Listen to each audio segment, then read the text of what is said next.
certain extreme situations, the law is inadequate. In order to shame its inadequacy, it is necessary to act outside the law, to pursue natural justice. This is not vengeance. Revenge is not a valid motive, it's an emotional response. No, not vengeance. Punishment. Tonight we have a chance to say, yeah, you're right. We're too extreme, we're too wild, we're too out of control, we're too full of our own shit. Or we have a chance to say, hey, fuck you, you're wrong. Fuck you, we're right. Because you have all made it to the dance. Because believe me, this is the dance. Start the show.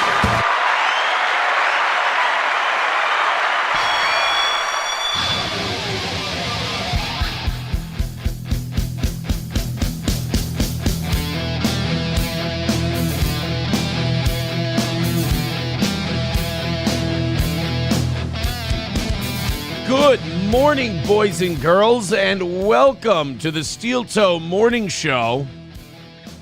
I'm Aaron. Hi.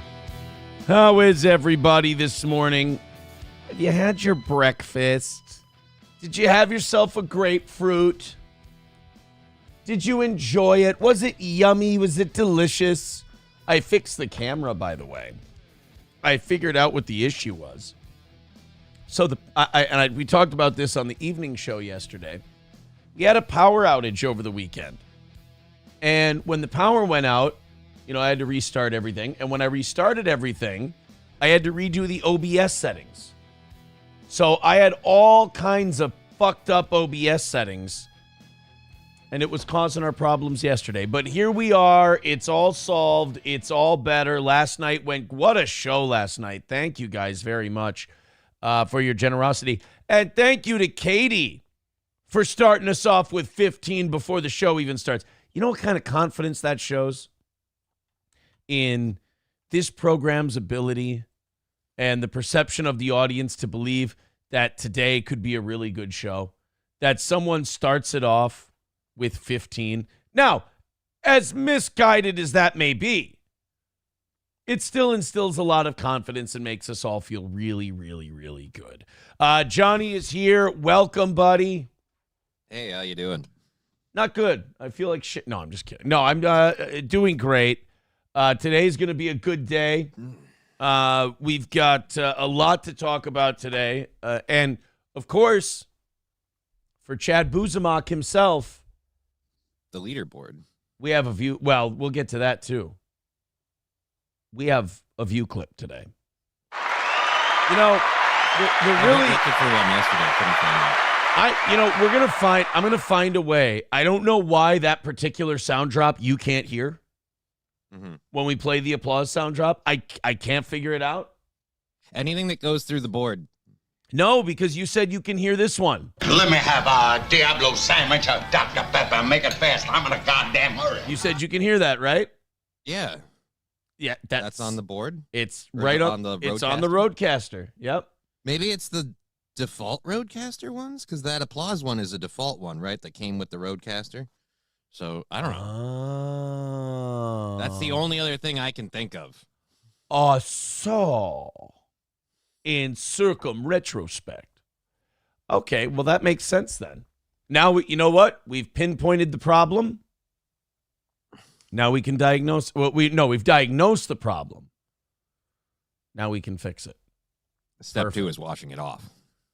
Yes. Of course. All right. So, yeah, a lot to talk about today. For Chad Buzemach, we do have a view clip today, which we should be very, very excited about, of course. We've got a lot of news to talk about. It seems like we're living in a comic book. It seems like you can't imagine anything quite big enough that it can't come true. Hulkamaster Baby says you're going to figure it out. Means you'll maybe be doing some work and then get peckish and go eat some trash. Are you talking about the visual part? Because I feel like we got that fixed last night. We got that nailed. I'm looking good. You're seeing everything? I'm looking good? Yeah. Awesome. Perfect. He's talking about the sound drop thing.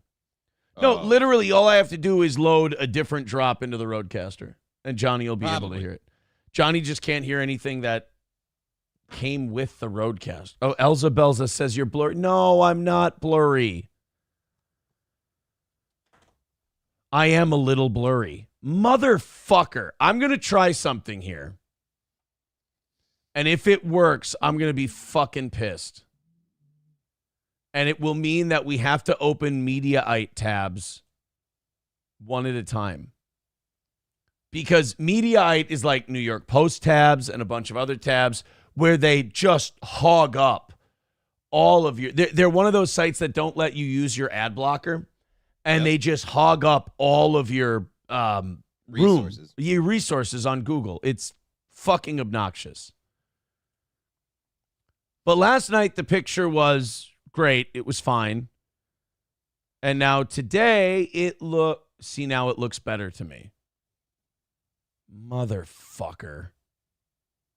That's going to be the issue, isn't it? Because, I'm looking on Rumble right now, and the picture's a lot more stable. Fuck. I do not know. Fucking Mediaite. Is that what it is? It's going to be Mediaite that gives me shit? Fucking hell. Fucking hell, I hate that. Oh, well. Dub says he blurs his lens in an attempt to look younger. I don't blur my lens. If my lens is dirty, my lens is dirty. I'll clean it, but it's not the lens. It's because last night we were absolutely fine.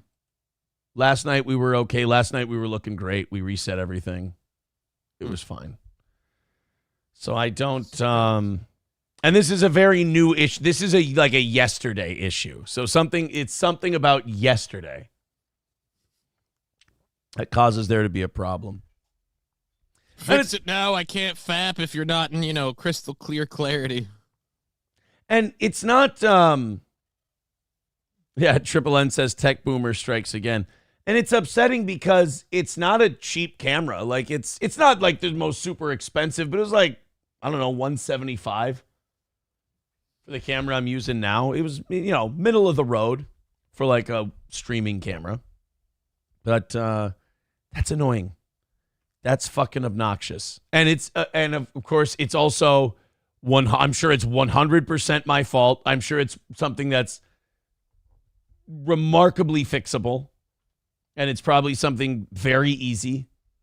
But I am fucking up. It does look better now. I'm sorry. I don't know what you guys are seeing. I'm looking on Rumble here. It looks fine. Yeah. It looks fine after the fucking Mediaite thing. Okay, so when I've got like 3 or 4 Mediaite links in 1 hour of prep, I got to open one at a time. That's really fucking annoying. Well, welcome to the show, everybody. I'm glad you're here. I'm happy to have you. Off to an interesting start today. Clean the cum off the lens. That is the one thing I look forward to when things like this happen is the audience feedback. I'm sure they'll give us all the information we need. Wipe the Cheeto dust off the lens. It's not yellow. It goes in and out of fuzzy. It looks good enough. They're just whining, says. Well, that's the other thing. So we've got an audience full of dudes, right? Mm-hmm. You shouldn't really be pining if I'm not looking super spectacular, spiffy, awesome. Like, you're a dude, and I'm a guy. You shouldn't be going, no, I can't see Aaron's face as clearly as I want to. He's so pretty. I need to see him in pristine. I know, that's what I'm saying.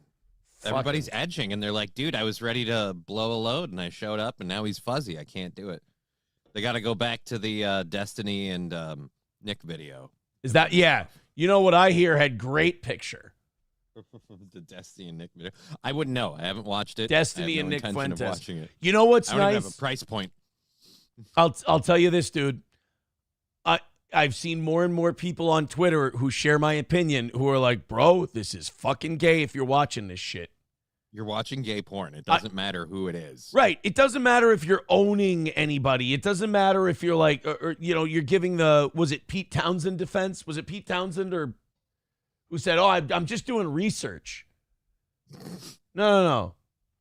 We're not doing research. I'm telling you right now, you're gay. It's a gay thing. You're watching guys suck each other's dicks. It doesn't matter. Like, okay. It doesn't matter that you hate the guys or that they're people that you have a personal grudge against for some reason. There's still gay porn.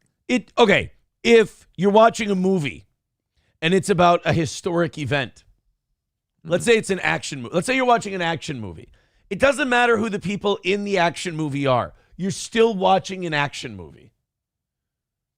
If you're watching a rom-com, it doesn't matter who's in the rom-com. You're still watching a rom-com. If you're like, oh, man, but I really hate Destiny and I hate Nick Fuentes, you're still watching two guys suck each other's dicks. You're still watching gay porn. It doesn't matter. Now, I would hope that we don't ever have to have this conversation again. This is 3 consecutive shows that we've had to have this conversation on. Hopefully, this conversation is now over. Thank you. But I really don't like Destiny. And yes, I can confirm, I'm looking right now, if you're complaining about the visual, you're too picky. It looks fine. It looks fine. I hate to be your dad. I hate to be your parents. It looks fine, you guys. We're good. You know what it looks like? It looks like it always looks.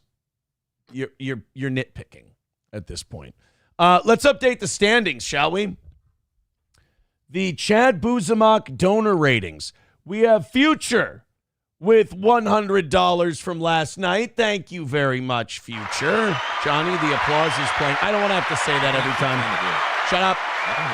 I don't want to. I'm going to switch that today. That's driving me fucking nuts. Steph is in second place with $70 from yesterday morning. Red Fox Mad is in third at 35, and we have a 3-way tie for fourth at $25 between Scott, Dive Bar, and Mr. Abu, whose first name I cannot read on the air. No, Los Federales, we're not posting the link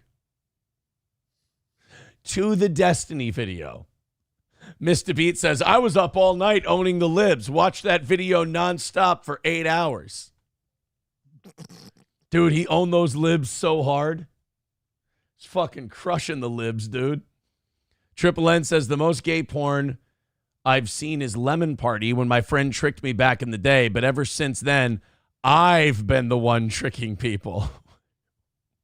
Wait, what? That's another one. Dude, I'm so fucking getting back at everyone. Oh, what are you doing? I'm tricking them into watching gay porn. What? Why? Why are you doing that?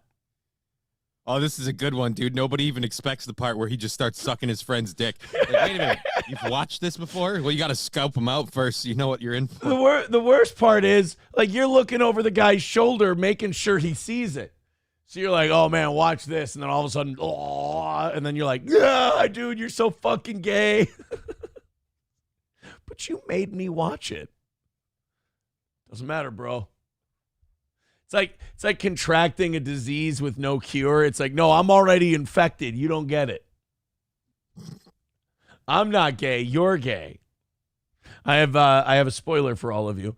It can be both. It can be both. Posterior Attention says, what about your favorite movie, Brokeback Mountain? It is not my favorite movie. I watched it under protest when I was with April. I didn't like it. It's just... It's did too she gay. Make you watch it saying it was good, or what was the deal? Had she never seen it? No, she likes it. She loves that movie. She thinks that movie's one of the best. But it's just so gay. There's something about gay dudes that chicks really like, and I don't know why. It's not like in terms of a movie, like in terms of the quality of a cinematic effort. It's not a bad offering movie, you know. No, my only complaint that I have about the movie is it's so fucking gay. Now I want to clear something else up in the chat. Dive Bar says, didn't you say that was one of your radio bits? I know we're about to split hairs here. But what we're talking about is a trans woman. Hold on, Johnny. I can do this. We're talking about a trans woman who has a penis. And I believe she was fucking girls in the videos I would make people watch on the radio.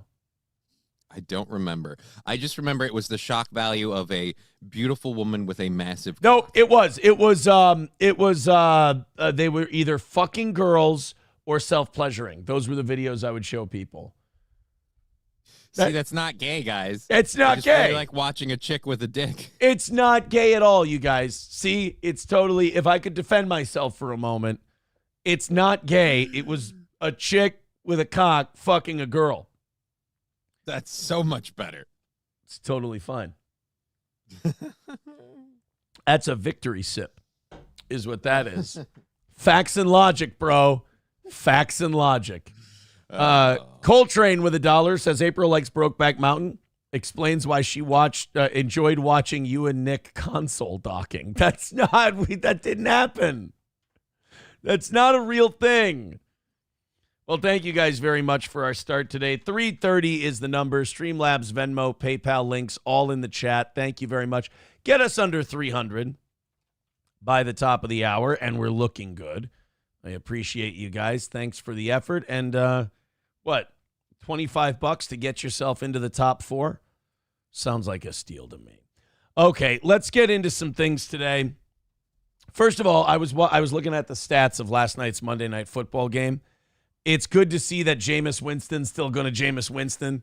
It was such a Jameis game. He threw for 400 yards. He threw for 4 touchdowns, and he threw 3 interceptions. It was as Jameis Winston as Jameis Winston gets. I looked at the score. It was like 40-34. The Broncos beat the Browns. And I looked at that score and I went, I'm willing to bet anything that Jameis Winston had a huge day coupled with an astronomical amount of interceptions. And sure enough, I look into the player stats and Jameis Winston with 4 touchdowns coupled with 3 picks. Great job. All right, let's get Redmond says he is still way better than Watson. Oh, that's true. That's true. Deshaun Watson was Jameis Winston without the yards and touchdowns. So he was just the 3 picks. Just the 3 picks. Maybe throw a fumble in there for good measure. He was a fucking disaster. Triple N says Jesus was nailed to the cross in Cleveland. Yeah, we got a few Browns fans in our chat. They're saying still better than Deshaun Watson. Fuck him. Yeah, especially when you pay him $200 million. That's got to sting really bad. Hold on, sneeze. Go. Oh, feels good to relieve the system. Okay, so as I was saying earlier, as we get started today,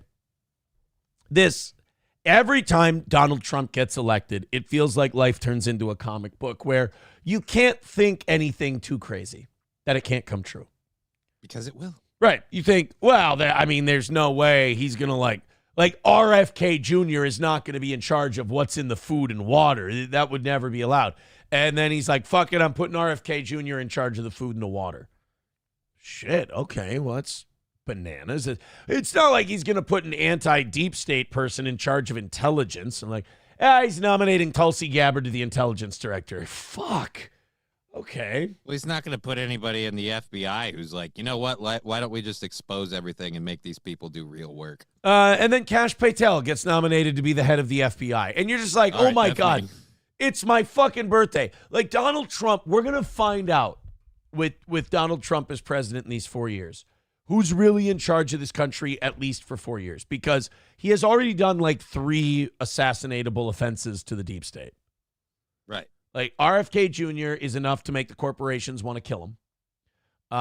Kash Patel and Tulsi Gabbard both are enough to make the deep state want to kill him. So we're gonna see how much power the president has here, because Donald's definitely made a few power moves. That's for sure. And I guess we'll also see if these people he's picked to head these places actually have sway over these places, or if they can operate separate from their leader. Because let's say Kash Patel wants to do the things that he wants to do, and the FBI just goes, fuck it, and they start, operating like a shadow FBI underneath him. We'll see. But at least we're going to get to see. Now, the other person that we keep bringing up, and we keep going, oh, there's no way he'll let so-and-so do this or so-and-so do that, and then so-and-so does all of that. Oh, look at that. Oh, I got a bunch of Venmo notifications, and I was like, Jesus, the audience is going fucking nuts today. Misery loves clips. We played his clip on last night's show, one of his clips. Mm-hmm. And he puts his Venmo at the top of his videos. And I said, well, if we're going to use these guys' clips, we should drop him $5 every time we use a clip. And so I dropped him $5 on the show yesterday, and he just liked and commented and thanked and everything else. Thank you. I appreciate that. That makes me feel good. But Elon Musk has been the other guy who you can't say anything about that he won't do. You're like, well, Elon Musk isn't just going to spite buy Twitter. And then he fucking spite buys Twitter. And I'm willing to bet that Twitter has not turned a profit for him since he bought it. At the very least, they're just barely coming back to solvent. Yeah, I'm willing to bet that Elon Musk has lost money on Twitter, but it's fine. It offsets everything else. 383 Novocaine says, Johnny, your cam looks great, but maybe you can teach your boss how to upgrade from his Logitech 480 webcam. It's annoying. It's a fine webcam. Guys, you're looking too close at this. It's fine. Mine's a cheap webcam. Yeah, it's fine. It's a Nexigo. Guys, it looks good. I'm sorry, it's not exactly spot on perfect. I've got bad news for everybody. Like, improving the camera resolution is not going to fix all of that. It's not going to make me look better. And not only that, guys, I'm sorry. It looks exactly the same as it's always looked. I mean, this is just how it looks. Maybe he's just not as attractive as he is in your dreams. Maybe I'm just getting old and I'm not as hot as I used to be to you. I'm sorry. So we're getting way off track and we're making no money. Elon Musk, we basically say it and it comes true. So like, he won't buy Twitter. He buys Twitter. They're not going to put him in charge of a government department that's just going to be able to unilaterally cut the shit out of programs. That's a pipe dream. They put him in charge of a program along with Vivek Ramaswamy to just unilaterally cut the shit out of government programs. And then Alex Jones starts going through his shit with InfoWars and the illegal, what I think is an illegal auction, a closed auction where they didn't have to take the highest bid. That's supposed to help him pay down his, court hearing. Yeah, pay down his lawsuit. Well, you had The Onion come in. And The Onion said, well, we bought it. We've got it. It's ours. And we had that dramatic day where Alex Jones is pirate broadcasting from his studio for the last time while agents come in to shut him down. And they got that stayed. A judge said, wait a minute. We want to take a look at all this. We want to see how this auction went down. We want to see if it was done fairly. We might have you redo this. Spoiler alert, it wasn't. Yeah. Well, so then we were all kind of theorizing. We were going, hey, what if Elon Musk stepped in and like helped Alex Jones? And people are just like, come on, man. It's not going to happen. We're not going to have Elon Musk come in and help Alex Jones. It's just He's not going to buy InfoWars. Yeah. He already bought Twitter. I mean, come on. It's not like everything that happens in this world, Elon Musk somehow has to, jump in and save the day. Well, over the Thanksgiving break, Elon Musk jumped in and saved the day for InfoWars. Elon Musk weighed in on the pending sale of Alex Jones' InfoWars. This is an old one. Hold on. This Axios one is not the one I want. This link changed overnight. Here we go. InfoWars. Here we go. So here we go. This is a much better description of it. Let's do this one. Here we go. Ex-owner Elon Musk is now involved in the high-profile bankruptcy sale of InfoWars, the controversial media platform being auctioned to help pay defamation damages to Sandy Hook families. For years, InfoWars host Alex Jones called the tragic shooting a hoax, leading to the harassment of the victims' families by his followers. CBS Austin's Andrew Freeman explains why Musk is challenging part of the sale and what it could mean for social media. People assume they own these accounts, and they don't. We're all familiar with the terms of service, kind of. If you took the time to read the terms of service, it might be 45 minutes to an hour, and then you'd be left with a bunch of legal jargon that you might not even understand. I love that. That's kind of the point. Yeah, I love that excuse, though, from people where, like, we clearly don't read the terms of service on anything. We just hit accept and continue on. And Right. And like the companies will use that against people. They'll go, well, you signed the terms of service. And our excuse is always, well, it would have taken an hour to read. And it's like, there was a time in this country where taking an hour to read something was worth it because you would know what you're signing.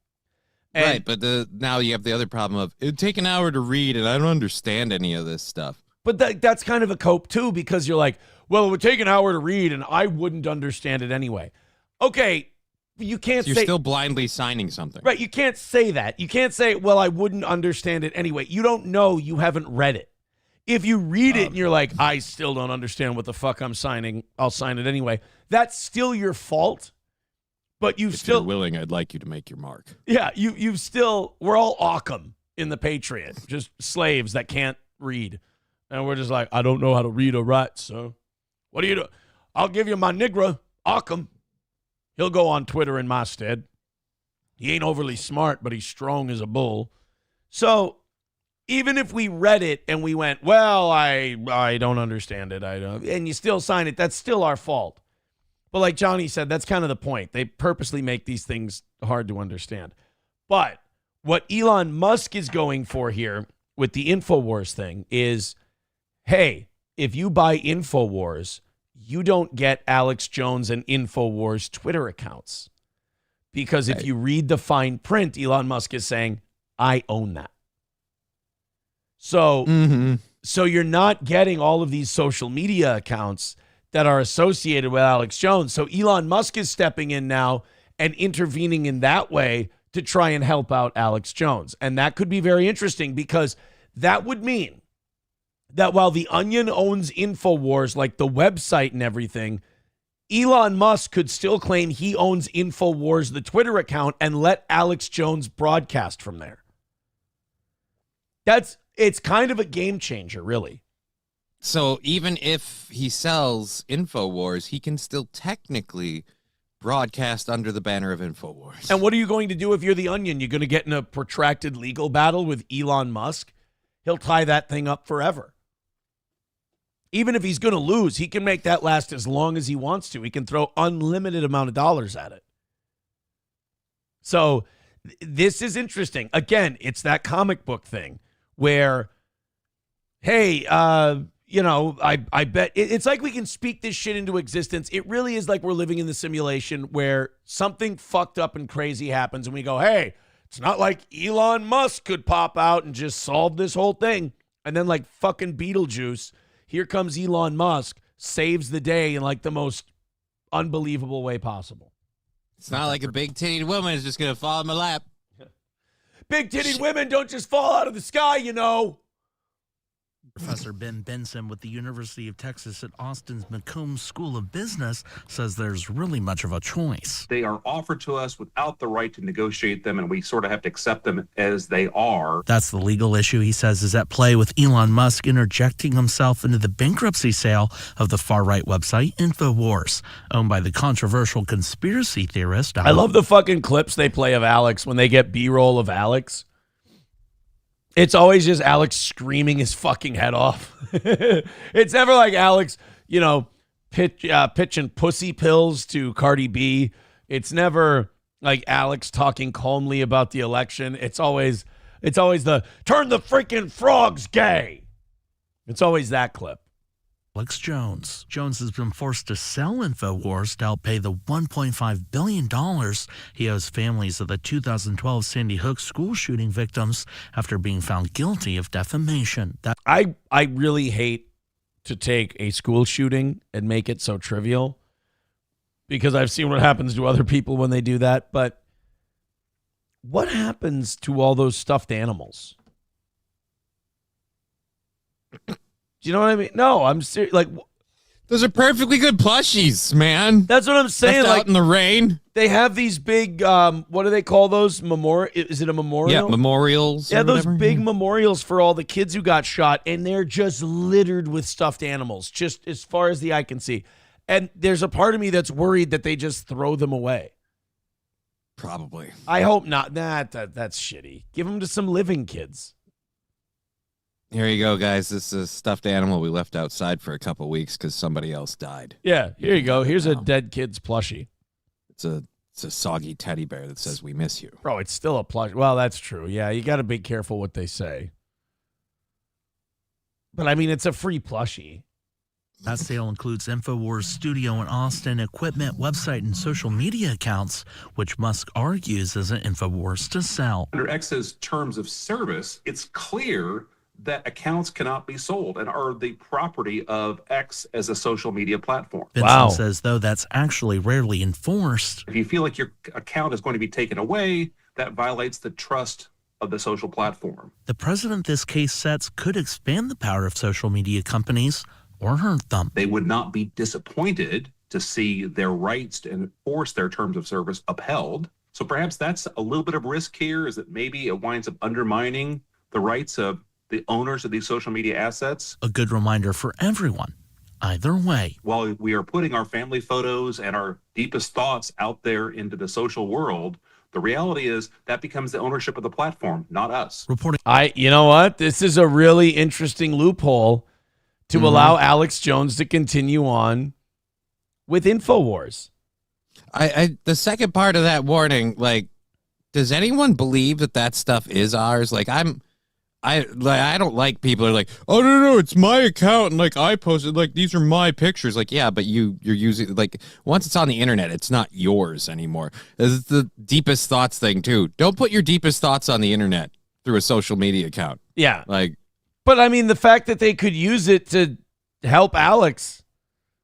oh, that's great. I'm just saying, the guy being like, and this is a good thing for people to realize too. Your family photos and your deepest thoughts. Don't be putting those on fucking Facebook and Twitter and Instagram. All right, that's what real conversations are for. Like, get outside, look somebody in the face when you fucking talk to them. Jesus Christ. Well, and not only that, but it's like there's a big difference between like the Onion wanting to joke by InfoWars social media accounts and like somebody wanting to buy your family photos and keep them on Facebook. Like that's not going to happen.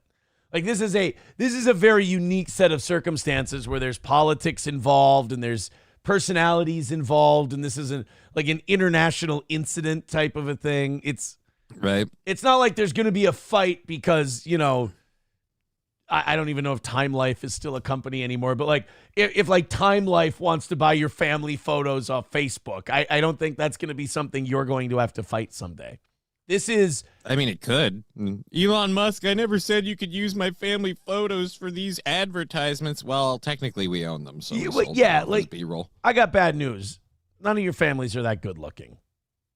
Like they're going to create an AI attractive family. You know? I'll have you know, my daughter is the poster child for deformed people with autism and other issues. And I will have you know that no corporation posts a single race family in their advertisements anymore. You got to have a little bit of flavor. You got to have a little bit of everything. There's got to be. She is half houseblawn, so that is an other. She got any brown? It ain't happening. Unfortunately, no. Much to the doctor's dismay, I screamed, "Shit, she's not black" when she was born, and it was a problem. They don't like that. They don't. No sense of humor. No, they don't. Turns out the mothers don't either. It's really just not a winning thing to say. Well, they were mad it wasn't black too. They shared your same anger. Oh, yeah. We were both disappointed. Oh, man, that means Johnny got me pregnant before I took that black dick. God damn it. Then what did I... That load really threw off my pH, too. God, and it was all for nothing. Son of a bitch. I did all this to get a sports star, not a cripple kid. Bigot on Socialist Media with $7 says you don't have to buy a new camera. I know. It looks the same. People are just... It's very People odd. are being cunts. It happens. The Beggy Monster with $2 says, is Milton in jail yet? These things take time. Well, unless you know something I don't know. That's fascinating. 325 away from today. Thank you guys very much for your contributions. Very, very nice. Streamlabs, PayPal, Venmo, Super Chats. I have an idea. $25 rally right now. Let's do it, kids.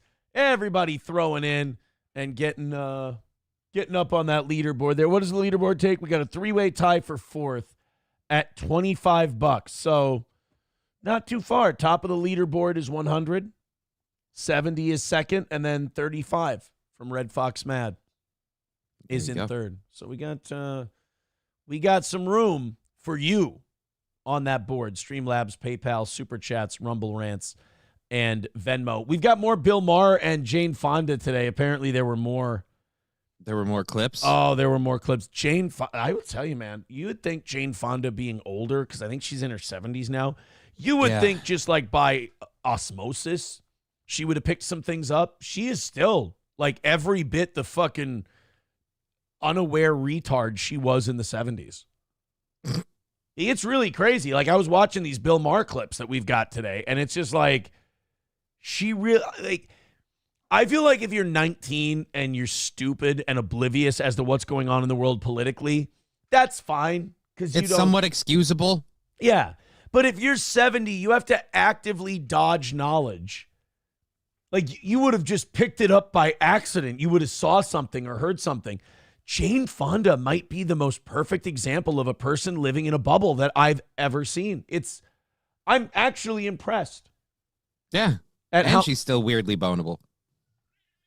I mean, you and your category. You know what? I have to admit, and this is not your cat. This is not a your cat problem. This is not a you problem. This is 100% a me problem. That noise makes me genocidal towards that animal. I can't help it. People can criticize me for my aggressive take on cats and pit Actually, bulls. that's the one I will understand. That noise gets very, very annoying. I'll give you that. That noise, like when you're trying to hold a train of thought or you're trying to convey an idea and you hear that, you know what it is? It's because it's a whiny, high-pitched, but at the same time, it's honestly, it's like Fran Drescher's laugh. Like it kind of is in a weird way. When Fran Drescher was hugely famous and she would laugh, I wanted to cave her fucking head in like I was Negan. When I hear a cat make that noise, I immediately forget what I was talking about. I immediately lose my train of thought. And all I do is I go, whatever it takes to make that animal stop making that fucking noise, I am in support of. I am. And it can't be too extreme. I can't. If you say, hey, Aaron, this horrible thing needs to happen, but when this horrible thing happens, you'll never hear that sound again. I go, then I'm for it. 100%. I am for whatever that needs to be. He's just a horny cat humping a dog. And look, that's not me being a bad guy or being mean or being terrible, and people are going to complain like, oh, how would you talk that way about cats? That is something I needed to get off my chest right now in order to be able to continue on today. Well, I'm just saying, as a cat owner, and in this case, the owner of this cat, who now apparently is coming over here. That noise is very, very annoying. Even worse so is the fact that it's usually the clarion call to him humping a stuffed dog, and so now I've got that going on. I have a couple stories on that now, which is troubling. Number one.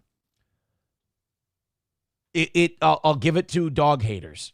It would be like, if someone's dog comes up and just starts licking parts of you, like a leg or an arm or a hand or something.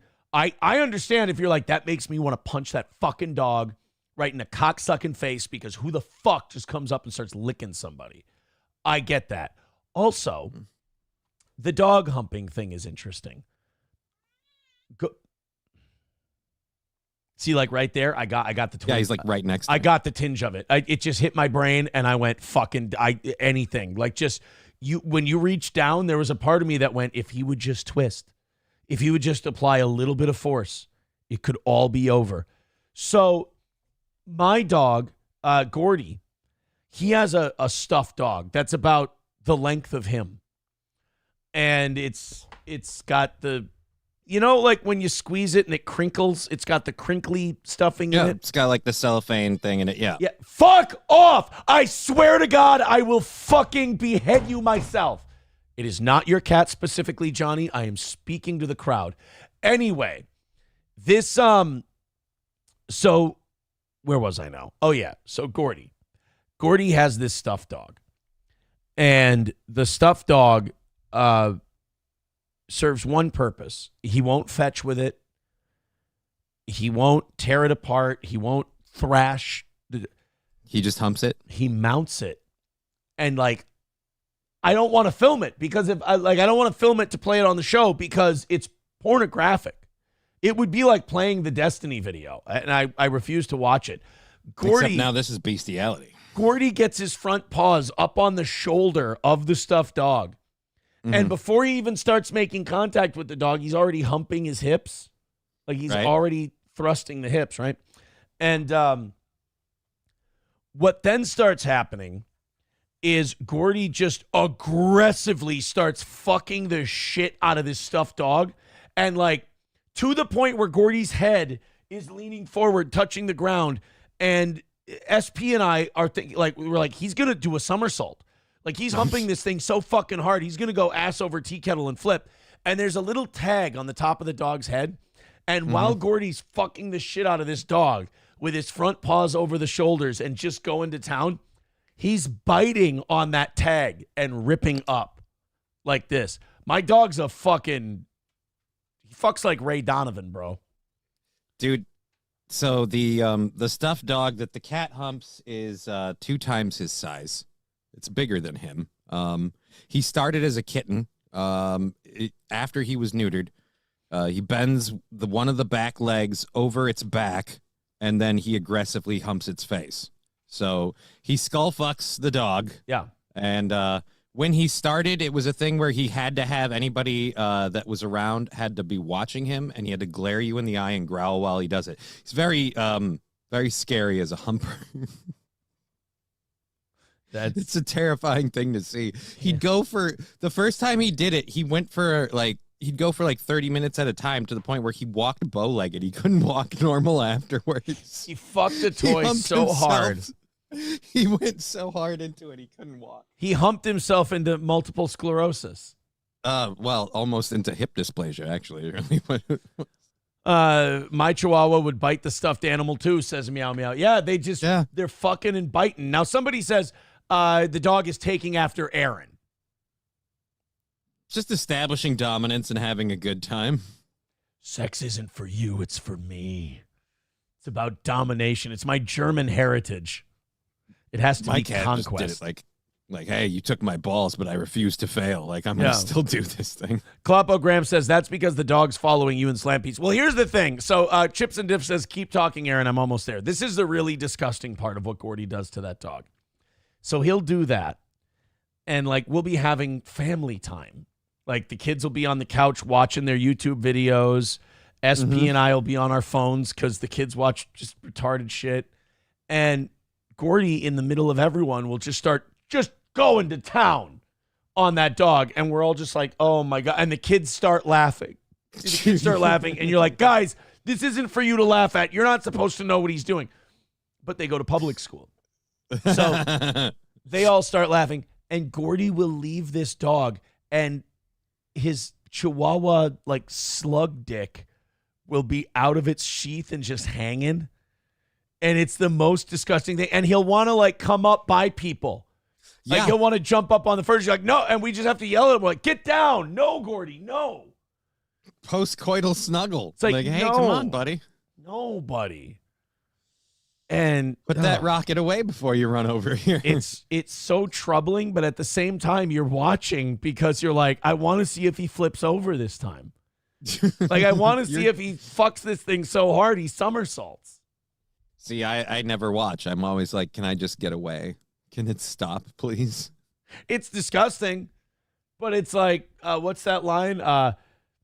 Will Smith and Ali when he's talking about Emmett Till. It's just like a dog humping another dog. Is Emmett Till being lynched. He says, couldn't take my eyes to it, couldn't look away. That's how I feel when Gordy fucking seriously violates that dog. Like, Gordy is Mike Tyson and the dog is Desiree Washington. It's bad. Bad. Dive Bar with $5 says, bump me up to 30 and you don't have to be lonely at farmersonly.com. Thank you, Dive Bar. That does break that tie for fourth place, as Dive Bar is now at $30. Zen Man with $5 just writes message. That puts Zen Man at $20 for the week. Thank you very much, buddy. I appreciate it. 315 is our number today. 315 is where we're at. Guys, get us to 300 by the end of the hour. That means what? That means $15 in the next 15 minutes. You guys have got it. Dave with $5. Thank you very much, Dave, over on PayPal with the $5. Appreciate that. Never mind, guys. That means $10 in the next few minutes, or just, knock the whole fucking thing out together. Why not? I didn't know what I wanted to do. I mentioned this last night on the show, so I'll mention it for the morning audience. So I was cleaning up the storage room for the show stuff, that has all our documents and files and gear and equipment and shit. And I found 2, I don't know why we have these. I found 2 barely ever used, if not never used, SM7Bs. Well, do you still have the 3 there, or just the 2 on the desk? I've got everything I need here. Well, no, but I mean, because originally you had the setup for 3 mics live, and then you went down to 2. So is the 2 that you're talking about, is one of those the third mic that you usually had at the computer? Maybe. That could have been it. But then there's another one. Then that one probably was never used, because you've never had more than 3 set up. I got 2 SM7Bs. I'm going to put them on Marketplace today because I got no use for them. I've got a couple of, because you have one, right? I have 2. I have this one and I have another one. You're good. I have 2 SM7Bs and I'm going to put them on Marketplace. And I didn't want to offer them to the audience, but like some of them like to do their own like hobby podcasting or recording or whatever. And I didn't want to offer them to the audience because it sounded cheap. But at the same time, I didn't want, because this happens to me sometimes. You don't want to pass them by, so you're letting them I don't want to put it on Marketplace and then have like the Toe Boys page go, what the fuck, man? You could have offered it. So here's what I'll do. They're $350 microphones. The first 2 people either 2 people who throw in $200 today, I'll give them each one of the SM7Bs. Or if you throw in $350, I'll give you both of them. And we'll call it another win for you and another win. Right? SM7Bs for $200 or $175 a pop. Not a bad deal. No, not a bad deal. So I'm going to throw that out there for you guys. If you want them, go for it. If you don't, we're not going to make it a thing today. I just want to make sure my bases are covered, and I threw it out there for people so I didn't get messages later when I put them up on Marketplace and they go, what the fuck, dude? I would have taken it. There you go. There's your fair warning. Red Fox Mad with $4.99 says, welcome to the Steel Toe Morning Show, National Geographic, the morning show about sex and sex positions. Well, Johnny and I were talking about cats, and we were talking about dogs, and when you talk about cats and dogs, sometimes the fact of the matter is humping comes up. Procreation is just a part of life, man. Amen, brother. Amen. You can't, guys, don't run away from, the magic of life. Life finds a way, and I swear to God, if he knocks up that dog, I'm going to find a way to get an abortion. Yeah, exactly. All right, let's go to this Dave Portnoy thing. So we've got a few reactions today from people on the right and the left about the Hunter Biden pardon. And I'll be honest with you. I'm kind of impressed with liberals. Like, for kind of not not being like, it's okay in this instance because he's our guy. Right. It wasn't there wasn't a universal reaction of, hey, this is totally fine. And, it's like finding a way to like twist themselves into a pretzel to defend Hunter Biden or defend Joe Biden. I thought they were very rational about it. And I thought they were really, I mean, the vibe I was getting from Democrats was some of them were being shills, like the ones you expected to be shills were shills. But a lot of Democrats were going on shows yesterday going, this is a bad look. This isn't good. This isn't something Joe Biden should be doing. And the vibe I got from Joe Biden was, this was you guys all fucked me over move. Fuck you. I'll do whatever I want. I really don't give a shit about my legacy because you've embarrassed me publicly already. Fuck it. My kid made me shitloads of money. Basically, he was my bag man for all these crooked fucking deals. I'm pardoning him. And by the way, I think for Joe Biden, this was in the cards the whole time. This was this was as much a part of the plan as getting money from the Ukrainians for Burisma was part of the plan. Well, I think he did it partially because people are like, oh, well, would he have done this if Kamala Harris had won the election? And I'm like, people have said no. I don't know. I think he might not have because he could at least maybe trust the next group. I think, if anything, he just doesn't want the Trump Department of Justice being the one picking up this case and carrying it further forward. They might choose to look into a lot more of this and start going, well, this deal and that deal and what happened here and there. And now we might start talking about a lot of things of money changing hands before Biden became president. And he could be held accountable for those things because those weren't actions done while he was president. So the Supreme Court ruling wouldn't even play a factor. Well, and so maybe he just doesn't want anyone looking anymore. And he's like, well, if I'm not in control of anything, you guys fuck this over. I'm going to get my son and me out of the line of fire. I don't give a shit. Well, and if you read the pardon, it's for crimes committed from 2014. So it's before the Biden became president to that day. Like, so anything that happened in that time frame. So if you want to find out when the Biden crimes were committed, it was between 2014 and now. Oh, so apparently most of them. Yeah. Hey, Joe, why'd you pick 2014? Yeah, just random. I just chose it. Just, thinking around, just picking a number. We picked it out of a hat is what happened. But no, I was actually impressed. I can't sit here and do like the Fox News thing or the Hannity thing where I'm the left, the liberals, the left, the liberals. They've actually been pretty, I feel like there's been a lot of criticism of this on all sides. Yeah. The piece I found yesterday, CNN, the anchor and everybody was saying, they were saying literally that the Department of Justice has been politicized and Joe Biden just proved it. And so they were really going in on him, saying like, they were literally saying all the stuff that they said about Trump doing this, like betrayal of democracy and all that kind of thing. Right. Well, they literally, a lot of these left people, it's not a gimmick for them. They really do hate Trump and they really do believe the shit they say about him.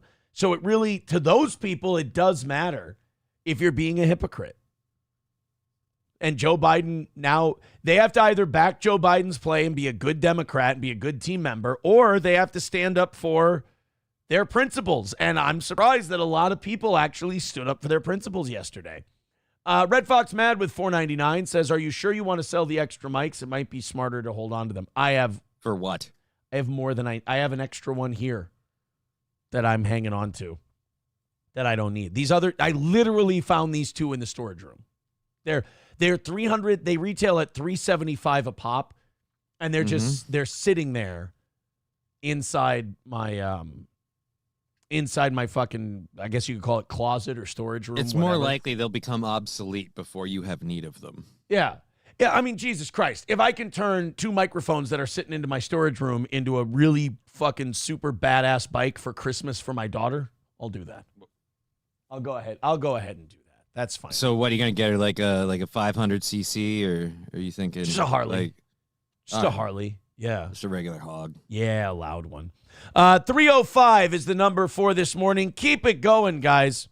305 is the number. Get it under 300 in the next 7 minutes, and we're calling this a great start to today's show. Thank you very much for your contributions.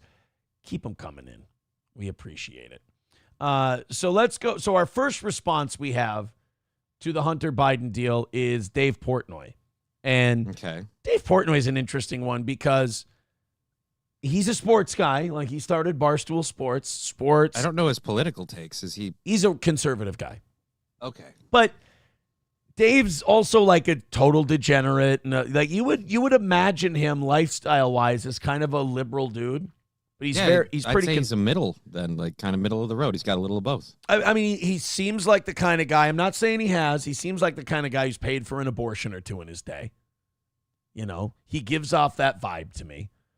But he's also like very pro-Trump, and, you know, Barstool helped out the Trump the Trump campaign big time with the Bussin' with the Boys podcast and all that. And he'll usually go off on political rants from time to time, and he'll beef with people on, you know, different political stripes. But he got really fired up about this Hunter Biden thing. And it's always weird to watch Dave Portnoy get political because it'll be like weeks and weeks or months and months of just sports and gambling and you know, he's just being wacky Dave Portnoy. And then all of a sudden, out of nowhere, he'll just have this political rage that he goes on. And then he'll go next day, he'll go right back to sports gambling. This is Dave Portnoy on Hunter Biden. Okay, I thought I was done with political rants, but I guess I got one more. This Hunter Biden thing. Is it? See, that's what I mean. Like the very first sentence out of his mouth. I thought I was done. Yeah. He's like, you know, one thing I appreciate about Dave Portnoy is that he doesn't do political shit for the sake of doing political shit. It really is just like whenever it stings him, you know, whenever it hits him, whenever he feels that spidey tingle, he's like, I got to do a political rant. By the way, nothing more pathetic than a dog dad hat. Come on, buddy. Start a fucking family if you want to use the word dad. If you don't give a shit about being a parent, that's fine. But don't like wear it literally on your head that you're sad that you didn't have children. That you're I don't mind people who refer themselves as like a pet parent, like kind of thing, but don't advertise it. I don't know, man.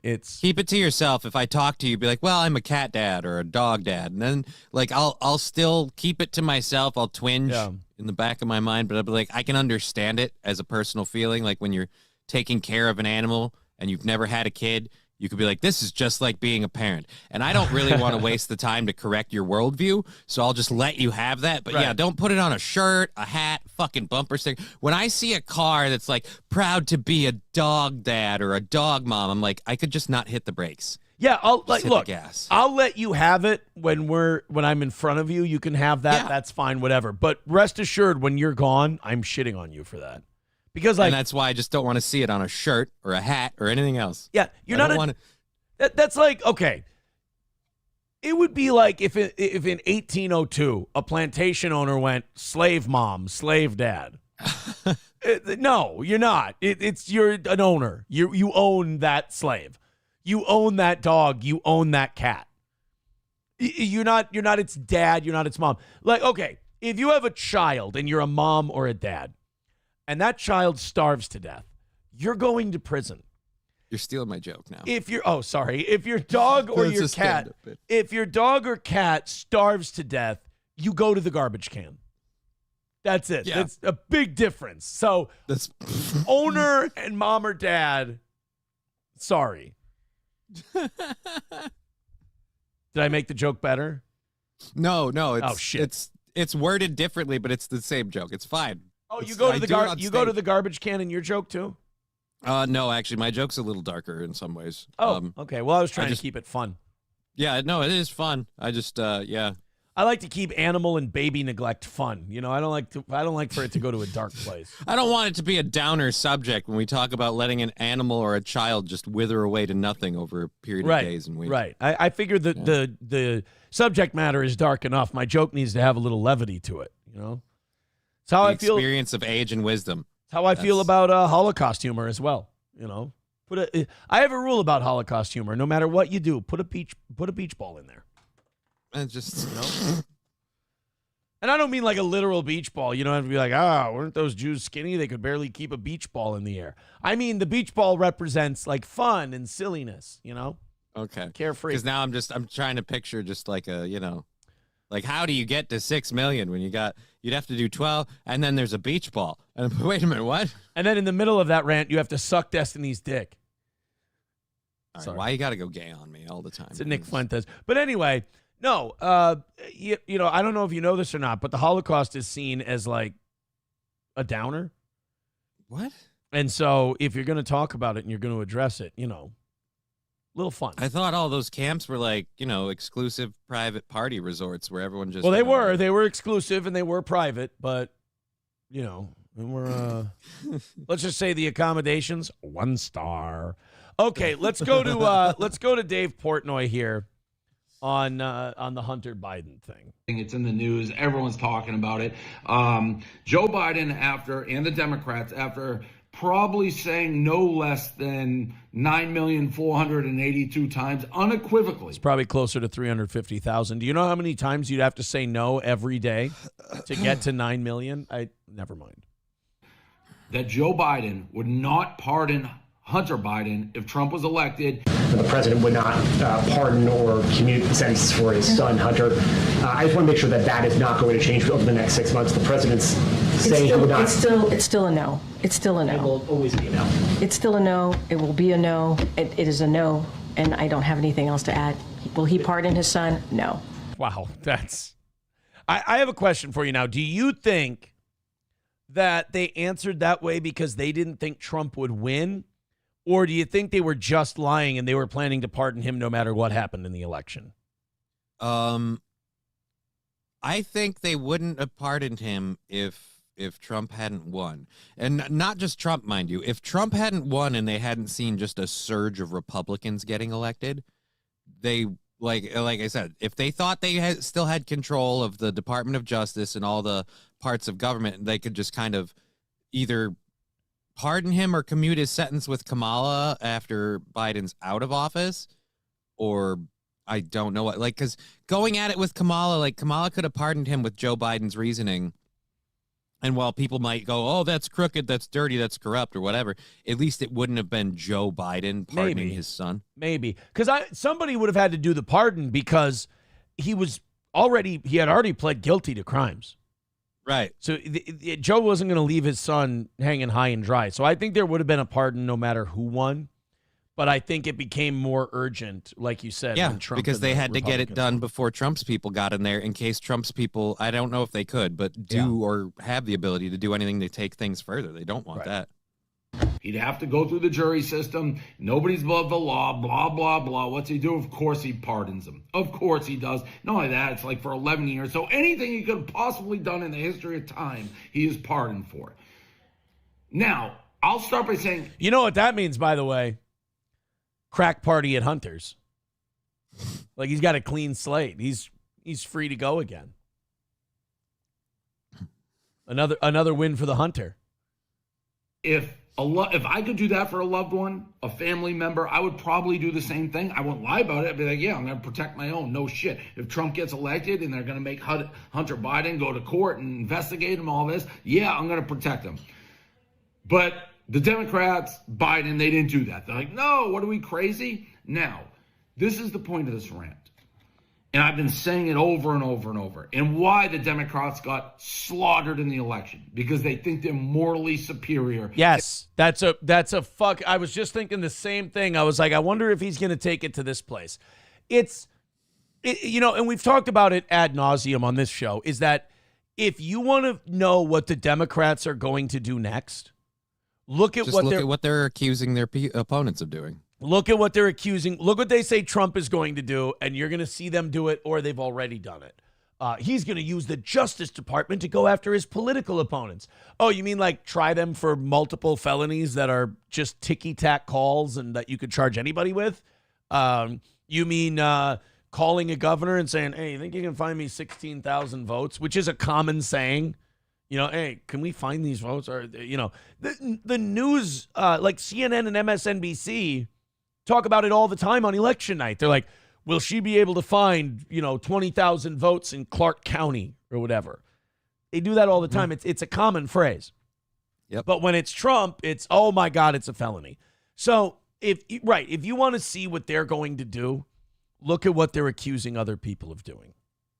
To everybody else. So any Democrat, and lots of them, whenever you say this, it's like, what a fucking liar Biden and the Democrats are. Can you believe it? They always, Trump, Trump, Your brain is broken.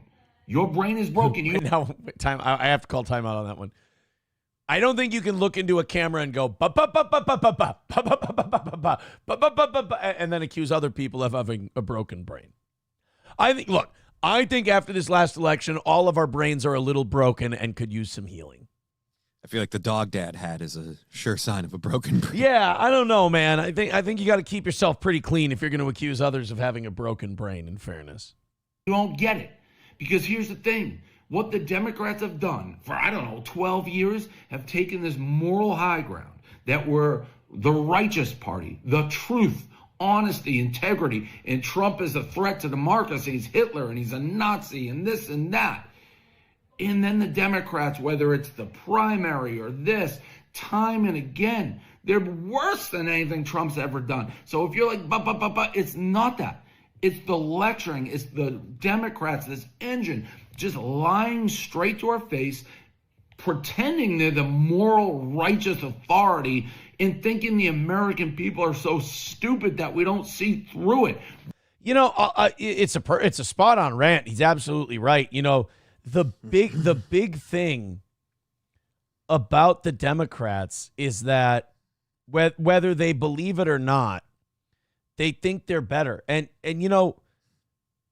nobody's like the actual things they do. Like, even look at the Hunter Biden thing. Dave Portnoy said it. We said it.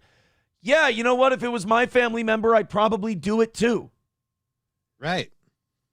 Okay, then be that. Be that thing.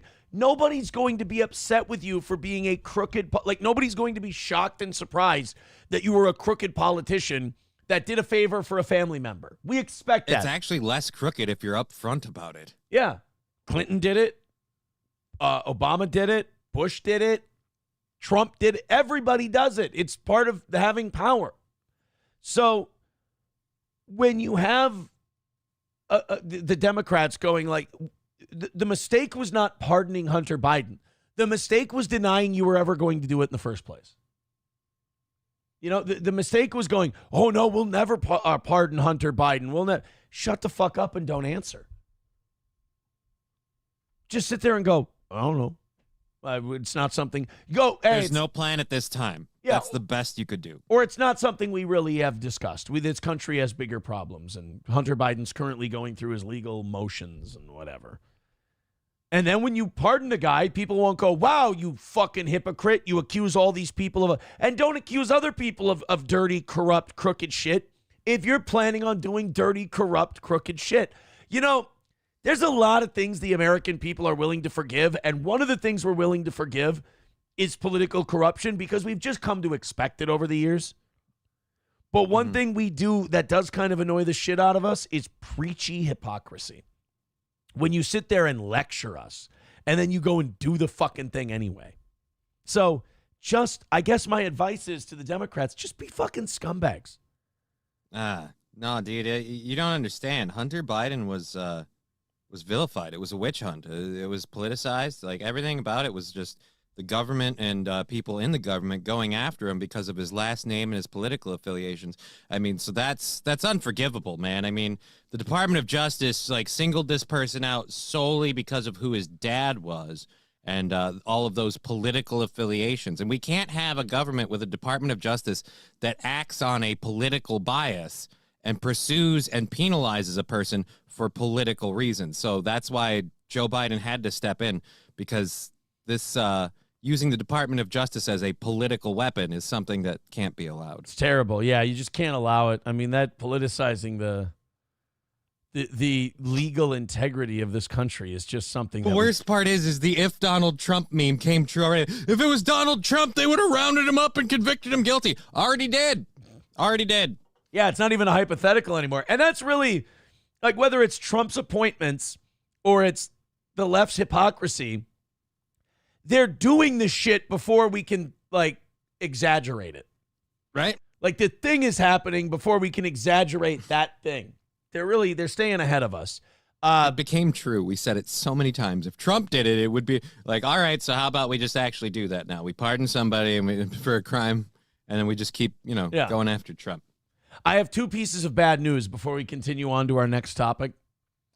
The first piece of bad news is we are officially behind for the day, 3:05 away from today's goal, and it's 7:08. So do us a favor, rally up real quick so it doesn't get too beggy in here today. Everybody throw in 5, 10, 20, 30, 40, 50, whatever. Please appreciate it. You guys are great. We like to be at 300 by 7 o'clock. We're at 3:05. Let's get down to 200 by 8 o'clock. We missed our first train. Let's catch the second one.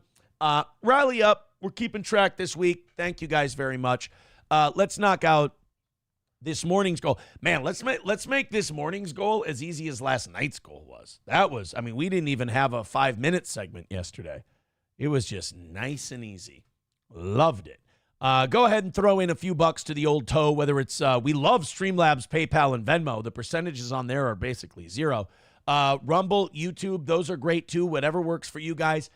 Your donations keep this show on the air. We really appreciate it. So let's get under 300. Let's get a 2 in front of that goal number, and let's try to get under 2 by the top of the next hour. Thank you guys very much for your contributions. Oh, look at that. Zen Man Builds with $10 says, rally up, Beggy Monster, go away. Keep the Beggy Monster at bay. Thank you, Zen Man. Even 300 away from today.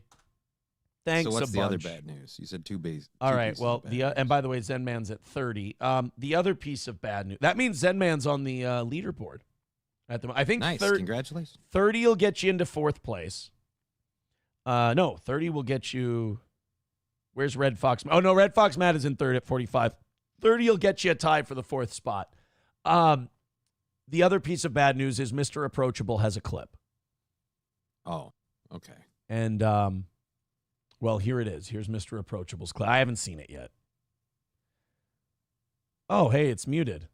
That's good. I am blurry, though. I don't understand that. I just don't understand what's going on with this. The last two. And it's the last 2 days. It's fascinating. Also, the dog humping thing is interesting. Also,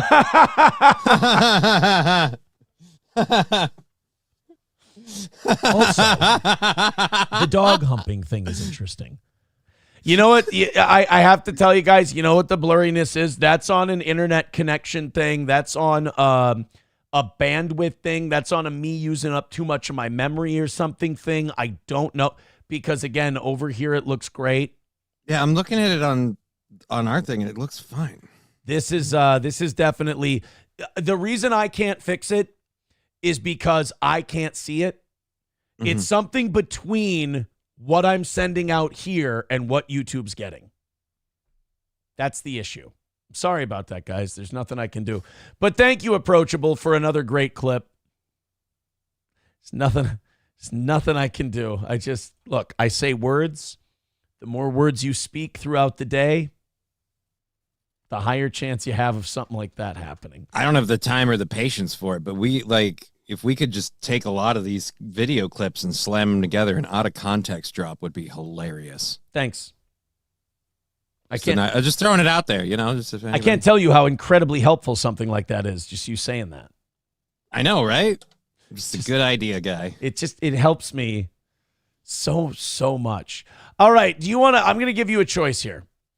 Do you want to do another Jaguar ad? We missed the first Jaguar ad. Do you remember that viral? Oh yeah, I talked about the first Jaguar ad. Copy nothing. We didn't get to it. So explain the Jaguar thing to me real quick, and then we'll do that, and then we've got Chad Buzamok's Daily View clip.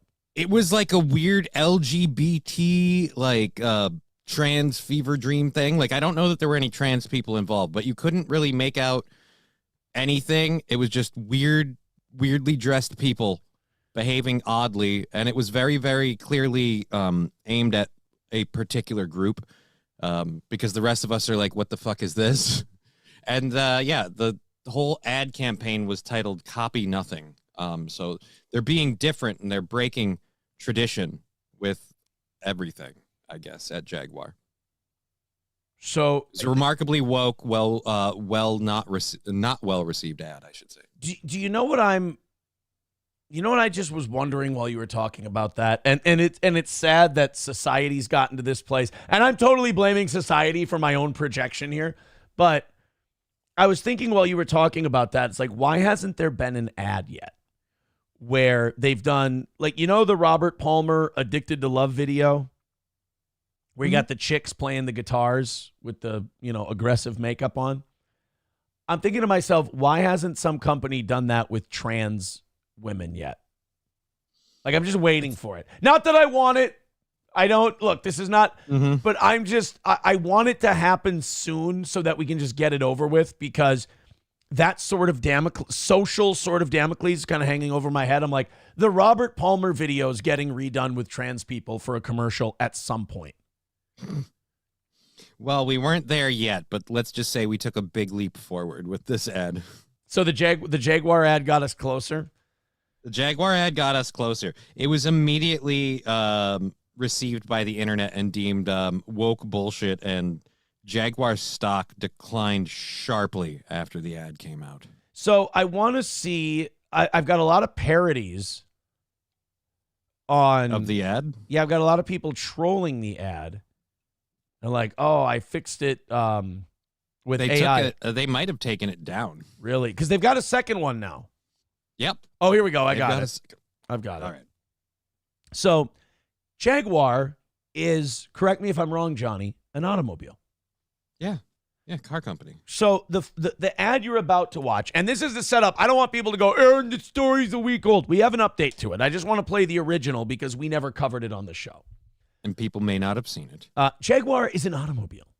And with that automobile, they sell it to people who are of, more advanced means than the average person. It's a high-end automobile. It's a high-end automobile, you guys. So remember, when you're watching this ad, this is an ad to sell high-end automobiles to people with money. And go.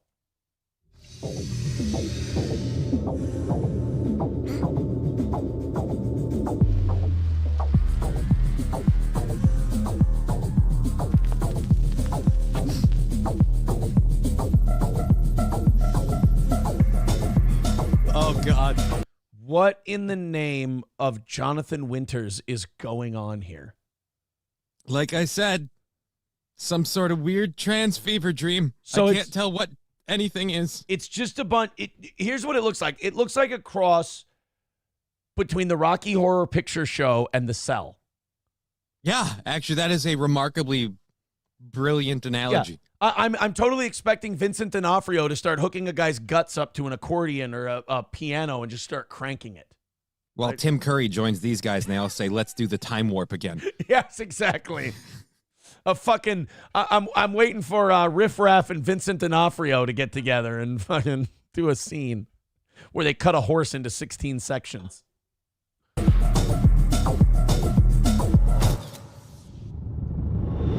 Oh, and there's a Then from Game of Thrones.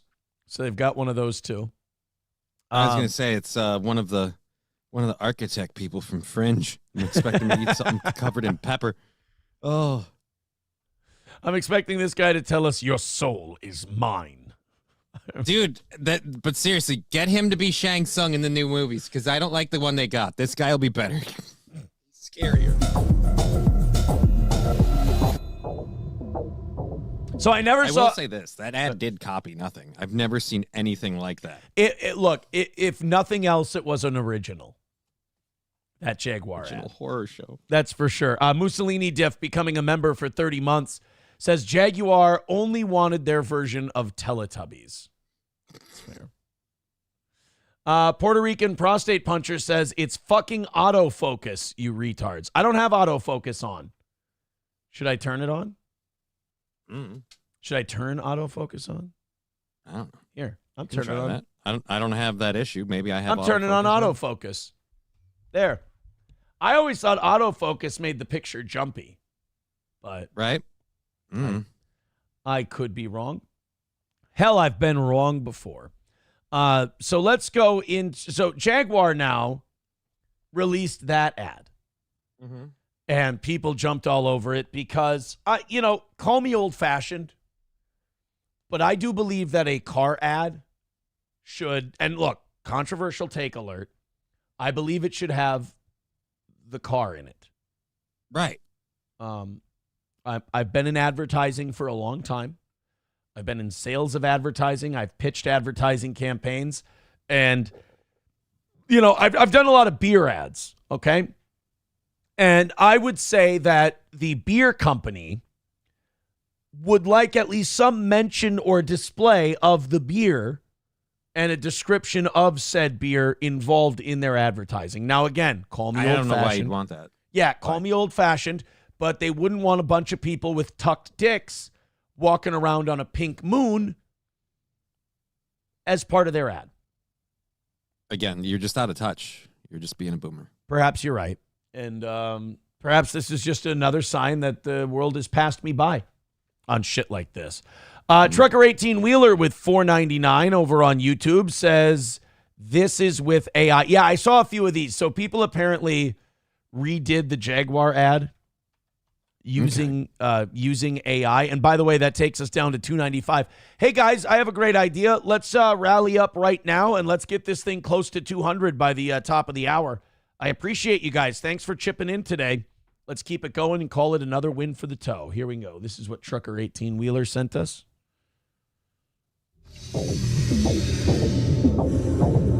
Oh, see now this one's already better. I've got the logo, I've got the vehicles. I've still got the weird fucking trans people with the nipples, but did they do something to accentuate the bodies on the people? Because I don't remember the abs and everything being sculpted like they are now. Oh, maybe. Hey, look, a car. Hey, a cute girl. Hey, weirdos. So we still got weirdos, but we got cars. So it's a mix of the two. Brake molds. Copy nothing.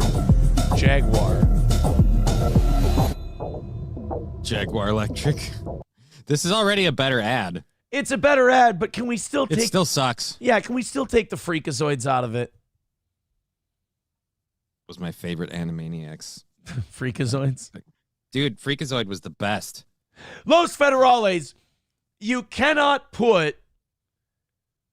Aaron, check out Jaguar's response to the vid, and then send me a link that starts with reddit.com/Destiny Nick Fuentes vid. I'm not biting on that. Puerto Rican. Biting. Penis sucking, the blowing and the sucking. Eating and dicks. Yes, of course. Giggity. Of course. How dare I? Coltrane with $5 over on PayPal. Thank you very much, Coltrane. Very nice of you. $2.90 away from today. I have a great idea. Why don't you throw in $100, get tied for first place, and we'll be ahead for the day. Thank you. Or team up. All of you do it together. I'm fine with either one. I'm not a picky guy. Thank you very much for your contributions. So, Jaguar decided to follow that up because one good turn deserves another. And, you know, when you're on a roll... What's the worst that could happen? Right. When you're on a roll, keep it. When you're riding the hot hand, you don't stand up at the poker table. You sit down for another hand. So Jaguar decided to release another Copy Nothing ad. Now, this kind of defeats the purpose of the Copy Nothing campaign, doesn't it? For this next one, yeah. Because you're copying the first one. Copy nothing except our last commercial, which broke all the molds. Yeah, so we're breaking all the broken molds, guys. Didn't we break the molds? We're breaking molds. We're breaking chromosomes. We're breaking genitals. They're breaking a bunch of shit. Let's go ahead and check out this Jaguar. This is the follow-up to the original Jaguar ad. This looks like the same one. This looks, yeah.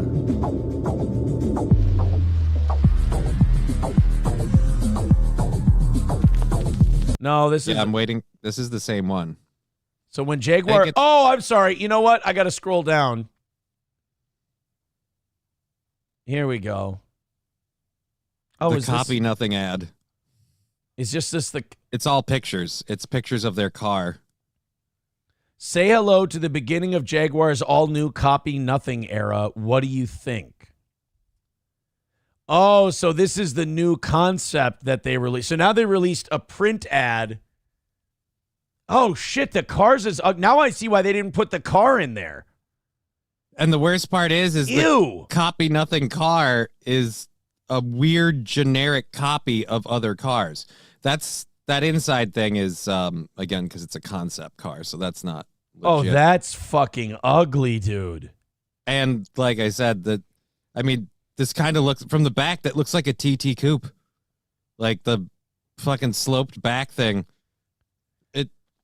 It's not really original. You know what? Just dude, more space agey. But I have to say, oddly enough, this kind of fits with the trans theme because they're trying to make a car the way doctors try to make a vagina out of a penis. Like, you can tell they were trying what they were trying to make, but it doesn't quite look like the thing they were trying to make. Does that make sense? All right, guys. Just cut up and origami the back end. Yeah, right? All right, guys. Now we're gonna have to put objects inside the car once every a couple times a week just to keep it dilated because the auto industry will try to heal this thing as though it's a wound, and they will try to seal it shut. So we will have to shove things inside of the car to keep it dilated and keep it open. Did you know they have to do that with the? Let's just say I was kind of aware, but I avoided ever really confronting it as a fact. And now that you explain that, it's just, hey, what are you doing Thursday? Oh, I've got to dilate my vagina, otherwise it'll close forever. Right. Which, I Gotta mean, gauge my pussy. One could make an argument that it ceases to be a vagina at that point. Mm-hmm. Unless we can convince women that that's a real thing, and then everyone gets laid more. Like, hey, honey, we have to have sex. Why? Your vagina might seal shut. So... See, but then women will use it the other way around. Be like, hey, wouldn't you like it to be tighter? How about you just don't plow me for a couple of days or weeks? We just let this baby kind of come back in a little bit. And then... Oh. Yeah, like there's a trans woman trying to, like, trick a guy into thinking, like, she was born a woman. She's like, no, they all do that. They all do that. They just... That's why women are such whores. You know, it's God made us that way. We got to get a good fucking, otherwise we just close up business forever. Hey, honey, why is your pussy scabbing? I don't... Why does your pussy... I know bleeding's a normal thing, but we haven't had sex for 2 weeks, and that's still going pretty good. Why does your pussy skin have the same skin consistency of the cuticles of my thumbs in the winter when I'm biting them constantly? Why is that? Why are they exactly the same? I really don't get it. Why is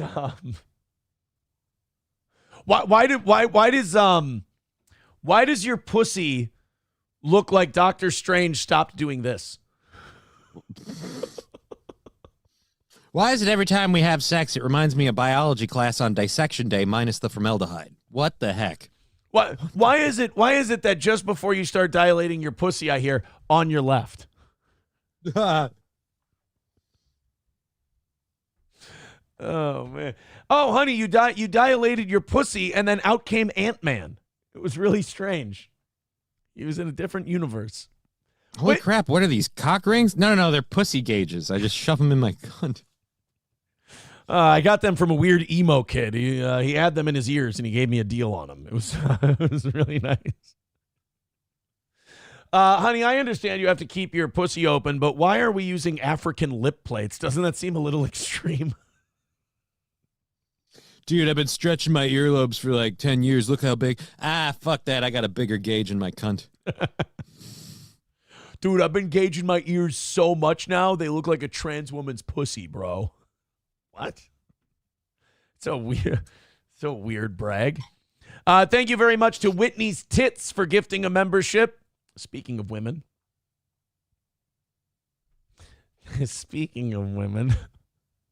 Pablo Pacheco says those look like maggots coming out of your hole. Oh. Whitney's Tits gifted a membership, but I bet Whitney's dick could gift 5. Girls can have those now. We're not... Look, on this show, we reject bigotry in all its forms. That's what I say. $290 away from today's goal. Throw in a couple of bucks. Let's go to 200 by 8 o'clock. Thank you, guys. The PayPal and the Venmo. Let's throw them some heat. I appreciate it. We're seeing a lot of movement in the top or in the bottom 3 spots in the standings today, in the donation standings. So thank you guys very, very much. $100 is the top spot at the moment. So a little bit ago, we talked about Dave Portnoy talking about the Hunter Biden pardon. And we were talking about how we'd seen a lot of lefties kind of be consistent about this. You know, they've said, like, this is wrong. Sorry, I had you muted. This is wrong. You know, this is hypocritical. Biden shouldn't be doing this. And I also feel like if they hadn't kicked his ass out of the presidential race, they wouldn't feel so brave to stand up against the pardoning of Hunter Biden. But it's like, once you've already thrown the guy overboard, it's easy to just step on his head. Yeah, and at this point, you threw him overboard. He kind of, I don't know that he necessarily stabbed you in the back, but he definitely set you up with one hell of a challenge by giving you Kamala Harris. And so... Yeah. So now, The View, remember, we've played clips of The View to Chad Buzamak's delight. We've played clips on The View of them advocating, like openly encouraging Joe Biden to pardon Hunter. But now, remember, the Biden administration, Karine Jean-Pierre and many others have been saying, nope, we're not going to do it. We're not going to do it. Well, yesterday was a time for you to set yourself apart as either like, I'm a lefty, I'm a liberal, or I'm just carrying water for my side. I know that not a lot of you are living in suspense of which side The View took on this, but whatever suspense there may be, let's go ahead and end it now. This is yesterday on The View talking about the pardon of Hunter Biden.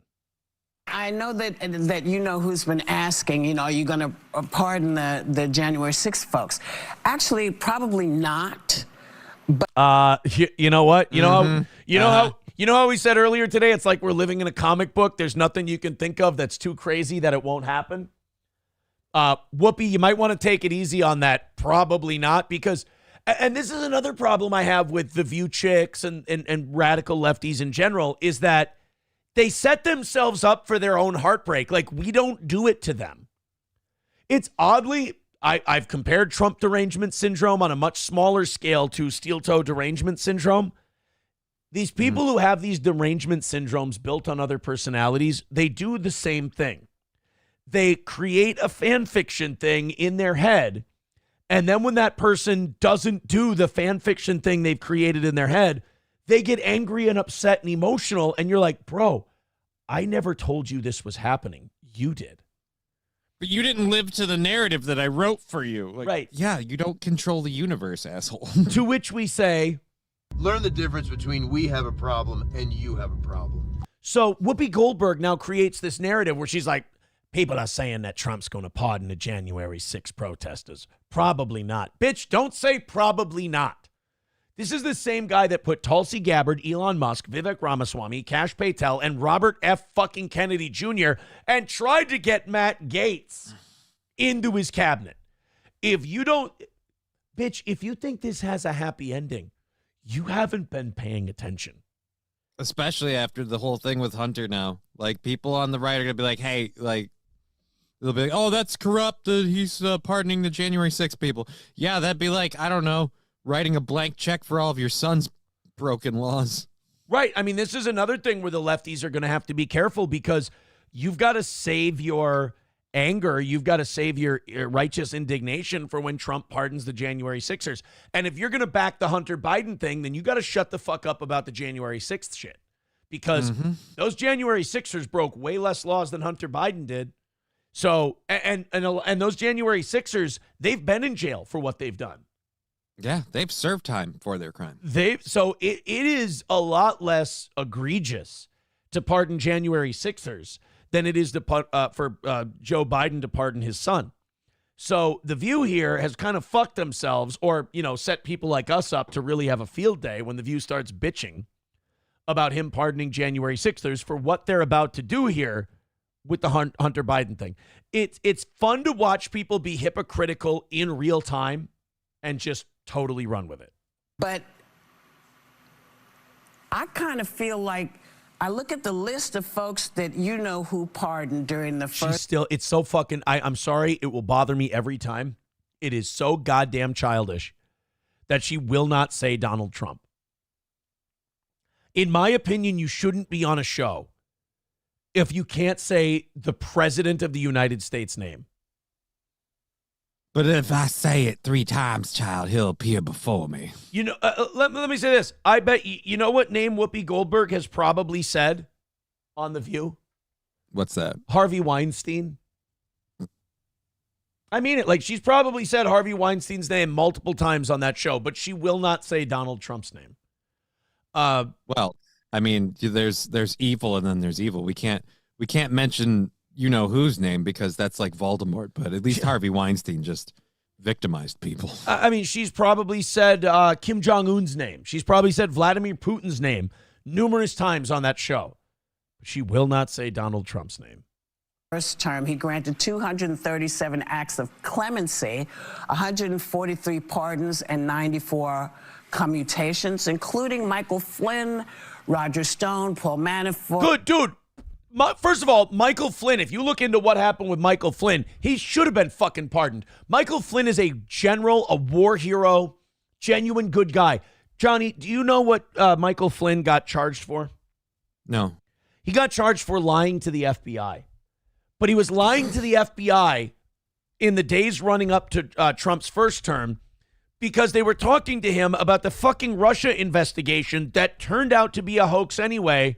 And Michael Flynn said he didn't talk to a guy before he was chosen as defense secretary or whatever he was going to be, national security advisor. He said he didn't talk to a guy before the election, and it turns out he did talk to a guy before the election. That was it. Had a conversation with somebody, which technically shouldn't be the FBI's business to begin with. And they were looking to hang shit on Trump people, so they hung something on a war hero. They did the same the deep state did the same thing to David Petraeus back before the 2012 election. The Democrats were worried that David Petraeus, who was the hero of the surge and getting shit back to shoe level in Iraq, and the American people loved David Petraeus. And Obama was worried that Petraeus was going to run as a Republican in 2012, and he might be able to beat Obama. So they already knew about this affair that Petraeus was having with his biographer, the woman who was writing his biography. Right. That he was having an affair with this woman. Well, they busted up the whole thing, made it public, took this 4-star general and completely ran him underground. Out of the public, like humiliated him, embarrassed him. And the only reason they did that is because he was going to dare to run against them. And Michael Flynn was going to be a transformative figure in national security, and they couldn't have that.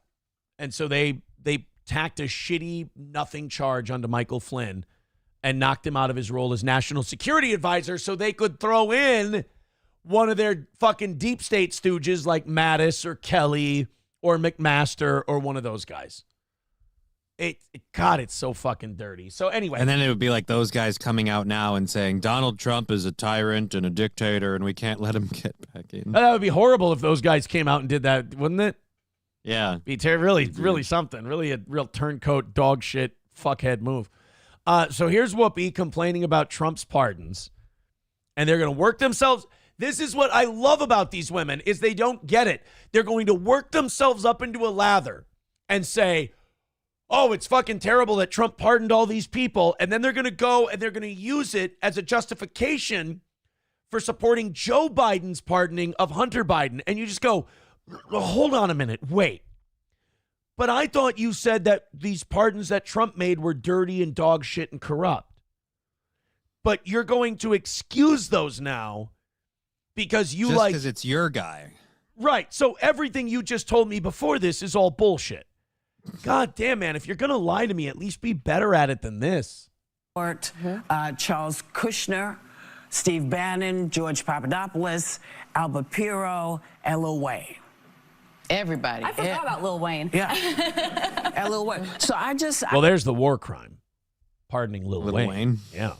You know, it is a president's prerogative. You know, people can say, oh, why are you doing that? But that's what presidents do every time. They do it every time they pardon somebody. So I'm not sure why the pearl clutching is happening now. You just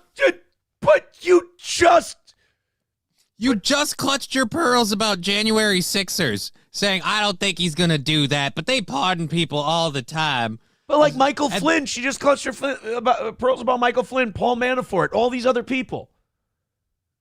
And then literally the next breath, she's like, so I don't understand why all the pearl clutching about. Oh, my God. Except that that's what folks want to do. But it seems kind of foolish. You kind of knew he was going to do it, given all. No, fuck you. No, we didn't, because they're the ones who kept saying they weren't going to. Again, pardon your crooked, shitty kid. I don't have a problem with you pardoning your crooked, shitty kid. It's the moral grandstanding you've been doing for the last year about we're not going to do that. We're the party of freedom and democracy and the rule of law. Yeah. So we're going to leave it in justice's hands. And by the way, that's why you need to vote for us, because justice goes bye-bye if we elect Donald Trump. Oh, Trump got elected? I guess we don't need justice. I'm pardoning my son. That's kind of hypocritical. I have no problem with the Democrats being crooked pieces of shit. I expect politicians to be crooked pieces of shit. Don't piss down my leg and tell me it's raining and go, we're the good guys. We're noble. I don't care. I don't expect any of you to be noble. When I was a teenager, the people who were supposed to be noble, the Catholic Church, were fucking other teenagers. And not me. Who feels left out? Now we get to the heart of the issue. You're telling me that none of these guys were chubby chasers this entire time? Fuck. What do you mean? I'm good looking. Why am I not getting any sex? That dude, Kevin is a Irish Catholic. That good. Why didn't I get fucked by a priest? This is wow. He just fucked my friend and I'm way hotter than him. Wow. I have a way better ass than that guy. That's a fact, Jack. Kev, I love the Father O'Malley doesn't even do chubs. Father O'Malley doesn't even have a big dick. Wow, look at Father O'Malley with his small cock. Wow. We're bringing Tracy Jane on the show, and she's going to expose Father O'Malley. Wow, he's doxing. Father O'Malley fucked Neil. I was hotter than Neil. Neil doesn't suck dick as well as I do. Like Neil thinks he's more molestable than me. I'm way more molestable than Neil. That's a fact, Jack. Oh my God. Kevin, I love the idea of Kevin Brennan being upset that he wasn't molested. He didn't get molested. And then Neil works with the priest. Like, he's not good enough to work with the priest. And then Neil gets the settlement. Like, Neil got rid. Neil didn't even do any. It would actually be the same complaints he has about Neil working with Chappelle. He's like, Neil wasn't even the good one when he was fucking the priest. He just got the money because he was there. Like, Neil just got paid because he was with the priest. He wasn't even doing anything. Neil just sits back and takes it. Like, we all know that. Wow, Neil got millions of dollars for just sitting next to a guy while he did stuff to him. Wow. We're going to bring Bob Levy on to talk about how this is bullshit. I don't know how we got from Kevin Brennan complaining about his little brother being molested by priests and not him, from The View talking with about you complaining about not being molested. We were just like, because you were talking about how the Catholic Church, when you were a teenager, was effing all the boys, and you're like, but not me. And it's a whole case of the have-nots up in here. Wow. All right, let's continue with the girls from The View. Oh, that's happened, but maybe I'm just kooky. Okay, done. That's perfect. Kooky. Boy, I need that as a sound drop, but maybe I'm just kooky. Kooky Goldberg, everybody. See this one a little bit differently, and some of you know this, but I grew up with an immediate family member who was in and out of jail for addiction-related offenses when I was growing up, and now a decade later... You're a Ricada? Never mind. Clean, have their life together, serve their time. Oh, no, never mind. She's not. Are still dealing with the consequences. Inability to vote at time, paying restitution, working to get your record expunged, not being able to be eligible. Yeah, I don't give a shit anymore. It's just that first part. The hypocrisy. These gals tend to babble on. They need to be put in digestible clips. Well, they, they're used to going home and be like, I want to talk about my day. And yeah, but I'm not interested. Right? It's like, can you give me the Cliff Notes, please? That would be appreciated. No, it's just, again, pardon your shitty kid. Support your president pardoning his shitty kid. That's fine. But don't tell me that the other guy is going to be this lawbreaker. Don't tell me that he pardons other people. Like, right. Don't tell me this other guy's a piece of shit and he needs to be stopped and this and that when you're just going to do the same thing. Let's just all agree. Let's shake hands and say these guys are all going to be pieces of shit. And then we're good. We all move on. I'm sick of always hearing it's the end of democracy unless you do it. Like, it's weird. Right. It's democracy when we do the crooked shit. It's the end of democracy when they do the crooked shit, you guys. Come on. They're tyrants. Yeah. Chris John, thank you very much for the $5. Thank you. Over on PayPal. Very nice of you, buddy. We're behind, boys and girls. We're 285 away from today, so we're not doing so hot. We made about $50 in the first 2 hours of the show. So if you want to chip in, this is probably where it starts to get a little beggy today, unless we can stay ahead of the game. We can rally up here a little bit. 285 away from this morning and doing overtime and keeping the show in good shape. So let's do the money part so we can keep doing the show part. Everybody throw in 5, 10, 20, 30, 40, $50, please. We really appreciate it. That number and the most unattractive part of this show is 100% in your hands. I have zero control over whether or not we beg a lot, we ask a lot. It's not in my hands. It's totally in yours. If you hate it, but you love the show, there's a direct correlation between you liking the show, you throwing money at it, and us not having to talk about it. So throw in a few bucks. Streamlabs, PayPal, Venmo, Super Chats, Rumble Rants.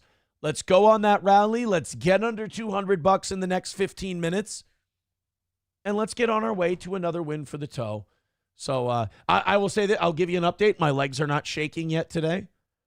I am not flop sweating yet today. So far, so good.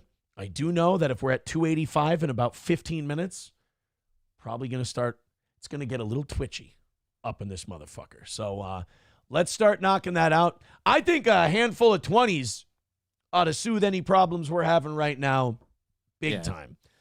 Sam Show says, but you're the most unattractive thing about the show. Oh, no, I don't mean physically. And that you know what? Next time you say something like that, Sam Show, try to imagine how the other person feels and who you might be hurting. Thanks. That requires being human. They don't qualify. By the way, Andrew's son, let's have another day of Andrew's son versus Johnny. He says, how much is left to go on the goal? Is it tough going with Johnny's presence suppressing donations? Johnny, would you stop suppressing donations? I didn't realize I was. I'm sorry. I've been meaning to talk to you about this. Your little acts of subterfuge are really pissing me off. You suppress donations one more fucking time, and I swear to God, I'm not going to tell you exactly what I'll do, but let's just say your asshole's going to hurt. So, guys, if you think Johnny's good and you don't think he's suppressing donations like Andrew's son says, it's time to start throwing in a few bucks and getting us closer to another win for the toe. We're off to a shitty money start so far today. So throw in a couple of bucks. Streamlabs, PayPal, and Venmo are my favorite ways to do it. I love hitting refresh and seeing names and numbers on there instead of the whirly thing.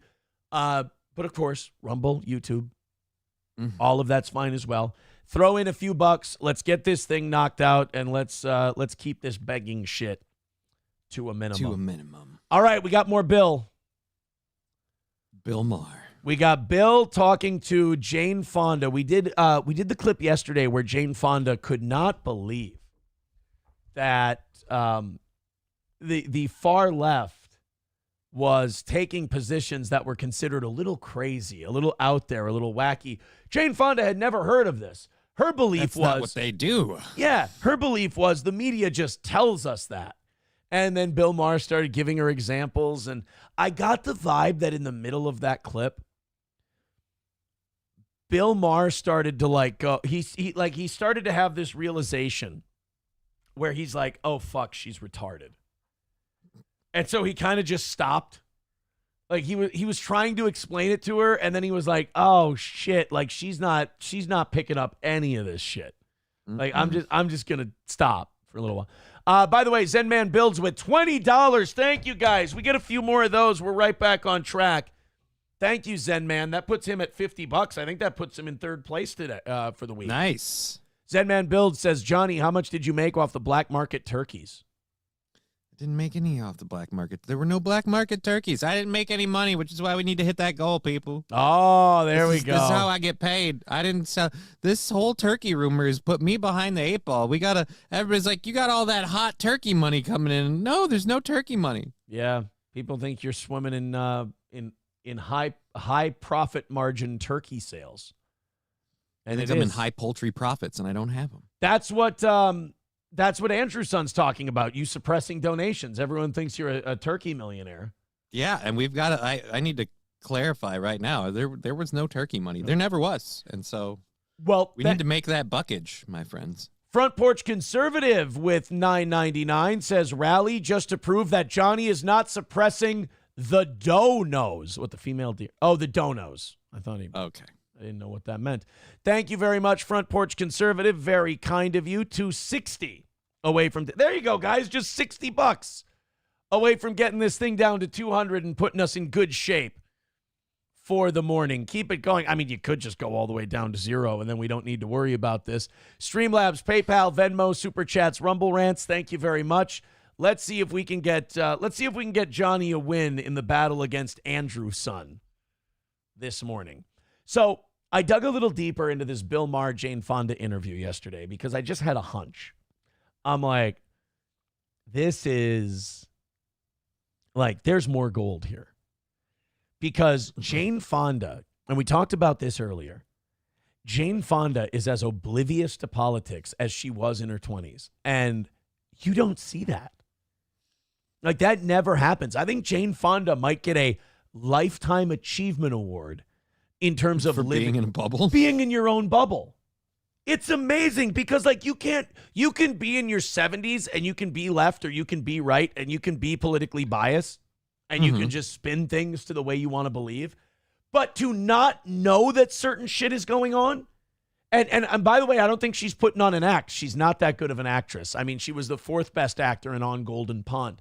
So you watch her and you go, holy shit, she really doesn't know any of this is going on. It's almost in a weird way impressive to live that long and be able to stay away from information that runs counter to what you believe. It's almost a little better than when Jillian Michaels had to let Bill Maher know that, like, no, the crime's reached my neighborhoods too. And like, yeah, but where do you live? Oh, I live over. Oh, really? It's gotten that bad. But that's my point. Like, if it's Bill Maher and you tell him that, he goes, oh, shit. Oh, I didn't know that. Jane Fonda will be like, are you sure? That sounds fucking dumb. That's not right. That's not what I believe. Cite your sources. Yeah. Bill's like, the world? Everybody? Trucker 18 Wheeler with the $1.99 says, hey, Aaron, F Johnny in the ass. Wow. I mean, is that a euphemism or a command? Oh, my God, Johnny, you're in trouble. Lab Glass says this was a $20 rant, but Johnny suppressed it. Oh, no. You fucking dick cheese. This guy was trying to give me $20 to keep my show going, and you suppressed it into $5. You fucking cunt. 255 away from today. Thank you guys very much. Or if you think I'm suppressing donos, you could donate that $2.55 to kick me off the show. Where are you at, Pants Maestro? Yeah, Pants Maestro. I'm expecting you for the save here, is what I'm expecting. Thank you, Lab Glass, for the $5, and thank you, Trucker, for the $1.99. Keep them coming, guys. We got 8 minutes to get this thing under 200, and we're at 255. I think you can do it. Thank you very much. So now our first Jane Fonda, Bill Maher. Bill tries to teach. By the way, somebody said in the chat that she's 86. Really? Okay, I got to give it up. She looks great for 86. Yeah, dude, right? Like, she looks I'm not good aiming for a gilf, but if you had to. Yeah, right. Right, if for some reason you were caught in some odd situation where you had to fuck a great-grandmother, in order to stop a nuclear attack. I don't know how those two things would relate to each other, but Jane Fonda would be a good fuck. Yeah. Not bad. So Bill's trying to educate his 86-year-old great-grandmother on institutional racism. Now, Jane Fonda is one of these old liberals who doesn't realize she's racist because her take on black people is we basically need to spoon feed them and take care of them because they can't feed themselves. So Bill has to hold her hand through, because Jane Fonda still lives in buzzwords. So she uses words like institutional racism without really knowing what it is. Here's a great example of institutional racism. Back in the day, in the middle part of the 20th century, there were concerted efforts by banks and realtors to keep black people out of certain neighborhoods and only let them buy houses in poorer neighborhoods. That's institutional racism. When the institutions, the banks, the politicians, the everything else stop you from doing something simply because of your race. Those were the days. You know, the suburbs were clean. You know what? It's not important. It's not something we need to discuss today. Let's go to Bill and Jane talking about institutional race. Fun with Bill and Jane. I love when I grew up. You know, I think it was like a very normal time. If you were white, yeah. Yes, if you were white. God Absolutely. damn it. Fucking A. Glad we said that. We can't help it, can we? Like, these people like this just cannot help themselves. When it comes to fucking, you know, you can't just let a guy say life was good back then. Yeah, if you were white, shut the fuck up. We got it. If you were white, guess what? He's not black, so he's not going to talk about it. He can't relate to a struggle he's never experienced, and quite frankly, no offense, sorry Toots, but neither can you. You can't. It's like that. Oh man, we got something sad to report. Oh, this fucking bums me out. I'm sorry, guys. I'm going to bring it back to me for a second. This is about a fan of the show. You know, a while back, we had shared a GoFundMe. And we all, myself included, we all threw some money at this GoFundMe for one of our fans, Thomas. His wife was sick. And we all threw in a little bit. I want to stop the show. I know this is a bummer, whatever, but this guy was really good at keeping us in the loop about this. He says, not sure if you had seen, but my wife passed. I wanted to thank you again for putting her information on your show. That was about the coolest thing to have her on a local celebrity show. Thanks again, Aaron. That sucks. I don't know how else to put it. And we're sorry to Thomas for his loss. His wife, Martha, passed away after a battle with non-alcohol cirrhosis of the liver and 2 cancerous lesions on her liver. So she contracted liver disease, and she passed away. If you don't mind, I know this is rude. I'm sorry. I'm just going to write this guy. I don't know if he's listening right now. Fine. I'm just going to write this guy back real quick. Sorry. Thanks a lot. Now we gotta go into a freaking song with a dead dog, and I gotta do a dedication. Well, luckily we're going from something depressing to Jane Fonda talking about politics, so we're not venturing too far from the beaten path. Myself and the send. Johnny's a cunt. He doesn't give a fuck. Johnny says he hates you and your family. I never even met the guy. Suppress my fucking donations more, you sack of shit. Challenge See what accepted. happens. Red Fox Mad with $4.99 says, how much money for an Aaron and Johnny hot tub stream? Yeah, you no gotta, joke. I literally can't do a hot tub stream. Ever since April left, we have lost the appeal of a hot tub stream for a lot of our male listeners, it feels like. No, it's literally possibly fatal to me. Like, it could shut me down. Well, now it's just become very attractive to a lot of our fans. What if? Well, now it's just people trying to freaking cheat the Deadpool, which is live, and the Smart Money's on 3 weeks from now. Great. Gray Duckling with $10. Thank you very much. Let's put Gray Duckling on the scoreboard. By the way, Red Fox Mad just pulled into a tie for third place with Zen Man with $50 so far this week. So thank you very much for your contributions. That's very nice of you. It also puts us at 245 for today. Guys, keep going. We got 2 minutes to get this thing under $200 and get ourselves back on track for today. We can do it. Wait a minute. Zen Man Builds just pulled ahead. Zen Man with $5 says, and now we legally keep them out of the neighborhoods with HOAs. Oh, dude, you keep me out of your neighborhood with HOAs. You're getting a lot of people with the HOAs. Yeah. Smarmy fucking cunts. That's who goes to HOAs. That's who you keep in the neighborhood. And then they bitch when the HOAs become a problem for them. Coltrane with $1 says they just changed the local turkey maker name from Jenny O to Johnny O. Hey, dude, it's pretty close. They could do that because you're the turkey guy. I'm not the turkey guy. Stop suppressing my donations. Mr. PayPalington says everything that comes in the next 2 days goes to Thomas. If Thomas sends us his information for his GoFundMe and all that, or if they're doing anything like that, I want him to let us know so we can help out with that like we did when his wife was sick. Thank you guys very much. 240 is now the number for today. Thanks for another little rally there, guys. Still got a minute if you want to go the rest of the way. Also, it puts Zen Man Builds back in third place by himself. It's the battle for third is between Red Fox Mad and Zen Man Builds. Zen Man is up 55 to 50 at the moment. So all right. Very sad news that we had to report there. Let's get back into Bill Maher and Jane Fonda talking about racism. You know what I really like? I like a good racial conversation between an 82 and 66-year-old people.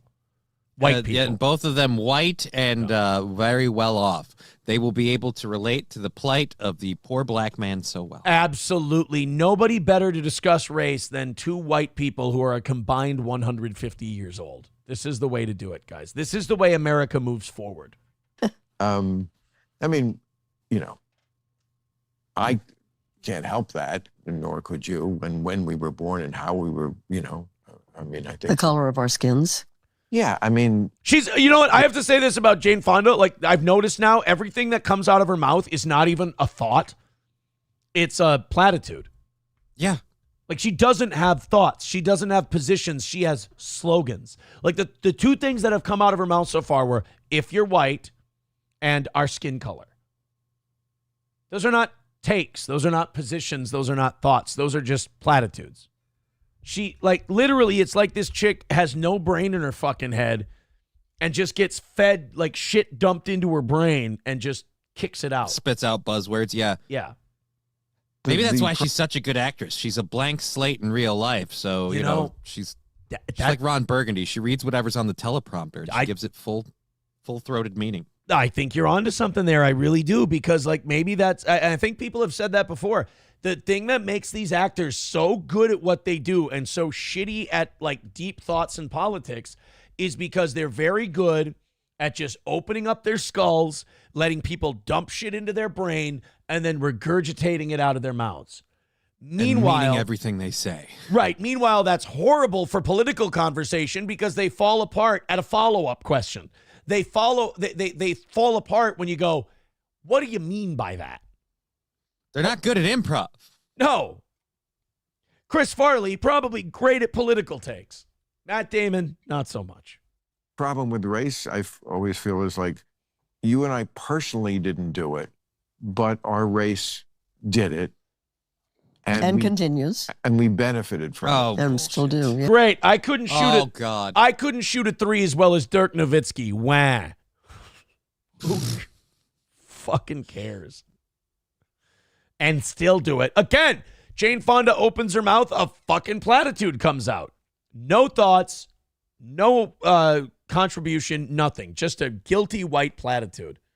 I just want to look at her and be like, yeah, so just continue to belittle and take away all of the accomplishments of people of black or Latino descent or whatever.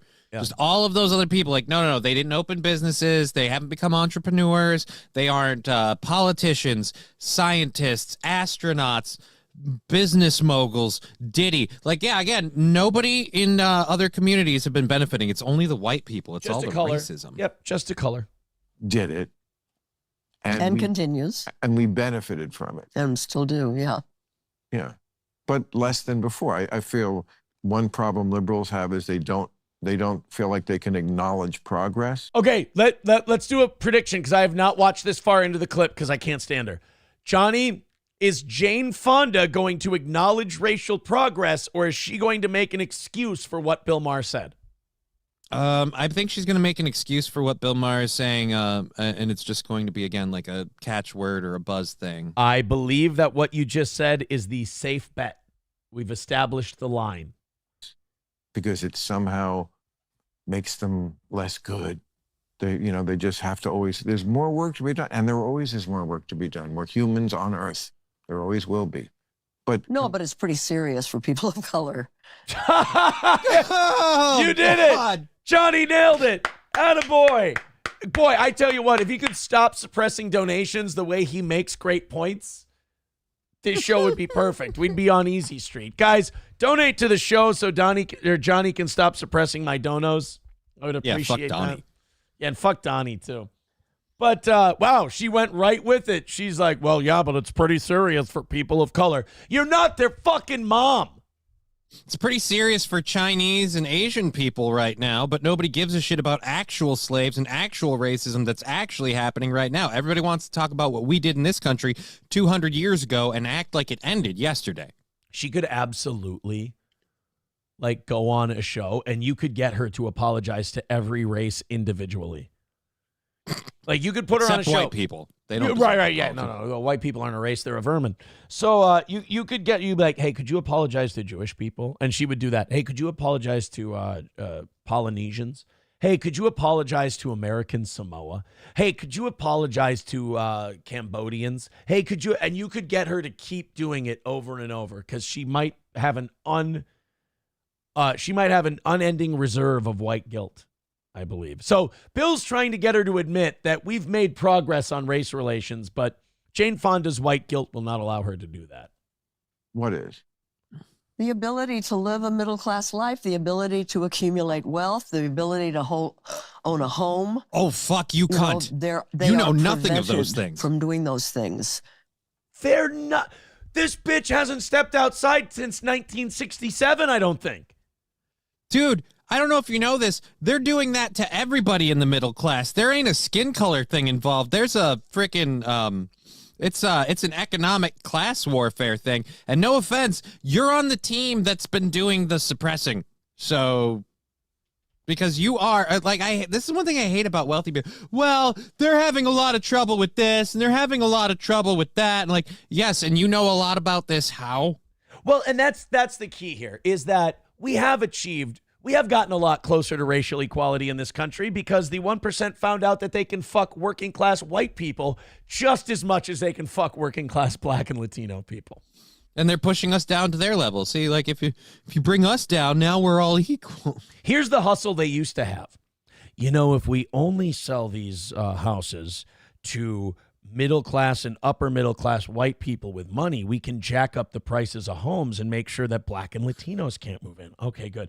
And then somewhere around the last 10 years, they realized, if we just sell these houses to upper 1% multinational corporations that are faceless and nameless and let them then rent them out at exorbitant rent prices to whites, blacks, and Latinos, we can keep everybody down and achieve equality. Yeah. And then we get all the money, guys. This is great. I could come up with a better plan, but yours sounds pretty good. I don't recognize that accent. I don't know what he's trying to say with that. I don't know. I've never heard doing that. A Bill Maher impersonation. That must be just a really bad. Sounds like a half a Bill Maher, to be completely honest with you. But it's just funny to watch someone like Jane Fonda, who is repeating talking points from the fucking flower child rallies of the 1960s. She hasn't. It's not changed. When a Bill Maher, when a guy old enough to qualify for Social Security and is liberal has to educate you on the racial progress we've made in this country, I think that's the definition of out of touch. Yeah. Own a home. You know, they are prevented from doing those things by laws that remain in place. Like, I just feel like a working class black person or Latino right now would smack the shit out of her for saying that. Right? Verbally. Again, it seems insulting. They're prevented from doing these things by laws that are still in place. Like, okay, what are these laws? Right. You know, she's that old school liberal who treats minorities like they're children and like they can't do anything. It's fucking disgusting. And you can't make the frustrating part about people like this is you could sit down and talk with them like Bill Maher's finding out. You could sit down and talk with them and you'll never be able to convince them. They'll just go, no, this is completely the way it is. I believe this. And it's earnest. They do believe it. Redlining and mortgage issues and so forth. That remain in place? Mm-hmm. Redlining? Mortgage issues, they can't get the same It's not loans and mortgages that we do. What? Yes, they can. Oh my God, does this bitch not remember 2008? The reason 2008 happened is we kept giving loans to any fucking asshole who came in. They didn't even have to prove they had a fucking job sometimes. Half of them didn't even have to prove they were American citizens. I mean, for fuck's sake, there was never a color thing involved. This lady thinks we're still in what, like the 1960s? Right, that's what I'm saying. Like, what she hasn't found out is that the banking interest, the money interest, and the real estate interest in this country have done this really great novel thing where they found a way to fuck every single person based on class and income versus skin color. They found that it was a much more profitable hustle to fuck people over based on their economic standing than it was to fuck them over on their race. Because if you fuck people over only based on their race, then you're missing the majority of people you can fuck out of their money. Right? Whereas now they get everybody and keep us all down. Yeah. And they keep throwing that race thing out there so we don't pay attention to the class warfare that's going on. I mean, you got to give it to them. They found a great hustle. I'm wondering, is she a part of the shill system or is she just an innocent idiot? She's an innocent idiot. I don't care. People can say, no, she's a shill. She's this, she's that. I fully believe Jane Fonda is locked in the best bubble American celebrity has ever seen because she hasn't evolved in 4 decades. It's incredible. People do. It's not against the law to discriminate for a business to hand out? I guess there must be some laws, but they're not. I don't know. They're still discriminated against. I don't know about the laws. I don't know about the laws, but I know the discrimination is happening. I don't know about the laws, or I don't know what's happening, but I know the discrimination is happening. We just literally played a clip of Jane Fonda arguing with Bill Maher, and then at the end going, I mean, I don't know what the fuck I'm talking about, but I'm sure But I know that this is happening. Yeah. Bill's being so polite and so nice to her. He's going, really? There haven't been laws that... Because, spoiler alert, yes, if you go in to get a loan and they go, get out of here, Negro, you're going to prison. We don't give money to darkies. Yeah, you can't do that anymore. Now you can say, we give money to everybody and saddle you with loans you can't pay back because we have a higher financial IQ than you, and we're going to get our money anyway because the government has rigged things in our favor due to our campaign contributions that allow them to give us the money that you owe us if you can't pay. It's a wonderful... See, what used to happen in this business is we would make you a mortgage loan and you would pay it back in 30 years. Well, we said, hogwash to that. We want that 30-year money right up front. So we loaned the money to people we knew couldn't pay it back. And then in 2 years, the whole thing went upside down and we got all the money right up front from the government. Interest and all. And all we had to do was fuck over the middle class and destroy the economy. I can't imagine. I can't imagine why people fucking hate these people. I can't imagine. I can't imagine why these people hate them. Pay that banker. Pay that banker man his money. No, America, I pay you with your own money. From last time, I stick it in you. The banks in this country are Teddy KGB. Foreclosure! Foreclosure! He trapped me all night. W2, W2, W2. Yet he foreclosed on me. Straight up. Pay him. Pay that bank his money. Thank you, Gray Duckling, with $5. He says she definitely locks her car in certain neighborhoods. Allegedly, perhaps. Grand Poobah with $2 says, I don't think Jane Fonda knows we had a black president for 8 years. Yeah, I don't think she's aware. She might fight you on that point. She might let you know that that's... Actually, you know what? Jane Fonda might actually say, she might go, he was half white. And that's the only reason we put him in there. $10 from Future says, Sean said I have to remove a 0 on future donos. Isn't that just like a cheap fucking lawyer? Sean said I have to remove a 0 on future donos. Also, you can call me Future Mrs. Martin 2.0 or FMM 2.0. That's what his fans know me as. Yeah, we'll go with 2.0. Thank you very much. That's very kind of you. Extending her lead to 110. Thank you very much. And dropping us down to 225 for this morning. Guys, we're off by a little bit, but that rally was pretty solid. I appreciate it. Thank you guys very much. Let's keep hammering it home. Yeah, Sean, don't let your wife outdo you. Yeah, Sean. Get on the board, man. What are you, fucking gay? I love Sean from Potentially Criminal. I was watching one of his clips the other day. Which one were you? What did that clip happen to be about, Johnny? It was about somebody's appeal thing being denied. It was just a law thing. I don't know about people going through law stuff. Sean's good at law stuff. You know what you know what I would call Sean? What's that? He's a bit of a legal beagle. Sorry, it's fucking retarded. Hulkamash Baby with $1 says, honest question, did the banks get the money and the foreclosed properties to resell again? It's almost like it was a completely illegal scam license to just print money off the backs of the American people and the economy. The only problem is it wasn't illegal. Yep. They passed a law. The first thing they did was they repealed the Glass-Steagall Act. Now, because it prevented them from being able to do right. The Glass-Steagall Act said that the bank has to loan out its own money. And the bank cannot engage in, they have to use their own money for investments and speculating and things like that. You can't use depositor money to make bets and speculations and investments, things like that. You have to use the bank's own profits to do that. The repeal of Glass-Steagall said, fuck it, it's all one big pot, just go ahead. Do you have to go already? All right. Johnny, can you give me one brief second? All right. Hold on. Johnny, you talk to them for a minute, and then we'll talk about the bankers. This would be very exciting. Aw. He's going to kiss his dog goodbye.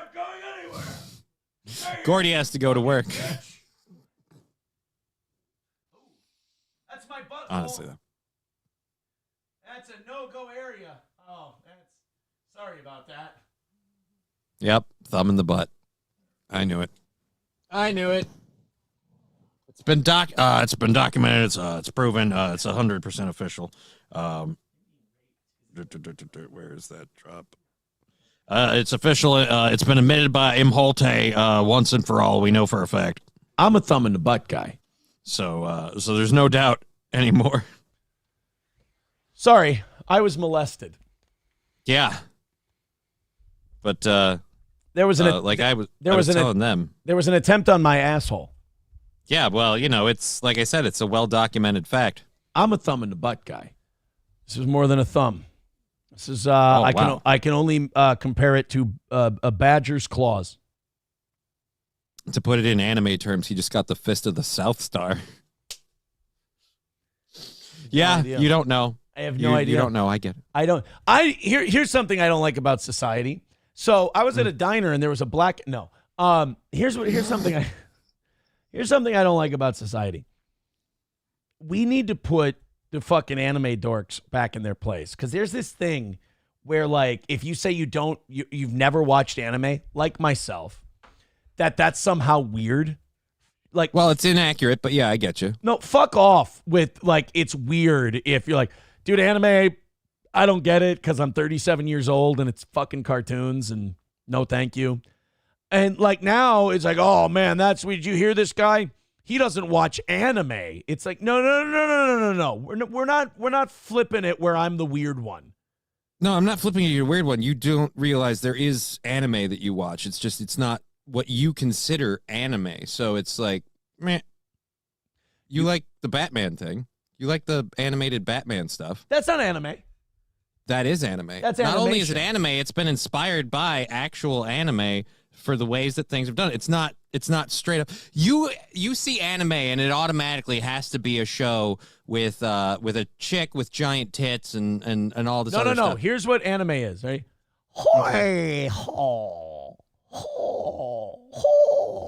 They're all making the really smiley, slanty eye. It's really racist. Like, to me, anime. They've shown it in South Park a couple of times. Fuck you, Will. Like, you have to, for it to be anime to me, this sound has to be made. That's an anime. That's an anime sound. No. Yeah. Don't fucking change the definition of anime to lump us all in. It's fucking horseshit. It's weird Japanese A-bomb shit. And I'm not biting. Well, then what you're describing, I don't know that many people do watch that.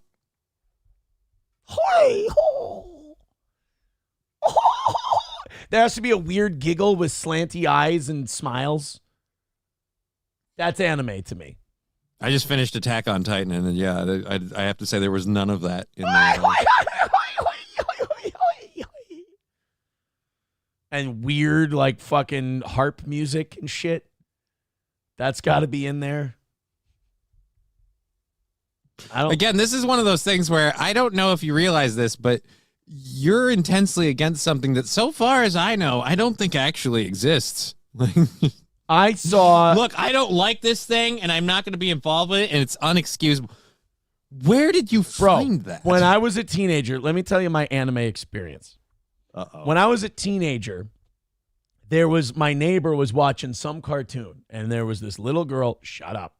There was this little girl, and she saw, like, little black dust bunnies or something in the apartment that they were in or whatever. And she talked to this old lady. I don't know if it was her grandma or some old lady. She's like, oh, you mean the sprites? Oh, the sprites are here to visit us. Oh. And I didn't know what the fuck was going on. I don't know what they're talking about. I just know there was a lot of slanty eyes, a lot of weird high-pitched giggling, and some ghost shit going on. And it fucking sucked, and I hated it. And that's what it will be to me. And I don't like this normalization of fucking gay, lame-ass Japanese animation. It's fucking Pixar or bust in this house, let me tell you. I got bad news for you about a lot of those animation studios. But What? No, go ahead. Japan, China, Taiwan. Like, that's where it's all coming from. Like, American cartoons, anime cartoons, all made in Taiwan. Yeah. I do. I hit my TV with a wrench every time anime comes on, and I go, turn this off. I don't want to stay here anymore. Princess Mononoke. I tried to make you watch Moana, but you're a bunch of anime fans. But you insist on Howl's Moving Castle. Again, like, dude, there's a broad swath to anime. Dude, and, I have breaking news, and I have to fucking kill half of our audience. Multiple people have now written in the chat what they think the anime I watched was when I was a teenager. Okay. They've named it. That was such a generic fucking description I gave. And they've given you a specific anime? Fuck off. There's no way. Spirited Away official trailer. 10 years ago. You watched Spirited Away? This looks too new. I was a kid. Walt Disney Studios presents a studio. No, fuck off. It's not Walt Disney doesn't bother in anime. Stop it. Yeah, it does. Shut your fucking mouth. You're already, what is it, compressing? No, what are you doing to my donos? Suppressing donos. You're suppressing already suppressing my donos. We're like $220 away from today. Andrew's son has made it very clear that it's all your fault. So everybody throw in, otherwise Johnny's suppressing donos. All right, let's see if this is the one. Oh, honey, don't take a shortcut. You always get us lost. This might be it. Master filmmaker Hayao Miyazaki. He's not a master filmmaker. He's not fucking, Again, Francis Walt Ford Coppola. Disney had a Japanese guy make this movie. So again, your problem with anime is in a mainstream issue. So I'm sorry. Oh, there was a thing in my way. Oh, lucky I see it when my eyes are closed. Come on, let's go in. I want to see what's on the other side. Where are you going? They're doing the thing. Where you going? Hey, you said just a quick look. Oh, poor little Chinese baby. You shouldn't be here. Shia Itajero. Get out of here now. What? I don't think this before is it gets it. dark.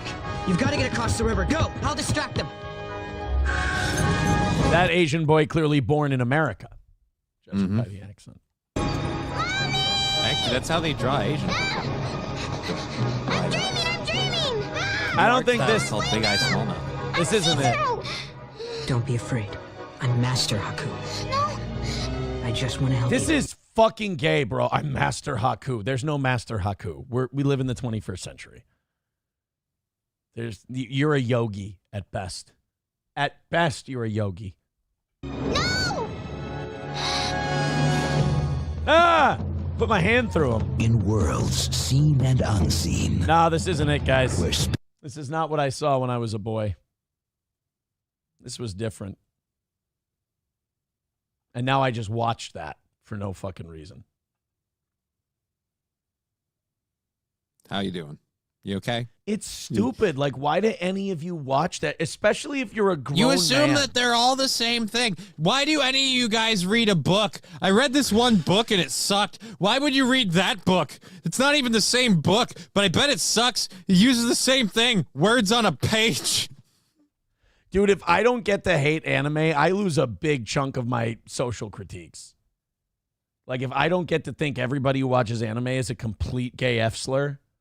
And I just don't think he realized how anime has grown and mixed with just old school cartoons and everything. And now it's just one conglomerate pot of animation in forms of 3D and 2D and you know what? 3D, 2D hybrid. It's all been put together. It's about the stories. I get it. I understand. This is how Jane Fonda stayed liberal and not knowing any of this shit all these years because she's like, fuck it, I don't care. I've learned what I've had to learn on this subject, and this is my stance for the rest of my life. This is my take on anime. Yeah.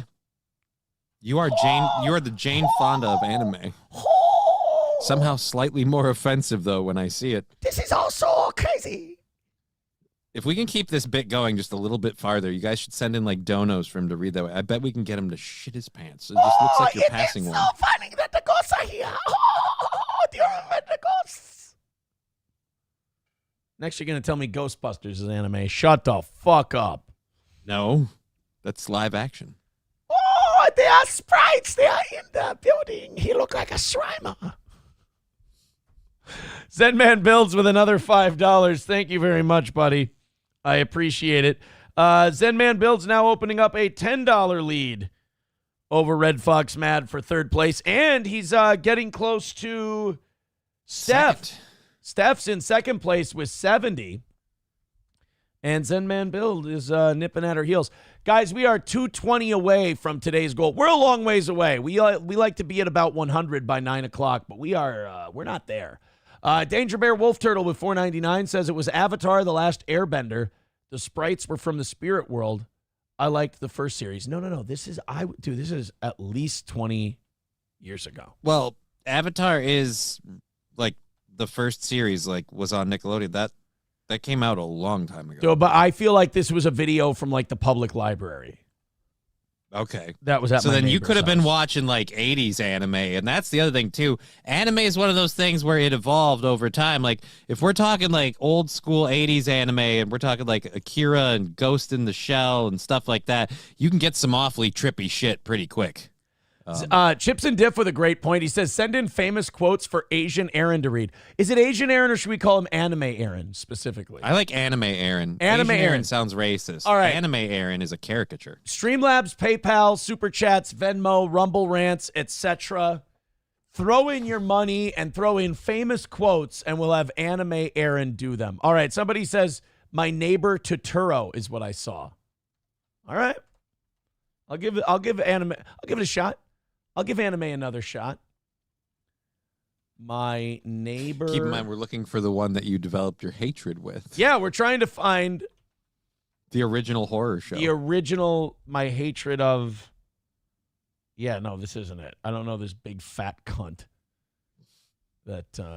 How much of it did you watch? I don't know. I barely remember any of it. I just know if I see the. Jesus Christ, this is scary. If I see the grandma and she's talking about sprites.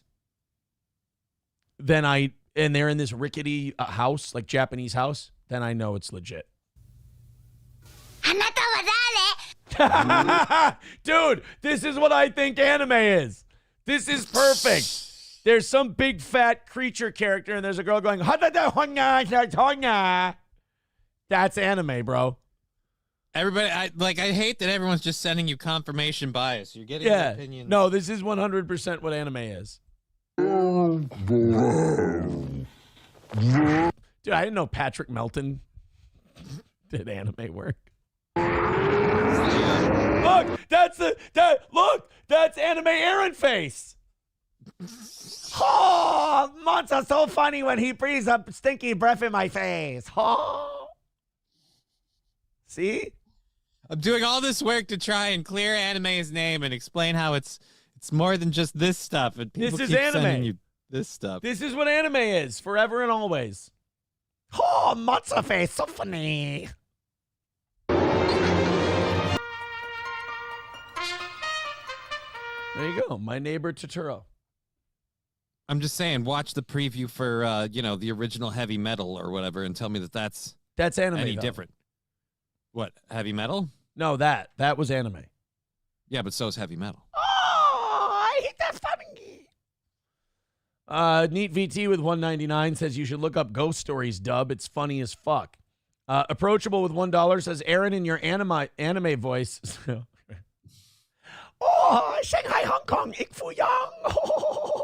Fortune cookie, always wrong. That's the hot one. Am I offending you as an anime fan? No. Okay, No, not I don't want to be offensive. Sometimes I realize that eventually I will have to relive this moment when I die. At least I know it's near the end. You're welcome. Fall asleep during that movie. Hulkamash a Baby with $1 says, bro, it's Spirited Away. There's a giant-headed grandma and a ghost with a white mask. There's little dust bunnies, though. It's not like these big things. Are you sure you're not talking about that movie with Patrick Swayze, Ghost? Oh. There are black spirits in that. Shit, you know what? You're right. We can move on. Guys, I'm sorry. This was never about anime. I was talking about Patrick Swayze. Unlucky Irish Chick, I love that name, says, you looked like this commercial, Aaron. All right. This commercial. Oh, potentially offensive content ahead. This is always a great warning to read. This is like those, the guys who remake those Charlie Brown cartoons and just say the N-word a lot. So Charlie Brown cartoons. Yeah, right. All right, let's see. They're encouraging me not to perform these racist acts. It might be too late, you guys. We got to celebrate our differences. Yeah. Oh, dear Lord. Hey, everybody, this is anime. Now, yeah, right. This is anime to me. This is perfect. Jesus. That's anime. This is an anime promo. To celebrate our differences. Holy Jesus. It got better or worse. Celebrate our differences. Cause it's beautiful when the whole world sings together as one. Oh, that's perfect. Isn't that beautiful? We celebrate our differences. Oh, dear Lord. I don't really understand where... They had a bone in their nose. Right. We need to celebrate that. That's one of our differences. That makes us all great. Dr. Silverwolf with $2 says, you mean the suit sprites? It's Spirited Away. Oh, dude, I'll go back to it one more time. But that looked nothing like the shitty movie. I mean, it was shitty. But it looks nothing like the shitty movie that made me hate anime. What was it called? Spirited Away anime. All right. I'll try again. Their spirits are transformed. And sorcerers rule.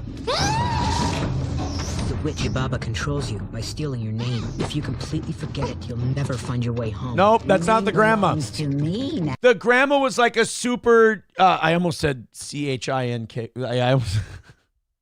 She was a really like, It was, Jesus Christ, man. She was like that. One girl's future depends on her judgment. Aren't you getting wet out there? Now we're venturing into hentai. Aren't you getting wet out there? Oh, not as wet as I get in your bedroom. Oh, do you have any octopus tentacles? Oh, tentacles are my favorite. I'll leave the door open for you. Oh, this might be. Oh, Her courage. wait a minute. Haku, he's hurt. Haku! No, this isn't it. This way! Her loyalty. Haku helped me before. Now I want to help him. Everyone, I need my shoes. Oh, this might. Please. And remembering one Oh shit! thing This might be above it. all else. I want you to know my real name. It's Chihiro. Walt Disney Studios presents a Studio Ghibli No. film. Experience Maybe. a No. magical movie phenomenon embraced by all the world. Let's go. Dude, did they just fly up those girls' pussies? I have no idea, man. Again, like... Because they really like the breeze. It was as comforting as a summer's eve. Stinky pussy ass bitches in these animes.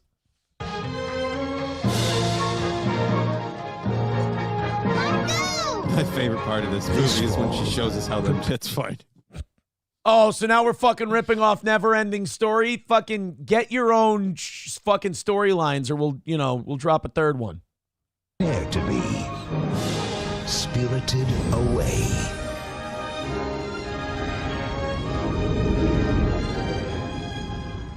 All I remember is the old lady calling the little dust bunny things sprites. If that's the movie, then that's the one I watched. And I've hated anime ever since.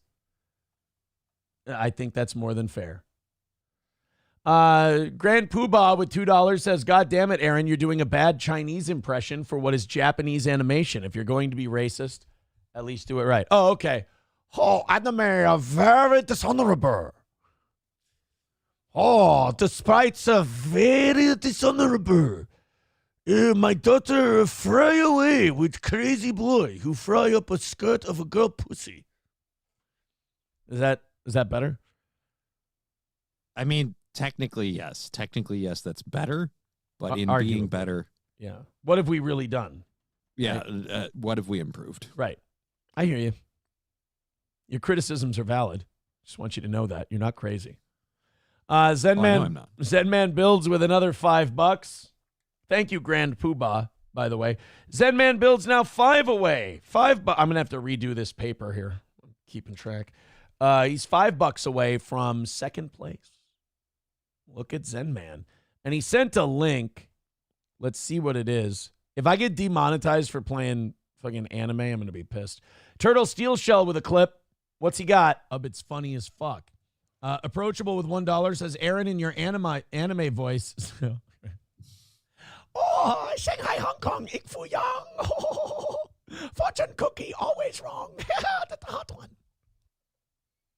Why did you put your hand over your head? Is that offensive what I did?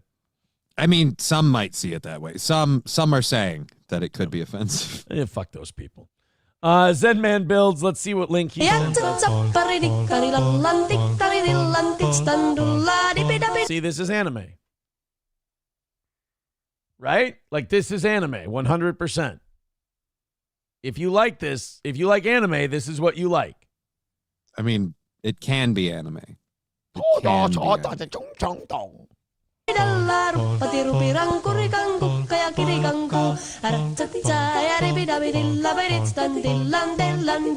She's swinging someone's hand around. I don't really. No, it's a leak. It's a like an onion. Oh, okay. A-Team, thank you for the $1.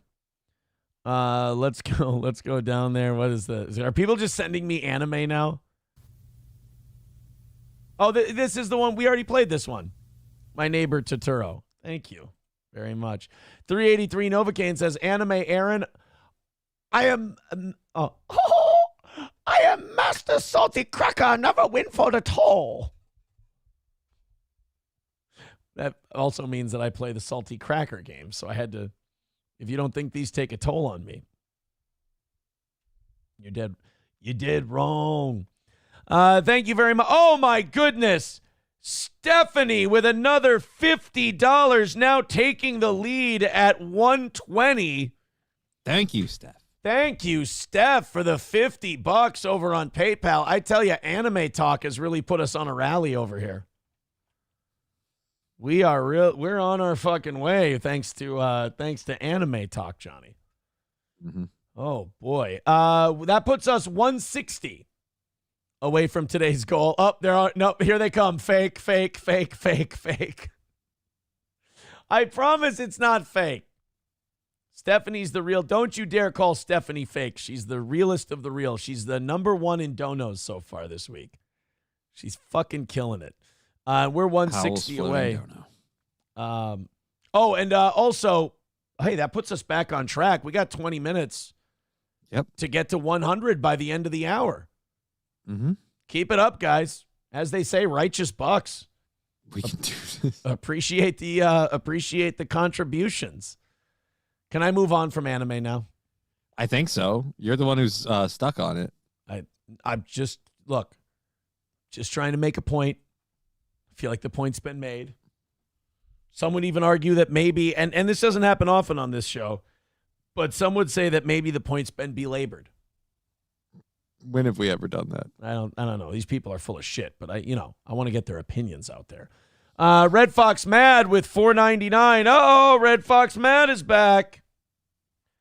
Red Fox Mad now at $55. He's $10 away from Zen Man. I kind of like this little back and forth. Yeah, I like this back and forth we got going on. There's a fight for first place, but then like third place, there's a little positioning going on. I like it. Nice little tug of war all over the ladder. Yeah, 155 away from today. Thank you, boys and girls. MSO writes, keep it up. Something Aaron has trouble with? That's not true. How dare you? How dare you? Thank you guys very much. Keep it up. Keep it going. We appreciate it. And now, because of it, I don't know how we got on the anime thing, but we've still got another Jane Fonda Bill Maher clip. I'm sure it'll segue beautifully from anime. I honest to God, dude, I have no idea. I'd like to remember how we got on to anime, but I don't. I just remember I was trying to defend it, and then everybody gave the worst examples for me to defend. Sam Show says, Aaron, all you got to bring up is Boku no Pico. Checkmate, weebs, you're trash. Do you know what Boku no Pico is? No, the name does sound familiar, though. And like I said, with anime, it's a very broad topic. You can find some incredibly messed up shit if you really look for it. It's because it's fucked up, dude. Dude, not all of it. Boku. That's like saying, like, everything is bad because you don't like one thing. I don't like this football team, so football sucks. Like, what? Like, this is a thing where people are like, oh, this is a shitty anime. Like, I guarantee I'm going to click on this and I'm going to go, this is all anime to me. Like, this is not shitty. This is right, just but they're normal. finding the shit versions to give you, and those are your generic versions of Cannot anime. believe I'm in doing general. this. To start Boku no Pico off, we have this very wholesome scenery with some very wholesome water and a very wholesome main character named Tamotsu, who happens to be Bro, are you forgetting something? I'm not doing it. Yeah, you are. See, like, this is, like, to me, this is even above what normal anime is. Like, this Yeah, is- and I'm saying this is below what actual anime is. Am I done yet? Keep going. Happiness. I can't stand this guy. I can't stand this guy. Yeah, doing I this can't fucking stand this video. dude. Jesus Christ. We got it. We've got it. Yeah, I don't all it is people comment. Oh, here's the theatrical trailer. Here we go. In a world where adult romances are the only ones taken seriously, two boys will change the world of love forever. I don't think this is Nobody knows the bond they share. And nobody knows how far they'll go. Starring Pico and Chico.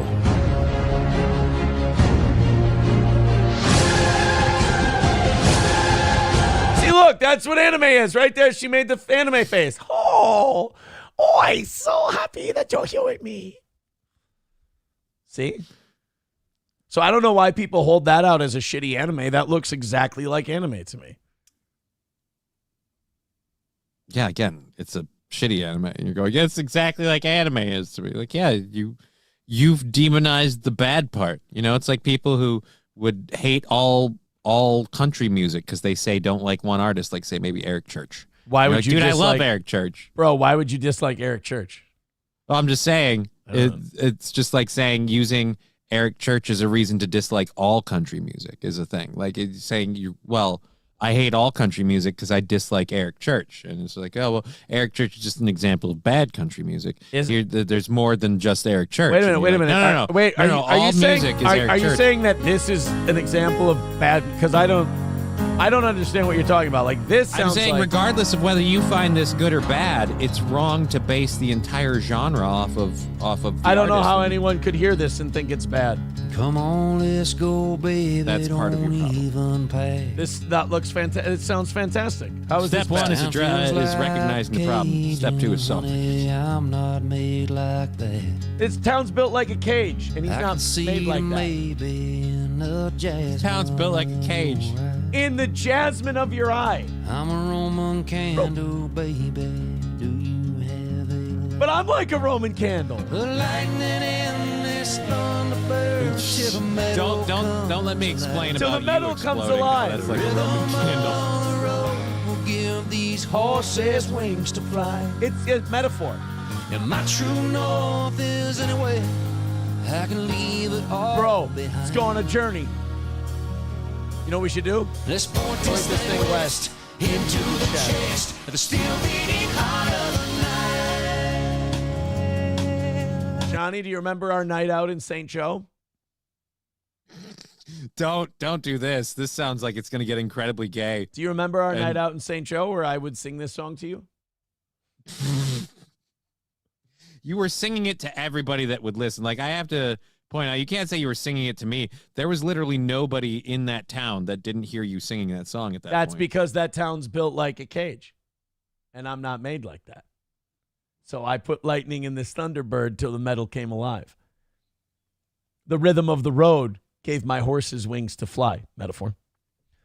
Oh, Jesus. My true north is anywhere. I can leave it all behind. So let's It once point. was in Spicer.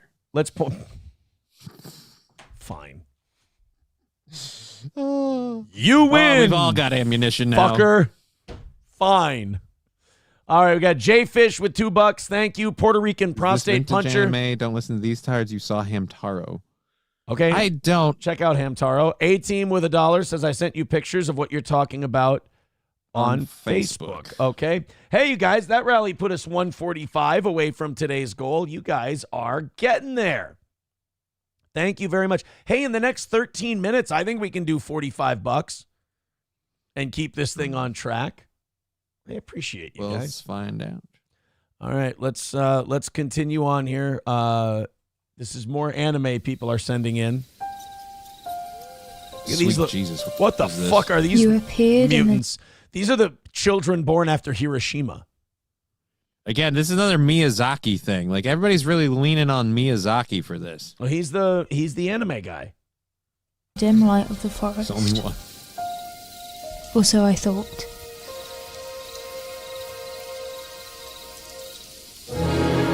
What the fuck is this? For no sooner had my ears taken in your rattling queer laugh.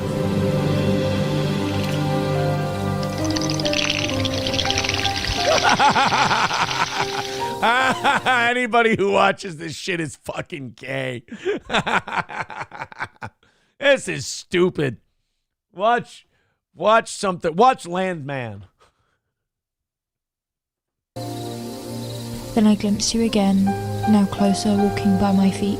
Johnny, would you agree that if someone only saw this for anime, did they give these little things butt cheeks? What the I think fuck? they did. They gave him butt cheeks. But we that to couldn't give me is him a- anime. They give ghosts butt cheeks because they're fucking weirdo perverts. It's ethereal from the waist down. You don't need butts or dicks or vaginas or none of it. You're dead. You don't need to shit. You don't need to fart. You don't need to fuck. Move on. Do you understand now why people might see shit like this and go, anime's fucking stupid? Yeah, but that's because, again, and this is the thing I'm trying to fight, is you're saying that this is anime, and it's saying, no, this is some anime. There are differences. Don't fight. Don't struggle. You're going into shock. Pretty soon, you'll feel numb, like slipping into a warm bath. You know, that's what sets this show apart from others. Nobody's quoting Red Dragon while watching anime in the podcast world. And that's what I do. Oh, you want to hear mental illness on my fucking actor shit? Okay. SP and I are rewatching Ray Donovan. Great show, by the way. We're rewatching Ray Donovan, and a guy comes up to John Voight's character, and immediately I go, oh, that's the guy who played Ralph Mandy in Red Dragon. Johnny, you've seen Red Dragon, right? Yep. How small of a character is Ralph Mandy? Isn't he the assistant? He's like the coworker who's horny for the blind chick. Yeah, the one who wants the blind lady. Yeah. Hey, like, saying he's a bit character is about as good as you can get, because, like, he's not irrelevant, but, like, he's just above having a name in the movie. Mandy is a fool. Ride with me. This is one of my favorite lines in that movie, by the way, because of how Ray Fiennes says it. Ride with me for my pleasure. I don't know. Like, what woman would get into a car with a guy who talks like that? Well, he said for his pleasure, and he let me pet the lion. Tiger. Or the tiger? Yeah, it's a tiger. Yeah. I won't let him have you. Do you know what he'll do? He'll bite you to death. He'll hurt you so bad. Please, Dee, don't let him have me. Yes, I'll shoot you and then myself. She's like, oh, fuck. Like, you know, I've been in a bad relationship or two, and there are those aha moments where you realize this is fucked up. You don't like that to be being a blind person and reaching out your hand and holding the business end of a fucking 12-gauge Magnum shotgun. And your boyfriend being like, I'll just fucking smoke us both and then we'll be free. And you're like, we have not. And this is after you sucked him off once. You fucked the guy already. And then you're like, this is not an exit strategy that we've discussed. I feel like as a couple, there should at least be a couple discussions as like, hey. She did not see this coming. Yeah, if shit goes wonky, like, can I blow your head off and then kill, you know. Feel like it needs to be discussed, but that's me. It's just me. Fauci's Penguin. Ride my lap for my pleasure.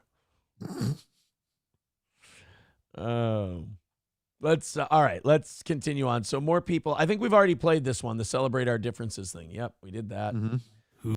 Here's another anime that somebody sent in. They're trying to help you. They're trying to turn No, my they're not. opinion on it. They so are not. I'm looking at this already, and I'm What? like, mm-mm.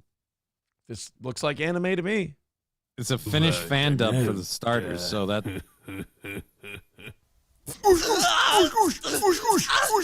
Oh my God! No, No. Again, this is why No. we can't be trusting anime, and our audience especially. I'm sorry, guys. I know that's on YouTube, so that's probably legit because it's just a silhouette of a man, Scaramouche.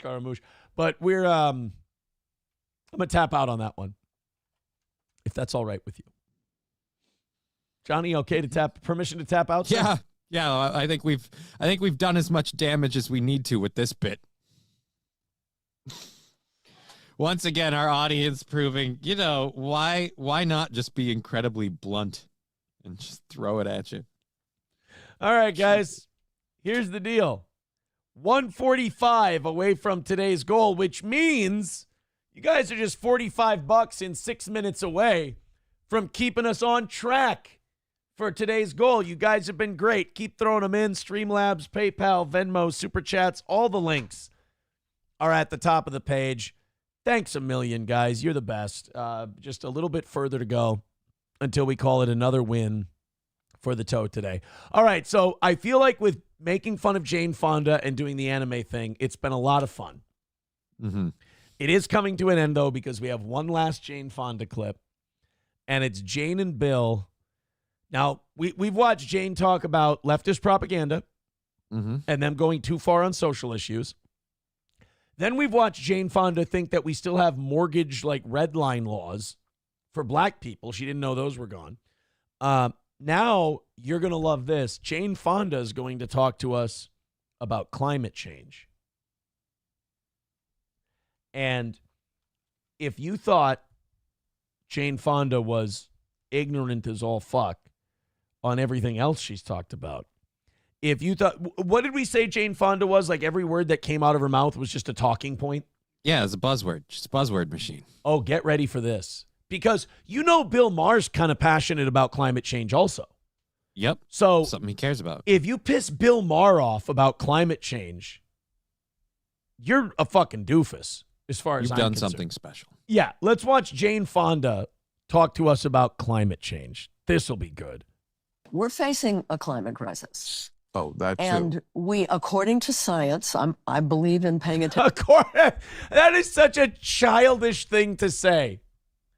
According to science, no, there's no definitive science. According to some science. Which science are we right. talking about? You can quote studies. You can quote the National Oceanic Atmospheric Association. You can quote, the British Columbia Weather Institute or whatever. But you can't just go, according to science. It's like, well, wait a minute. Like, if you're going to go, for example, gravity, you don't go, according to science. No, according to Isaac Newton, this is what we developed on the idea of gravity, the laws of gravity. Just going, according to science, that's like saying, according to air, according to water, according to wood. This is going to be hard. It's such a childish way to make your point. It's like, according to science. Attention to the science. The science. We don't have a lot of time to do something about it. There comes a point. And by the way, we could have had this conversation in 1980 and it would have been the same conversation. Yeah, I very distinctly remember, in the early 90s in schools, I was, told about how, dude, the red line is, we don't even have until 98 to really start turning this around, or there's no turning back. Didn't Al Gore... many point of no returns. Yeah, didn't Al Gore tell us, Florida was underwater by now? Yeah, we're supposed to have Florida underwater. The ice cap should be melted. It should be Water World by this point. Kevin Costner should be... We should all have gills behind our ears. Yeah. There comes a point where the tipping points Absolutely. happen, and then there's nothing we can do. It's out of our control. So there we go. Climate change, tipping points. So she's got the science. She's got the terminology down. Wouldn't you die to hear her thoughts on COVID? and we don't have a lot of time between now and the tipping points, okay? Which is stop all new fossil fuel development, cut our emissions in half very quickly, and then... I've got news for you, sweetheart. Even if we cut our emissions in half, even if the world was able to do that, they're not, because again, you live in a privileged country where even we can't do that. But like India can't do it, China can't do it, a lot of countries can't do it. But even if we cut our fossil fuel dependence on half, we would still need new exploration of energy sources. It's like it's like Billy Bob says in Landman. He goes, he's pointing at windmills. He goes, if these fucking things worked, the oil companies would be buying them up in a heartbeat and they'd be putting them all over the place. Right. Gradually phase out. That would probably be considered, maybe even by you, as radical. Well, it doesn't even matter because it's never going to happen. That's just not something humans are willing to do. It's going to have to happen. No, it's... Or there's no future for us. Well, first of all, that's not necessarily true. See, look, you're making Bill Maher look like the climate skeptic in this conversation. That's how amazing what you've just done is. Well, it has to happen, or we're all dead. Like, well, hold on a minute. And again, this is just actress Jane Fonda pouring shit out of her mouth that somebody dumped into her brain. Didn't question it, didn't think about it, didn't develop her own thoughts on the issue, just blah, regurgitated it. I've always been on your page. Well, then how can you say that isn't necessarily true? I'll get to it if you let me. Okay. Okay. First of all, the problem with tipping points, which I totally am on the page. There is a tipping point, and it could be tomorrow. We don't know. But the problem with that argument is that they have been saying it for a long time and made tipping point predictions that we've passed. Right. And that's the whole thing. And again, you just made Bill Maher look like a Republican on climate change. You're crazy as fuck. Yeah. There's nothing else she can... The tipping points thing, like he said, we've had those before. It's the same argument as before. It's really hard for us to take you seriously when you're like, no, we're the moral high ground. We understand what's best. And these tipping points and these things matter. And you have to take what I say seriously because I trust and I follow the science. Oh, it turns out your tipping points don't matter.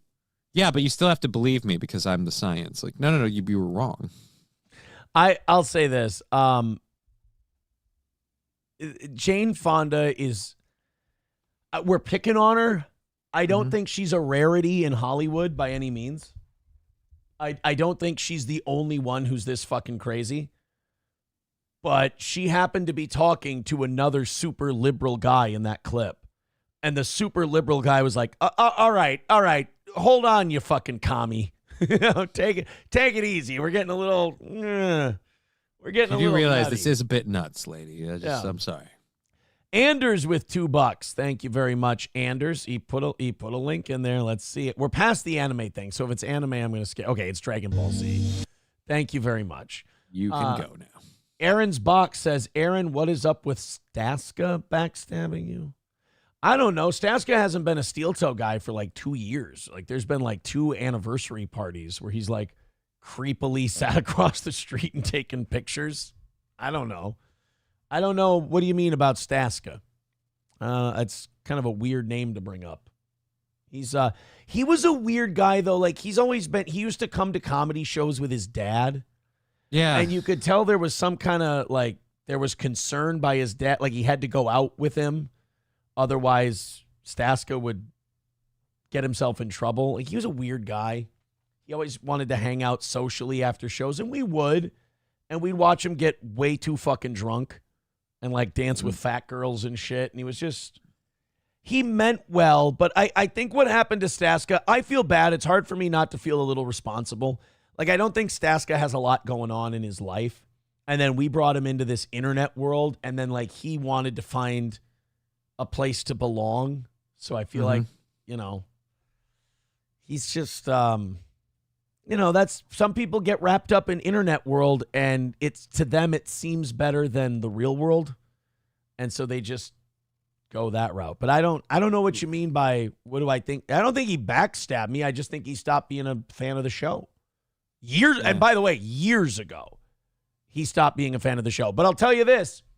Anytime he's seen me in public, hi, Aaron. Oh, hi. Oh, yes, sir. No, sir. Like, he's been very cool. And I've always taken the guy with a grain of salt, and I always will take him with a grain of salt because the internet's real to him and the real world is real to me. So I kind of understand who he is and what he's going through. So I put him in that camp, that category. So I don't know that I've seen him in like my daily life. I don't think I've ever run into Staska. Staska's he's always been a weird guy, but that's part of the deal. Look, I don't know, like maybe these shows like don't have a lot of fans or what, but like Johnny can attest to this. I've been gaining and losing fans for a decade. Like, how many eras of Steel Toe have we gone through where you get those angry messages from people where they're like, I fucking hate you. Like, you betrayed them. Like, somehow, and Staska was that way too. Like, somehow I left him behind or something. I'm like, guys, I'm just doing a show and I'm trying to entertain you. That's it. Succeed some days, fail on others. But Staska, I think, is one of those guys who just kind of took it too seriously, and it's playing for blood, but he's always been kind of a weird guy. All right, we got a lot of other stuff coming up today. We are now done with Bill Maher and Jane Fonda. Unfortunately, that's a shame. I'm really sorry, guys. I'm really sorry. We've got a lot of people talking about the Cash Patel thing. By the way, apparently this is. Like, there's a lot of mainstream media people, and this is how I know that Cash Patel is the right pick for the FBI, because there's a lot of people for no reason just coming out and talking about he's dangerous, he's this, he's that, and like they can't play me anything or show me anything that makes me feel like he's dangerous. The dangerous stuff they have, I'm kind of in favor of this though. Right, I the dangerous shit that they have, I'm like, yes, this is great.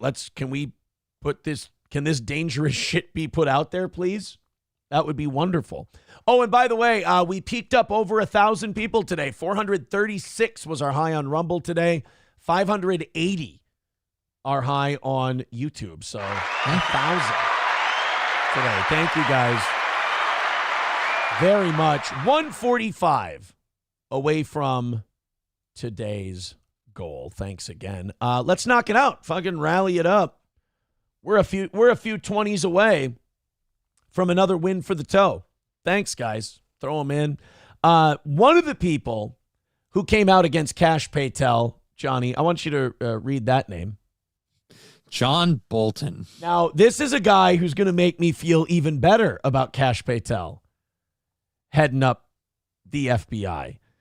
This is what John Bolton had to say about Cash Patel. Now, remember, John Bolton, with his two stupid dogs mustache, and never seeing a war he didn't love, said that Trump has nominated Cash Patel to be as Lavrenti Beria, Stalin's chief of the secret police. Fortunately, the FBI is not the NKVD. Wait, what? The FBI is not the Soviet secret police? Go ahead and tell Randy Weaver or the Branch Davidians or Donald Trump or anybody else that the FBI is not the NKVD of the deep state. I'll wait. The Senate should reject this nomination 100-0. Yeah, because he's going to expose that little club that you're a part of where all the dirty shit happens. Yeah, pretty much. And that's why we should have him in there. This is one of those weird things where this guy's like, hey, look, I want the FBI to actually do what they're supposed to do, like go out there and bust criminals. And I want to investigate these people and those people. And it's just, again, it's like all of us hear that and go, yeah. And then we get the deep state people going out and go, this is a bad idea, guys. He's going to take away our freedoms. And we're like, yeah, your freedoms. Cash Patel wants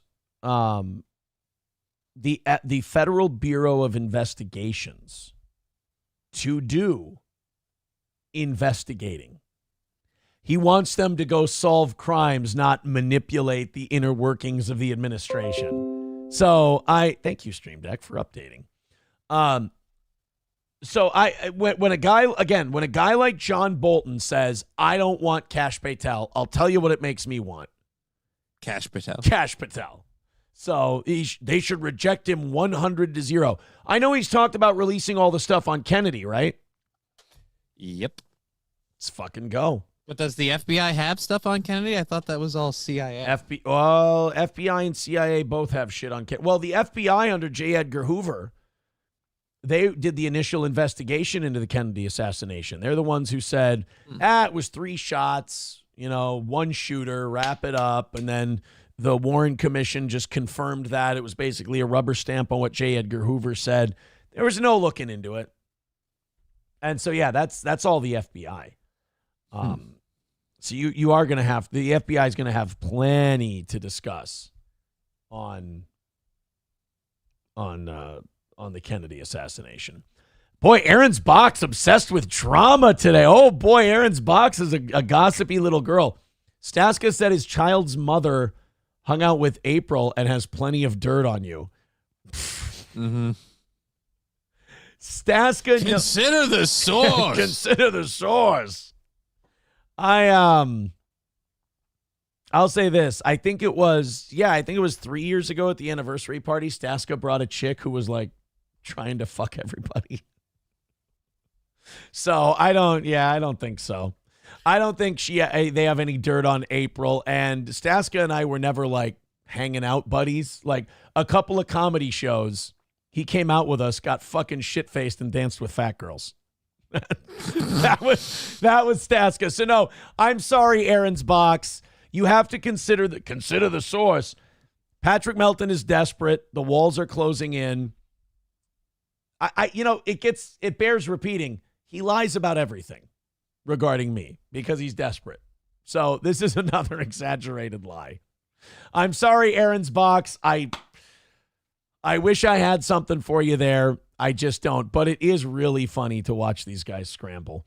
All right, let's go ahead and open up these 7 o'clock stories. And while we do, guys, may I implore you to throw in a couple of bucks because we are teetering right here. We'll use a Jane Fonda word. We're teetering on a tipping point for today's goal. 145 is the number. That's a close number. Honestly, a couple more contributions, a couple more donos will be right there in firing distance.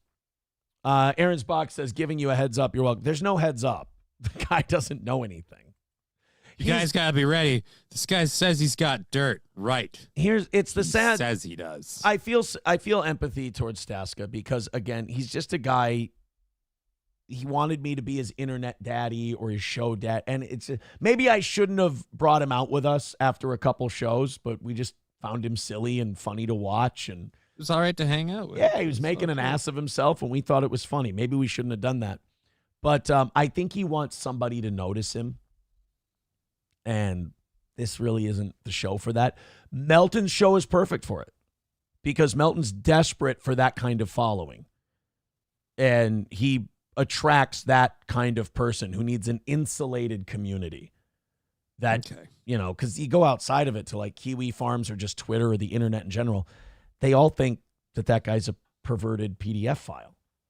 So he needs a group that will just stay in and believe what he says. It's a sad world, but it's funny to watch it melt down. Chevy fan says Aaron has dirt on himself. Yeah, I'm not really the guy who you can say, oh, I've got dirt on Aaron. You don't. Aaron's the kind of guy to show you his dirt, whether you want to see it or not. It's now tell these people something they don't know about me. Right. I am the B Rabbit of podcasting. Tell these people something they don't know about me.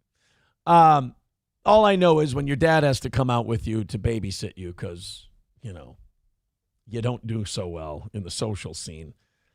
It's a little weird. All right, we got to get to this. We got COVID updates today. Oh, here's the clip of Corinne Jean-Pierre. We got a montage of KJP talking about whether or not they were going to pardon Hunter Biden. Should we go ahead and superimpose this with what Joe Biden did this weekend? Yes. Let's take a look-see.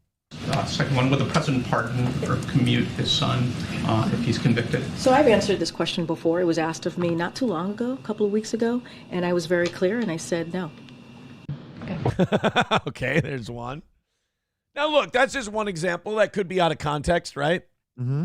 Right. That's just one time she said Biden won't pardon his son. Okay, let me go back to the first question of the briefing. I know you said not a lot's changed since yesterday and that it's a personal matter, but from a presidential perspective, is there any possibility that the president would end up pardoning his son? No. Okay, but wait. How did she mean it? Like, in my opinion, Johnny, third time's a charm.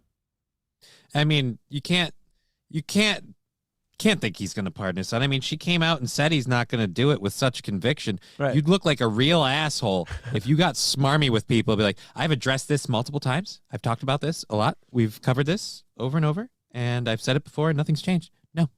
I mean, being a real bitch about it would totally not come back to bite. You know, I never thought about that. Like, he really hung her out to dry on this shit. Yeah. Because she was sent out there to go, that's crazy. Down, tripled down. Right. You've also said several times that the president would not pardon or commute the sentences for his son, Hunter. I just want to make sure that that is not going to change over the next 6 months. The president's saying he would not. It's still a no. It's still a no. It will always be a no. It's still a no. It will be a no. It is a no, and I don't have anything else to add. Will he pardon his son? No. Do you think Joe Biden's dodging calls from KJP this week?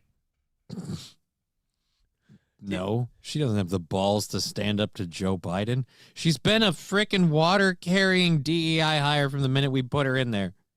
So I don't think she's standing up to Joe. I think she's got an advent calendar, only instead of Christmas, it's her last day of work. And she's very excited for that. I don't know how hopeful she is about landing like a news pundit gig. I don't see that happening, but you know, maybe she's got a book deal in the works. I have something to announce from Riding Dirty Llama. Let me write it down here. Riding Dirty Llama just jumped into the top 5. In fact, he jumped into second place. No, wait a minute. Jumped into third place. Okay. Because 2.0, Steph is in first at 120. 2.0 is in second at 110. And now Riding Dirty Llama is in third with a $100 drop on PayPal. Thank you. Thank you very much, buddy. That is very kind of you. He says, don't use my real name, please. I won't. I'm guessing Riding Dirty Llama is not his government name. Found this in Johnny's futon. Thanks to Aaron and Johnny for a great show you do. Much love, Riding Dirty Llama. Did you know that he found this in your futon cushions? How could you find it if it's one cushion? There's no in the cushion. Unless you like unzip it and go, like, that'd be weird. Call me crazy, but I'm saying either that's a fake dono or that is just misinformation in the message. So now we're accusing fake donos now? I'm just saying, the information in there is obviously bad. Why would Riding Dirty Llama lie? He just gave us $100 and he said he found it in your futon. Why would a guy lie? I don't know, but he said he found it in my futon just on the premise. You're not going to find money in a futon cushion. It's just one cushion. Wow. So a guy is generous enough to give us $100. Keep this show going. Keep it moving. And you're going to you're going to shit on him. Yeah. Wow. What a really, guys, look. Didn't find it in the futon. Fuck me. I want to apologize to everyone who. I don't. No, I want to apologize to everyone who may not. You know what? This is what Andrew Sun's talking about in suppressing donos. Apparently. This is you suppressing donos because that man found $100 in your futon. Okay. I didn't even know you sold it to him. I didn't. He gave us, again, we're at another place where this is just a horrible pile of misinformation. You think anybody's my futon's sitting in front of me? Do you think anybody's ever going to give us $100 ever again? If every time they give $100, Johnny goes, no, fuck you and your reason. And now Andrew Son's back at it in the chat again because of you. I'm sure he is. I usually, I defend you from Andrew Son, but now this time you are the one who started this. Started it. I didn't. What did I start? I just simply refuted the explanation in the dono. Right. Do you think do you think someone else is going to throw $100 at us today? If someone throws $100 at us today, just look. Be warned that Johnny's going to call you a bullshitter for whatever reason you give us $100. Look at what Mr. Approachable just said, Johnny. I literally had $100 typed into the donation box, but now I'm worried Johnny will call me out and question where I got the money, so I'll hang on to it. Right. I'm sure. You fucking proud of yourself. Oh, absolutely. How do you sleep at night? Mr. Beat now writing in the chat, totally Dono suppressor. Dono suppressor. No. Dono suppressor. Dono suppressor. Shame. Look at you. Guys, we're $50 away for today's show, which means we're on track again. You guys are the best. Thank you, Riding Dirty Llama. By the way, they're telling me Riding Dirty Llama's a she. Riding Dirty Llama's been a big fan of this show for a long time. Now I feel like a bag of shit. You could argue now I'm the asshole because I'm simply saying I didn't sell a futon and you didn't find money in it because it's a single. I was simply refuting the ability to find money in a cushion. Wow. Normally there's multiple cushions. You got to lift them up and look under there. No. This is one big fucking cushion. Hope you're fucking happy. Oh, I'm ecstatic. Trucker 18-wheeler with $19.99 says, this was in the turkey Johnny sold to me. Go ahead, call him a liar. The turkey. Go ahead. I didn't sell any turkeys. Jesus Christ, Johnny. Every time someone gives us money, and that one was just $20, which is very generous. Are you just going to shit on everybody who throws a dollar at the toe? Absolutely. I will not be akin to whatever weird money laundering scheme these people are in. But now you're accusing our donors of money laundering?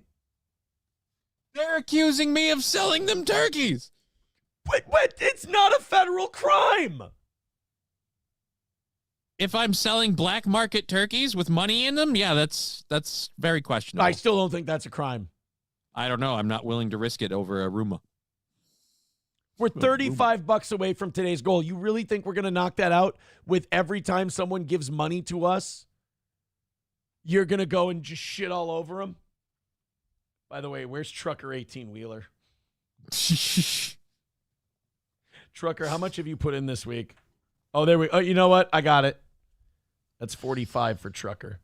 Thank you, buddy. Thank you, Trucker 18. Thank you, Trucker 18-wheeler. Yeah, we're 35 away from today's goal, but good luck getting any fucking closer with this guy shitting on everybody. Riding Dirty Llama says, I found $100 in Johnny's futon. Didn't have to give us that money. Could have kept it for themselves. And Johnny goes, in my futon. And Johnny calls them a liar. Because they didn't find it in my futon. And even you can't find money in a futon cushion. Even alluding to the fact that it could be a fake donation. And then Trucker 18-wheeler with $20 goes, I found this in a turkey Johnny sold me. And Johnny goes, no, that guy's a liar. I didn't sell any turkeys. That's obviously a lie. I have not sold a single turkey. I don't sell turkeys. I don't have turkeys to sell.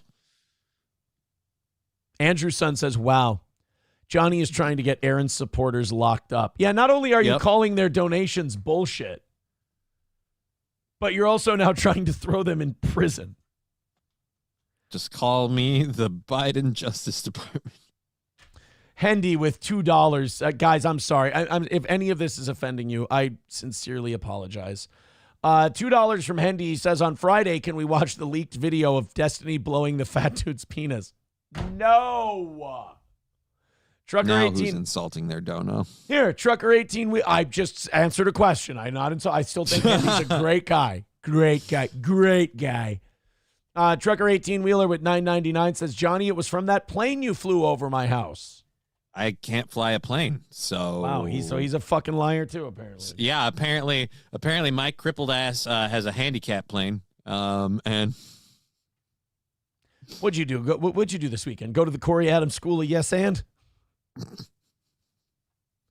Kind of.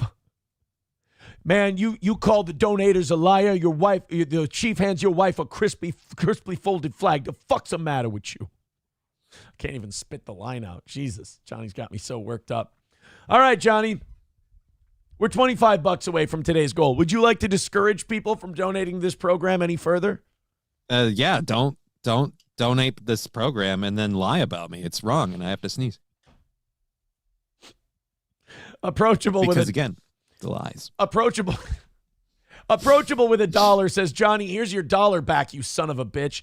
King Kong Dong almost died when he tried to drink that gorilla cheese you sold him, and it had 4 quarters in it. I didn't sell anybody any gorilla cheese. I don't even know what that is. I've never heard of that before. Yeah, you guys are all fucking gay liars, according to Johnny. Yeah. MSO's telling you, Johnny, just go with it. It'll increase futon sales. I don't have any futons to sell. There's no sales to increase. See, MSO, no sales. MSO, don't give him that for advice because you're clearly going to win today because we're only $25 away from knocking it out, but we're not going to get any more money with Johnny fucking shitting on everybody. Yeah, because they're lying sons of bitches. I can't. Hey, you know how Johnny doesn't shit on you? Just don't give us any money. Johnny won't talk shit about you. All right. Eating clams. Can't handle it. Eating Clam says, good move, Johnny. Using a third party to sell your turkeys reduces liability. I don't have a third party. I don't have any turkeys to sell. So now the freebies are liars too. Yeah. They're all lying. There's never been a bigger hive of scum and villainy. Now J. Brock Contrarian is saying, how about no more donos? Now they're putting that into the ether. I hope you're happy. Exceedingly so. 383 Novocaine with $1 says, Johnny is right. He never sold a turkey. They were geese without their webbed feet. Oh, you F. I didn't sell any. I have no birds, no poultry, no meat. I'm not selling anything. I don't sell futons. I don't sell stuff. I do comedy and a web show. You know, that $100 came in, and you know what I said? I said, we did it. We're going to knock it out today. This is a W. Mm-hmm. And then you start just sabotaging. Sabotage. I'm just bringing facts to this fine program. I'm sorry you're not comfortable with those. Can't fucking help it. Riding Dirty Llama becoming a member for 8 months says, you boys are doing great. Keep on living rent free in the minds of the trolls. They can't help it. I mean, it's awesome. There's nothing wrong with admitting you backed the wrong horse and then coming over and being a steel toe person. Or there's nothing wrong with hating steel toe and going, yeah, but that other guy who's obsessed with you, he's got serious skeletons in his closet. You can still hate our guts. I'm just trying to save your eternal soul. Shows me for trying to be a good guy. 25 plus, we're not sitting here yelling and screaming and getting mad at everyone and writing fan fiction.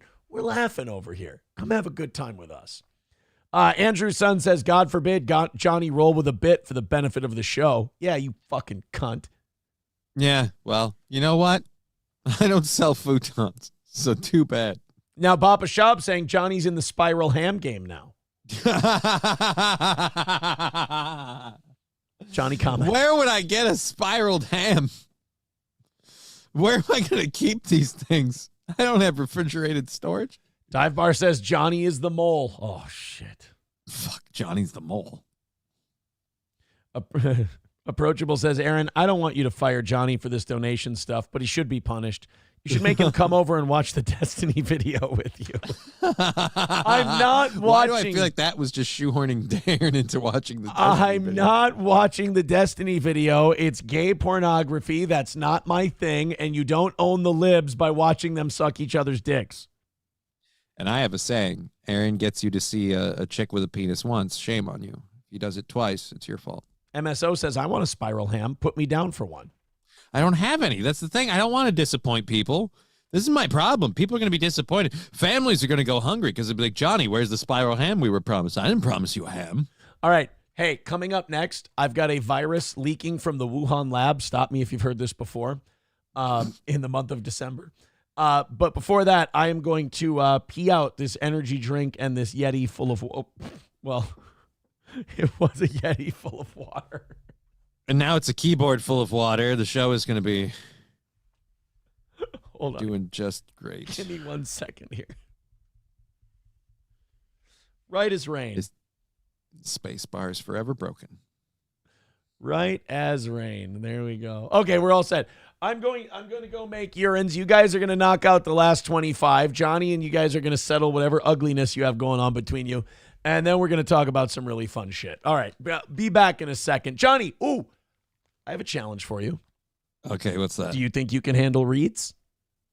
Yeah, I can try and do All it. right, if there's any of them that fuck you up and I have to redo them, let me know and I'll do them. It's no big Are deal. they on this thing? I don't know. I just do them. No, they're just in my head. I don't know the phone numbers. They're just in my here, I'll do one before I go. All Care Towing, 320-253-5203 for All Care Towing of St. Cloud. Of course, if you go in the ditch, it's snowy now. It's winter weather. If you go in the ditch, if you get in an accident, you slip and slide all over the goddamn place, the car won't start because it's too cold out. How about All Care Towing? 320-253-5203. Nobody quicker than All Care Towing. Should we start doing the dollars and cents amount since we're inside of $25? Yeah. That'll be a fun one. Trucker 18-wheeler with $4.99. That's a $3.50 for the tow.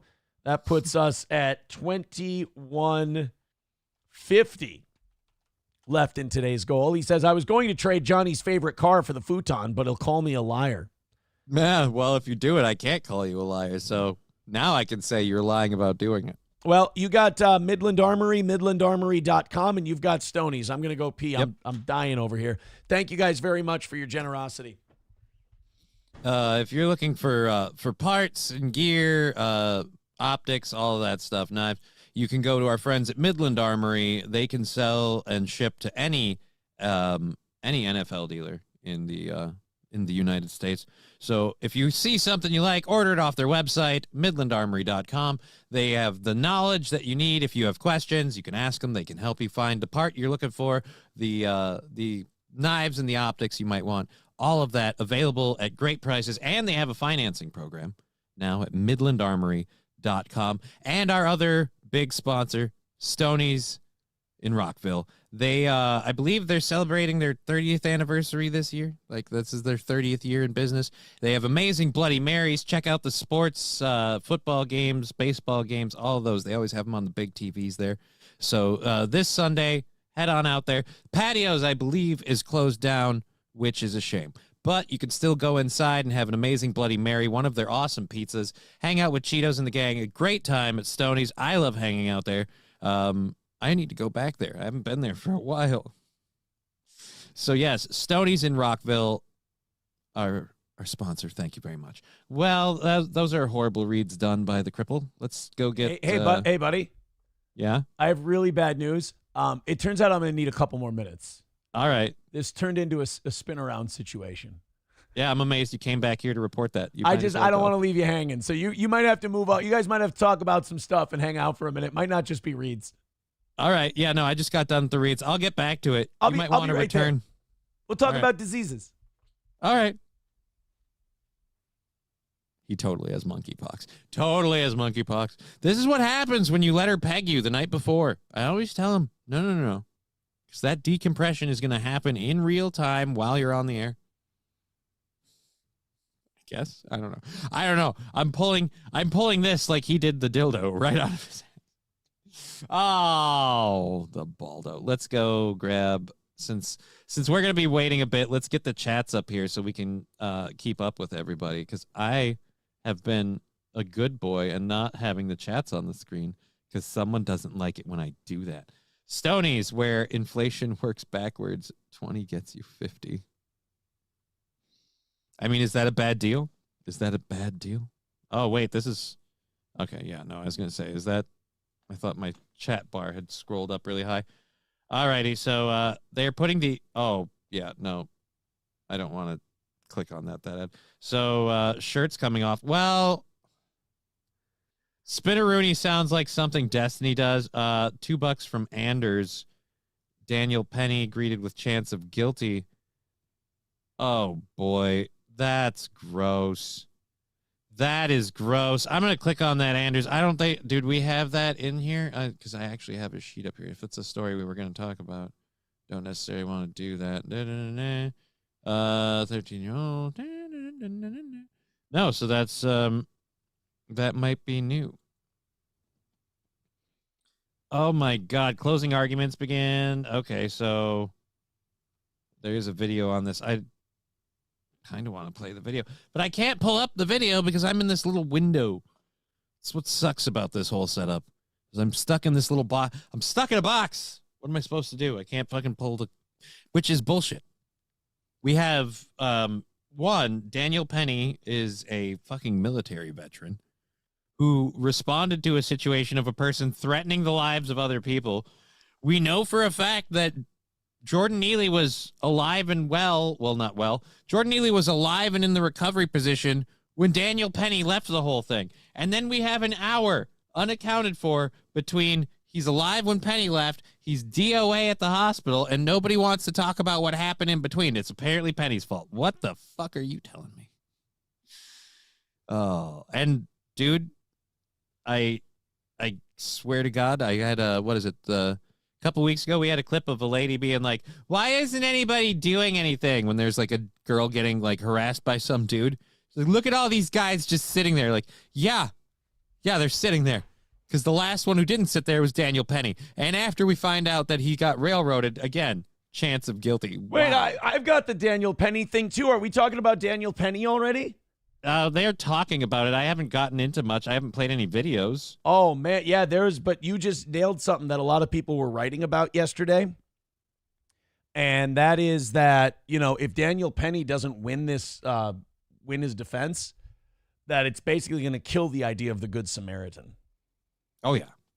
Like, it already has in cases like New York City subways.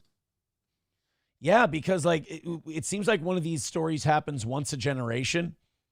Like there was Bernard Goetz before Daniel Penny.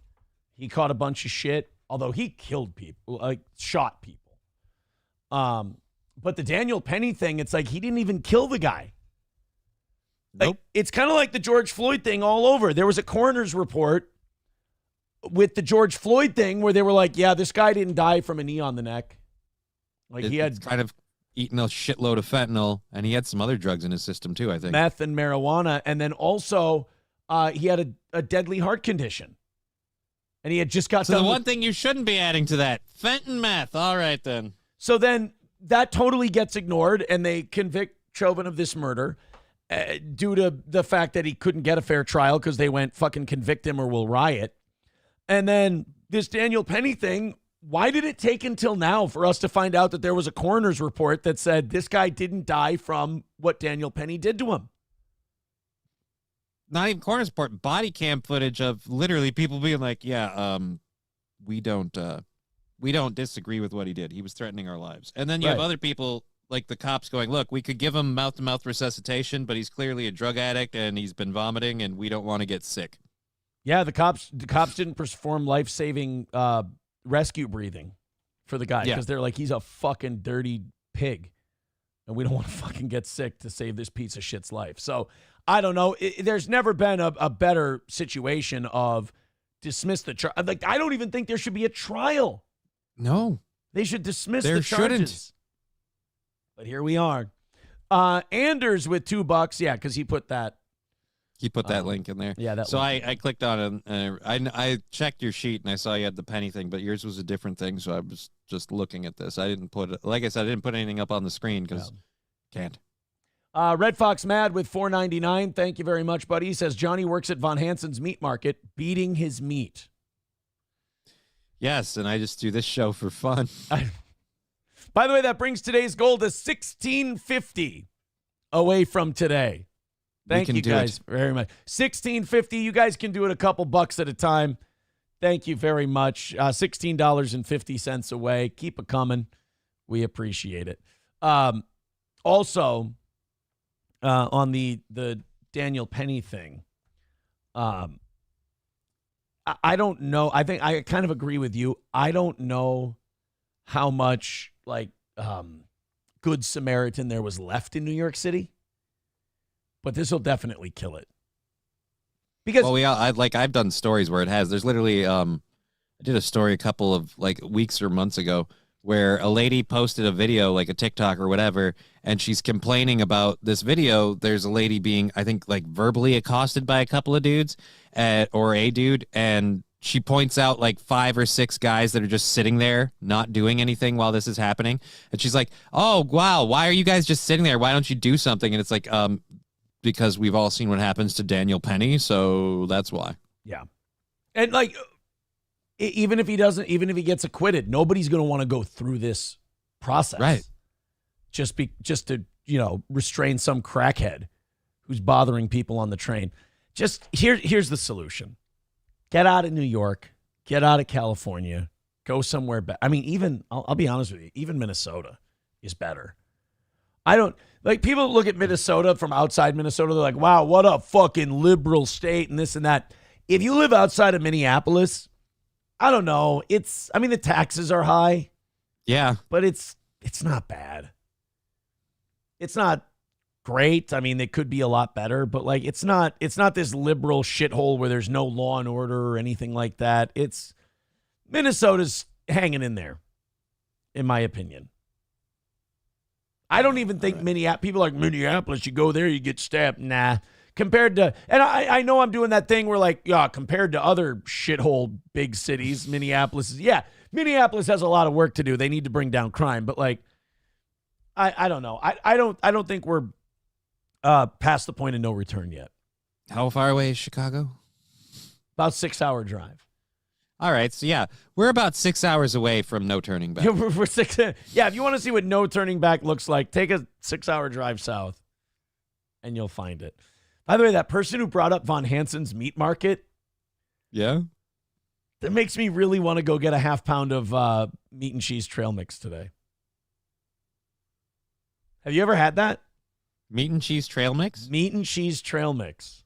No. What the heck is meat Oh and my cheese? God. So it's just meat like and cheese and different kind of salamis and sausages with like cheese in them and like fruits in them and all kinds of other stuff like baked into the meat, cold meat, and then different cheeses. I don't know. It's good. I'm not saying it's not good. I've just never had it. It's very good. In fact, the guy with the beard at Von Hansen's here in town, when I come in, he knows what I'm coming in for. He just gets the meat and cheese trail mix ready. Meat and cheese trail mix? I'm like, yep.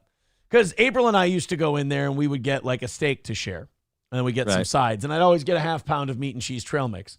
And now I go in there and he's like, meat and cheese trail mix? I'm like, this guy gets it. This guy knows me. A steak for one. A steak for one. She's gone. She's gone insane. I mean, she's lost her mind and she's, captive in a home somewhere, but by herself, tweeting herself senseless, but she is gone nonetheless. Thermodyne Diesel with $1 says, don't tell the retards to move here. The retards can come on over if they want to. $16 even. Then we won't be alone. Right. $16. It won't be just us anymore.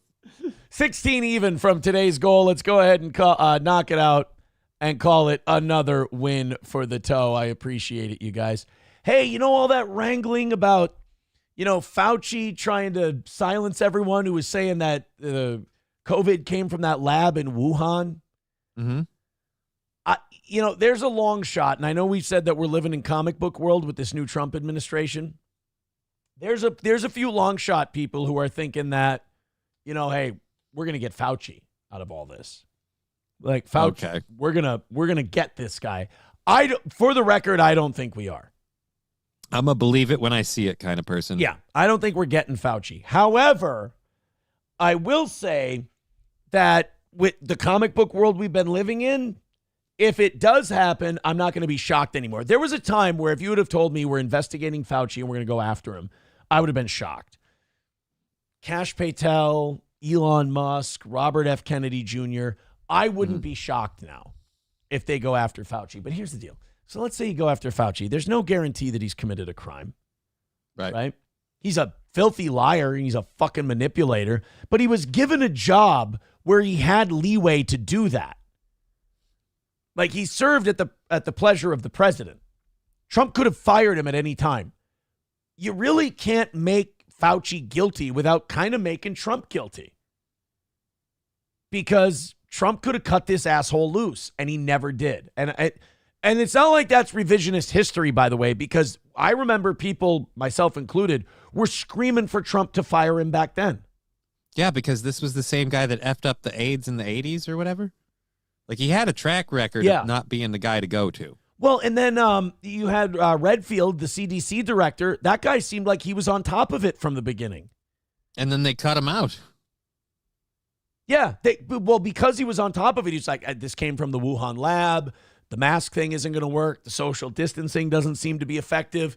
And they went, shut the fuck up. Not only shut the fuck up, they purposely didn't tell this asshole about meetings they were having. Redfield got frozen out by Fauci and his minions because he was saying shit that like John Hopkins was saying. And they didn't like that because, again, Dr. Fauci was organizing, getting this money to Peter Daszak and the EcoHealth Alliance to work with the Chinese lab on these gain-of-function diseases. And so Fauci had a vested interest in making sure the Redfields and the John Hopkins didn't get their say because it would expose Fauci. All you had to do was fire Fauci, put Redfield in his place, and we would have gotten all the answers right away naturally. But nope. And, I'm surprised. The Democrats were in a rough spot. The Democrats could have this election hammered Trump over the vaccine. But the problem is they fucking touted the vaccine just as hard as Trump did. If not harder. If not harder. Because, remember, Trump was sucking vaccine dick because it happened under his watch, and he thought that was going to be the solution for COVID. And it was right near the end, too. And he was just trying to keep America open and get the economy back up because, again, he was running for re-election, which was the fun part of this. We were all doing so star-spangled awesome until that one thing happened, and we had to just close down for a couple of weeks to flatten the curve, and everybody's life took a shit. And that turned into years. And then somebody else, who was it in the chat? Jfish says, Trump is guilty of printing $12 trillion in 2020. Yes. You could have kept that economy open. You could have kept people producing, and we wouldn't have had to print all that money, and we'd be and then you never would have seen the inflation. It never would have happened. It was all so avoidable. And I remember many people, even in government, and I remember on our show, on the radio days. We were saying this is a bill come due. This is a credit card that we're using now. And we're going to have to pay for this with interest. And we were very honest. We were like, look, do we love these fucking COVID checks? Because we got to work and we got the COVID checks. Right? It's fucking awesome. But we were like, this is also causing us to spend way more money than we're supposed to be able to spend. And this is going to bid up the price of everything. And eventually, so you got the inflation from the checks, but the checks stopped coming. So now nobody had the checks, so they couldn't afford the fucking prices that they had bid shit up to. Yep. It was almost like it was a horrible idea and we shouldn't have done it. You wonder. So anyone involved with it, you can't say anything, which is why, again, they couldn't use it against Trump this year. Because if they went with it, they're like, oh, Donald Trump, Operation Lightspeed, this, that, and the other. Yes, and what did you guys do when you got in charge? Oh, more of the same. Yeah. Okay. I mean, and people are arguing, oh, Trump wanted to open things up. We wouldn't have had to print the money. It's like Trump signed off on it. Didn't he say he wanted his signature on the checks? Yeah, I think so. He wanted them called Trump checks.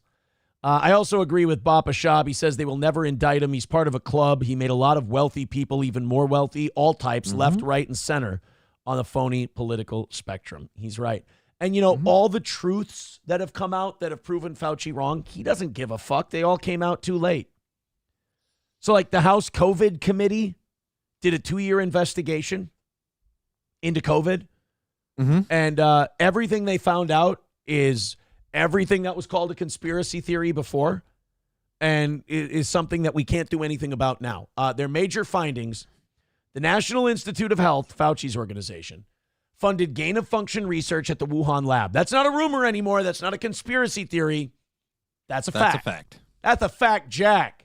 I'll fucking kill you, you fucking faggot. So the NIH funded gain-of-function research while it was fucking illegal to fund gain-of-function research. And then retroactively, when Rand Paul was about to call Fauci out for it, and Fauci did this numerous times in his tenure, they changed the fucking definition of gain-of-function research. In the middle of the night. Literally, in the middle of the night. Johnny's right. In the literal middle of the night, at 3 a.m. when Hillary Clinton's supposed to be getting those phone calls, you know. They changed the definition of gain of function, ironically, so it would fit exactly what Fauci was doing. And then, what was the other thing they changed in the middle of the night? The definition of vaccine. Oh, yeah, that one too. So when the vaccine started faltering and it wasn't providing this 98% efficacy rate that they were touting, because they never really studied the fucking thing, then people started going, well, that's not a vaccine. If you take it and you can still get sick, that's not a vaccine. It might be like an inoculation. It might be like a preventative medicine. It might be a supplement, but it's not a vaccine. So instead of going, well, this isn't a vaccine, we fucked this up, back to the drawing board, they went, well, that costs way too much fucking money. Let's just change the definition of the word vaccine forever and always. Fuck. The other thing they found in this research was the Constitution can't be suspended in a time of crisis. Well, gee, thanks. That one probably pisses me off more than any of the others. What, that they decided that we could suspend the Constitution in a time of crisis? No, the fact that they decided it can't be suspended in the time of crisis 5 years after it's too late. Yeah. And by the way, that's not a new development. We knew that the Constitution couldn't be suspended just because of a time of crisis. And we still went ahead and did it anyway. COVID emerging from a lab leak, quote, is not a conspiracy theory. Another one, EcoHealth and Peter Daszak should never again receive taxpayer funds. Again. Yeah. All of this shit was true in 2020, 2021. Public health officials have lost the trust of the people. Oh, absolutely. Dude, that's even Democrats, though, too. Like, one of the good things that might come out of COVID is that we just don't believe these motherfuckers anymore. We don't take their word for shit. Which is good and it's bad because, like, you want to be able to trust scientists and doctors of all people. Mm-hmm. Like, you want to think they're doing shit by the book, but they're not, so it's good that we don't trust them. Oh, here we go. You can tell it's a Republican House, Johnny. Here's the first one I disagree with. Trump's Operation Warp Speed was a success. Bullshit. Yeah. What, define success. What do you mean by it? If you mean, like, it got the vaccines together and out right away, then, I mean, yeah, it was a success in that. But what it was providing us with wasn't a success, and it certainly didn't solve our problem, so which... It also provided the framework to force people to get vaccinated. Yep. Which now companies are paying out the ass for because they're getting sued and losing. Which I also would say not a success. Yeah. The COVID response was rampant with fraud, waste, and abuse. Yeah, I mean, You can't swing a dead cat without finding somebody who didn't fuck with their PPP loans. Whoa, buddy! No, not those PPP loans. You know, here's the thing about COVID. It was fucked up, and I'm giving people a bunch of money, buddy, because this is fucking insane. Like, you had COVID. And then when you got COVID, they told you it wasn't from the lab, but we knew it was from the lab, buddy. So I'm giving out loans to all of these people that had all of their livelihood just taken away from them, just ripped away. And on the check, it's going to say, whoa, buddy, retard alert, retard alert. I want there to be those kind of PPP loans. I wonder if his chair's ever going to break when he goes crazy. He's the fucking man. He fucking knows how to make that chair work in his favor. Just one of these days. Oh, my God. Just saying, metal fails. Metal fails. My fucking heart's racing from doing a PP. Like, he really does. How is he not sweating his fucking dick off during that show? I know, like, no offense, but he puts a lot into his presentation. How is it not causing him to lose weight? Just from all of the motion and everything. He's a big boy. Dude's got, like, say what you want. Motherfucker's got some stamina. Like, he can go. He's a performer of the highest order. LOL with $9.99 says, long live Johnny. Give him all the stimulus checks and pokes. Especially in the butthole, am I right? No. You lucky devil. Not in the butthole. And $1 from Dive Bar says only Congress can do the so-called printing of money. So whose fault is it? Well, don't get Sam's show started. Jesus. That puts us Hey, Johnny, that puts us $8.20 away from today's goal. I love doing the last $20. We're not going to make it, man. No, I we love got 8 minutes till 10 o'clock. I love We're doing gonna have to end the show. We're going to have to end the show at 10 because we're not going to make it. I love doing we're the not last. going to make it. I love doing the last few bucks in singles and doubles and cents and dollars and shit like that. That's my favorite. He likes being paid in singles, guys. You know ladies who like that. First of all, a single for us is 70 cents on YouTube. Thank you very much. So you'd really be just nickel and dime. Yeah, I mean, honestly, after you figure in house fees and stage rental fees, yeah, it's like closer to like 50, 75 cents for the girls, too. $8.20 away from today's goal. Lock it down. Call it another win for the toe. Thank you guys very much for knocking out a full goal today. You guys are the best. I think we have one last finding from that COVID investigation that Congress did. The prescription cannot be worse than the disease. Lockdowns had horrific consequences. Yeah, again. So Congress spent 2 years and untold amounts of American taxpayer dollars to tell us shit we already knew. To basically to not go far enough with some of it. I'm sorry. The prescription can't be worse than a disease. Yes, let's talk about those prescriptions.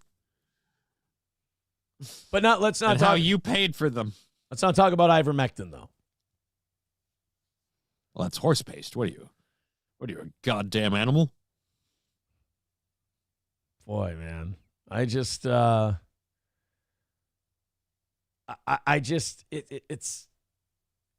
it's comforting. Like, I'm trying to think if it's more comforting or enraging that they spent 2 years and taxpayer dollars to confirm what we all already knew. It just seems like backtracking to confirm something. Yeah, it's enraging because, again, we already knew this, but it's comforting because, like, oh, it's the government still doing the same old thing.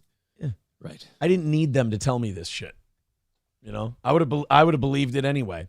820 is the number for today. Throw it in. Let's get this last 820 taken care of. I would prefer $1 or $2 at a time. That would be really fun. But it's your call. Adam Simon with $1 over on YouTube. We'll take our 70, and that's going to make it $7.50 away from today. Ones and twos. Wait, I think it's anything under 5 is what we like to do. Crowder Wears Panties says, I'm just glad someone finally made a PPP loans joke. You're welcome. Pageant wave. All right. I know a lot of people think that just because the left isn't the party of bring the troops home and peace, that like the Republicans automatically are, and they don't have war hawks anymore that want to bomb everyone. Let me tell you something. Lynn Cheney is walking proof that we have a lot of Republicans who still want to not only bomb the fuck out of people, but they want to actively remove anyone who wants to talk about not bombing the fuck out of everybody. Yeah, I mean, they want war, and anybody who's like, hey, how about we talk about it? No, fuck you, you pussy, get out of here. And they're always the people who never serve, too. Right. Like, we do have, like, war hawks who are in the military. The guy who lost his eye, I think, is one of them, who's kind of like, I want to go to war with these people or those people in the Crenshaw. Yeah. But I don't think like Crenshaw's as thirsty for it as you see like Lynn Cheney and the others like, no, we got to go to war with everybody. It's like, yeah, but you've never served. And, and the other thing about it is like, they don't even want a debate on it because again, you put anybody in your cabinet who doesn't want to keep funding Ukraine or, get Israel's back in fucking every war they go into and be dragged into it and pay the consequences. If you want to debate the other side of that, they don't want you around. They don't want you approved. So it's not even just that they think we should be bombing everyone. It's that if you don't think we should be bombing everyone, get the fuck out of here. You're not even going to be allowed in the debate. Those people are fucking dangerous. And I feel like those people are really going to like Trump today with his Israel talk. Did you hear about the Hamas thing yesterday? No.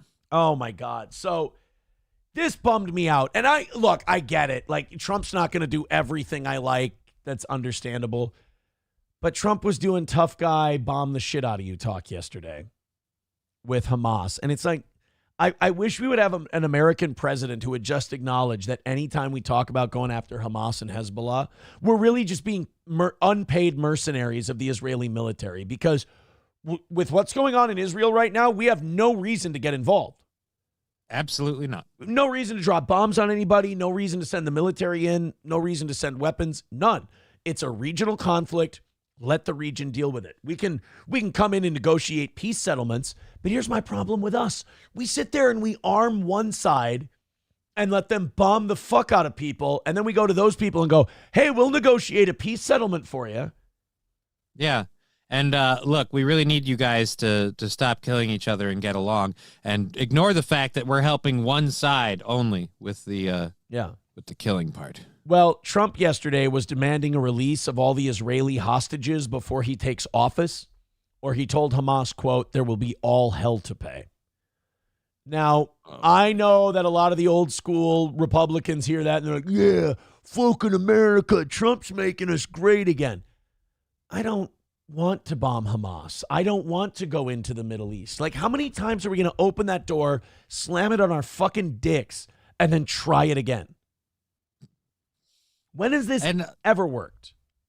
It never has, unless you consider 9/11 a victory. Right. So it's never worked. We propped up people to fight our enemies in proxy wars. They end up fighting us. We defend people who do, again, like, I'm not saying Hamas doesn't do messed up stuff, but I'm just saying neither side is clean on this. Like, Right. there's no good guy and bad guy. And quite frankly, to pick a side in this fight is to volunteer to get punched in the face. We should really just be stepping out of it. And personally, with the way our economy is, I feel like Ukraine and Israel have gotten enough money. So you guys can off. I mean, the only thing about Ukraine that I will admit is kind of shitty is we helped push Ukraine into it. Mm-hmm. And now we push Ukraine into it, and then you get a new president, and that president goes, all right, fucking bye. Well, too bad. I mean, we pushed Ukraine into it, but parts of Ukraine that we pushed into it were the parts that worked with the Biden people to get rid of. Because again, I mean, I feel like, no offense, if Biden doesn't do the Burisma thing and do that whole Burisma push, I wonder, does Ukraine even have? No, absolutely not. No, it was provoked so that Zelensky and them could get paid off. By the way, $7.50 away from today's goal. Thank you guys very, very much. Let's finish it off. Everybody jump in on that last $7.50 for today. In the next half hour, we'll call it another win for the toe. Also, this is CNN. You talk about these globalists who fucking want the United States involved in everything. U.S. left facing a difficult situation in Syria as rebels make massive advances against the Assad regime. Let me ask a question. Why do we have to face any decision? Why do we have to face any difficult situation? Not our pig, not our farm. We don't have to be involved, guys. If Israel and Hamas is a regional problem, Syrian rebels versus Assad is an inner Syria problem. We got no business involving ourselves in it at all. And there's no win in this, because if you pick a side, you automatically make an enemy. So we jump in this, we say we back the rebels, then we disappointed and upset the Syrian regime. And you have to hope your side wins, because if your side doesn't win, again, you've made an enemy. Well, and now to make that happen, you have to arm them and fund them, because you can't lose now. Don't worry, guys. It's not like we're dealing with massive, massive untold amounts of debt. And dude, we've dealt with this so many times in the Middle East. You know that these rebels are probably pieces of shit. There's, I can't remember who said it, but there's no George Washingtons in the Middle East. Is Dick Cheney. Was it really? It's the Quagmire speech. Oh, wow. You just knew that right off the top of your head? Yeah. Back during the first Gulf War, people were criticizing the plan not to go in and set up a base and do all this. Dick Cheney was defending the limited interaction by saying, quote, you can't go in and completely remove, what is it? Saddam Hussein. Saddam Hussein and all these other people. They It's a quagmire. You get rid of one of these bad groups, and you'll create a power vacuum that another bad group will fill. There's no George Washingtons in there to kind of like build everything. So you have to stay there as a police force. You'd never get to leave. Even our George Washington was not George Washington. Right. You know, we kind of romanticize him now. I mean, don't get me wrong. He was better than most of the guys back then. Like, he was the most qualified to lead. But, you know, you can look at his time in the British Army during the 7 Years' War. He's a fucking war criminal. Just like the rest of them. He was slicing off Indian heads and floating them in baskets and shit. Like, he was a monster. That fucking Shane Gillis bit about George Washington and his lead teeth. And he's like, yeah, we had a 7-foot ginger retard with lead in his mouth. Fucking like, just waiting on him. So I don't know. Bapa Shab says, no, dude, you don't understand. The CIA needs to fund the Muslim extremists to fight the secular government of Syria. Right? Like, if you look at Bashar Assad, he looks like the kind of guy the West would want in there. He wears a suit. He's not fucking halalalan. He's, you know, committing crimes, but like white-collar dude crimes, you know? He's killing people, but only to protect his dough. You would think we would like Assad. He's one of us. But he must have told us to go fuck ourselves at some point. I don't know. He just needs to put an M in front of his name, because if his name was Mossad, we'd have to help him.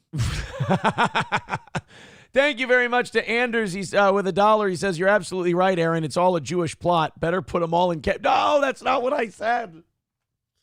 Would be easier to keep an eye on them if we put them all in one place. I never said that. I'm just Good speaking Lord. like with any group of people. If you condense them to one location, it's easier to watch them. No. That is not what I said. Hey, but that does bring us down to 670 away from today's goal. Keep it going, boys and girls. 670 away from today. Let's do it $1 and $2 at a time. Don't do that $10 shit and ruin it. Let's see if everybody can throw in $1 or $2 on Rumble or YouTube and knock out that last 670. Here we go. Let's do. Oh, you want to do Leslie Jones going on an anti-white people rant? Yes. She went on a 3-minute, and the only reason I have this is because Kevin Brennan retweeted it. Look at this big fat black girl talk about Trump. By the way, all these clips that we find of like The View and Jane Fonda and Bill Maher, I do need to give credit on Twitter. A great follow for that kind of stuff.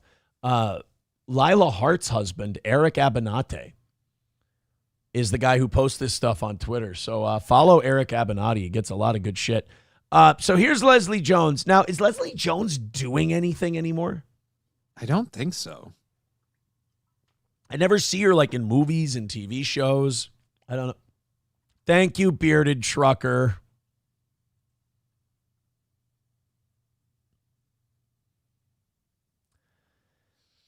Thanks for ruining our fun.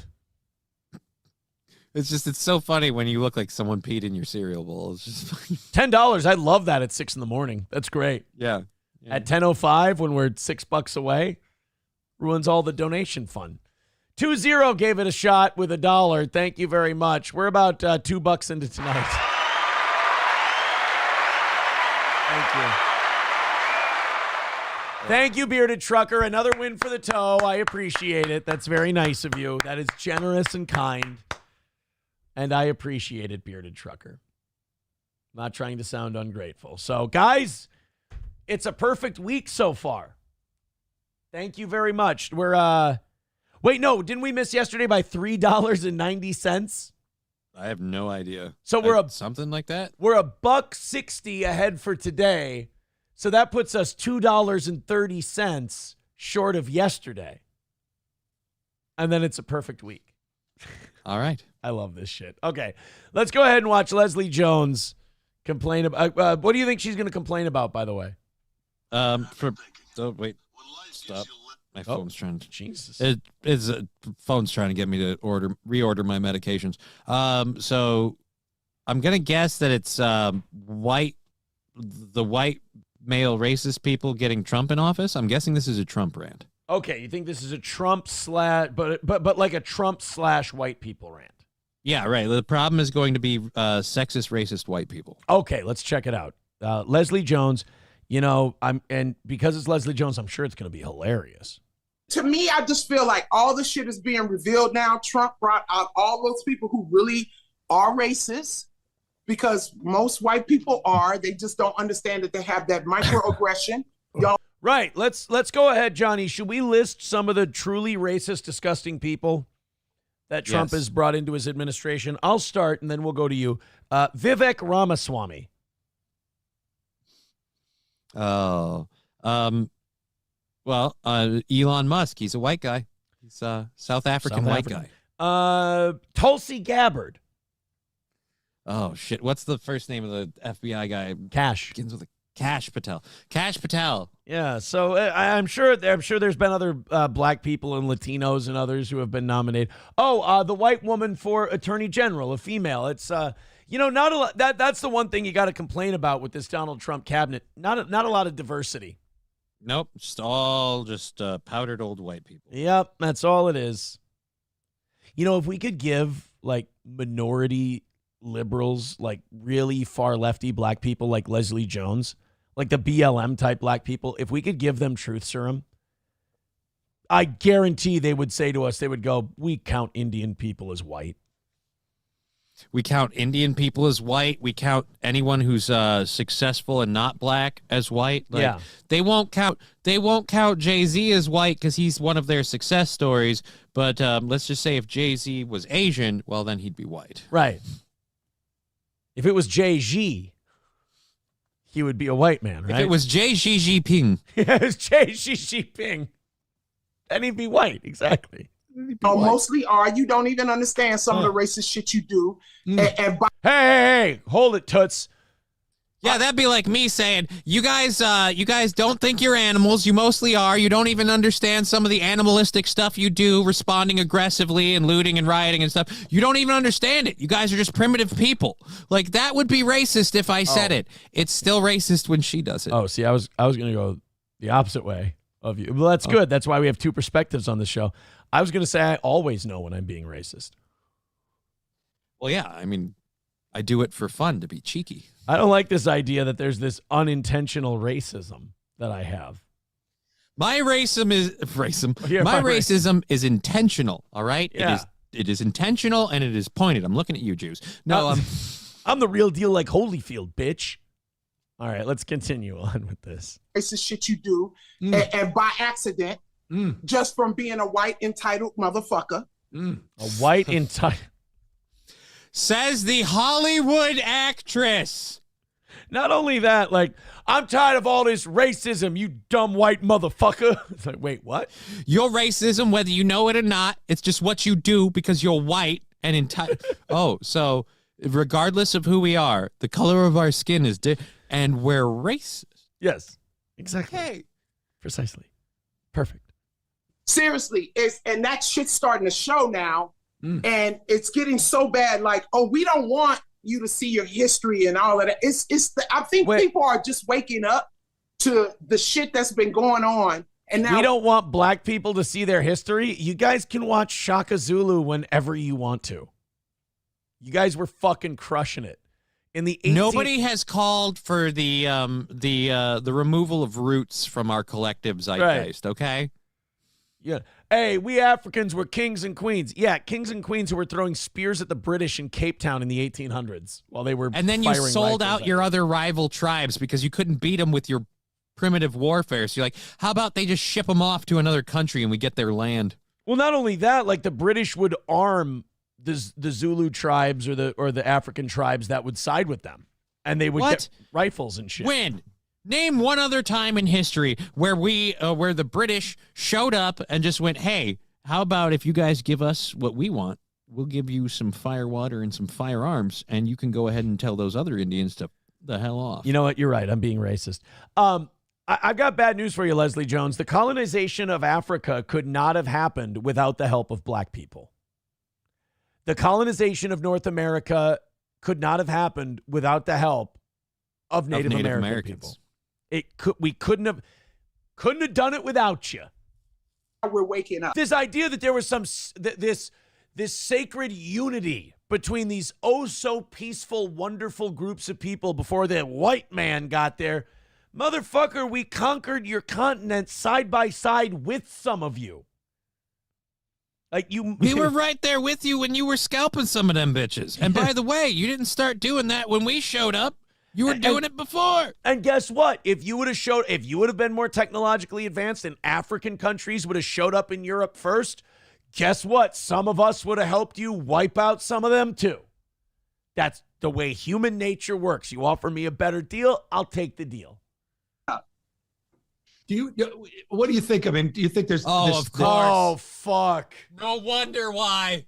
It's the fucking trauma circle. How can you be talking to this man, Leslie? Don't you realize he is one of the unknown racists you're speaking about? Because again, as you said, he's white. He can't even help it. Here's the thing. People like Leslie Jones are totally fine talking to people like Gavin Newsom, because when you call Gavin Newsom pinky motherfucker, racist, secret piece of shit, he goes, yep, and I feel really guilty about it. Yep, and I feel really terrible. You know, he's not going to push back at all, so she can just rant at him, and that's all she's looking for is someone to rant at. It doesn't matter if it makes sense or not. This current sort of the more the extreme of what you're just saying and sort of distillation in the last few years, I sense in particular, was a reaction to George Floyd. It was sort of a reaction sort of in that sort of COVID. Guys, it was 4 or 5 years ago. Let it fucking go. It wasn't even what you said it was back then. Jesus Christ. Framework. I mean, this is sort of the boomerang that really exposes it at a whole nother level. Yeah, I think that COVID fucked us up. I think that when we had that pandemic and was inside for a little while, I think that some of us lost. And you're not talking to one of the people who's responsible for pushing me, stay inside, don't go outside. Like, no, don't worry. You're not talking to one of the people that's held down black people systemically by going, guys, they're not as smart as the rest of us. We got to make the tests dumber because black people can't pass. Yeah, like, you're not dealing with the literal source root of the problem right in front of you. The fucking nerve of Gavin Newsom to go, hey, do you think these COVID lockdowns fucked us up? Those were weird, right? I sure wish somebody would have cut that shit out. Look, this is all the boomerang reaction from all the stuff with George Floyd and the COVID lockdowns. Oh, so you're saying you're responsible? Yeah. Oh, you mean the riots you allowed to happen and then the lockdowns? Well, you know what? Gavin Newsom doesn't remember the lockdowns because you'll remember he kept going to parties while those were going on. Right. They weren't locked down. Yeah. It's not fucking mine. And I think again, Gavin, I just think it's sadness. We're sad. We don't understand what's going on. You know what's a funny interview? This is a funny interview idea. Have her start the interview with Gavin Newsom, and then she's like, Gavin, this is what I think, Gavin, absolutely, but don't let her see the video. And then in the middle of the interview, switch it with Gavin McInnes, and then let him finish the debate. Like, yes, I wanted to ask you, do you think black people on with our government? Our government is supposed to be boring. You know what I'm saying? We're not supposed to turn on the TV every day and see child molesters and felons and shit in our government. Guess what? Well, dude, your president for the last 4 years has been Joe Biden. Why have you been silent until now? And hey, if you want to get the child molesters out of the fucking government, guess who did that better than anyone? Donald Trump. Donald Trump did more for child trafficking enforcement than any president before him combined. Do you want to know which presidential candidate who, and spoiler alert, they got elected if that's a hint, who ran actually saying they wanted to get the child molesters and the child predators? I think mostly in regards to the way he was speaking, the southern border, which, again, that's another thing. Oh, all these child molesters and these predators. Yeah, which administration has been empowering the sexual trafficking that's been happening at the southern border? It's like you want to hate a person and you put these reasons to hate him, but then the guy you love has the same shit on his side. It's Question. Yes. You think we're getting the Epstein client list or no? I don't think so. I don't think so either. I don't think so. I think let's just say we'll assign a completely nondescript, just basic general name. Let's just say there's a bill, I believe, in there that might not that might have the means to prevent. Believe it or not, you have no idea how little that actually narrows it down. Yeah, I know. There's a few bills. No, actually, no, I know exactly how little that narrows it down. It's not. Yeah, you're gonna. It's pretty bad when you go. Yeah, I think there might be a bill in there that might have a problem with it. And I'm like, I have no idea who the fuck you're talking about. Which one? Yeah, I'm not sure. We're supposed to be like Pullman. I don't know. Those are the most boring motherfuckers, and we don't give a fuck. Like everyone's frustrated because now this is happening, and we never understood the system. I'm on tour. I've been going to these little small towns, and when I talk to people, you know what they say, Gavin? Does it really matter who's going to win? When I go to these little towns and I talk to people, they say, excuse me, miss, could you get us another round of drinks? When I go to small towns and I talk to these people, they're like, wait a minute, are you allowed to use that bathroom? When I go to these small towns, Gavin, and I talk to people, they all just put their wallets in their front pockets. I don't understand. Gavin, when I go to these small towns and I try to talk to people, they always be crossing the street and shit. Gavin, when I go to these small towns and I talk to people, the first thing they scream is, we don't take EBT.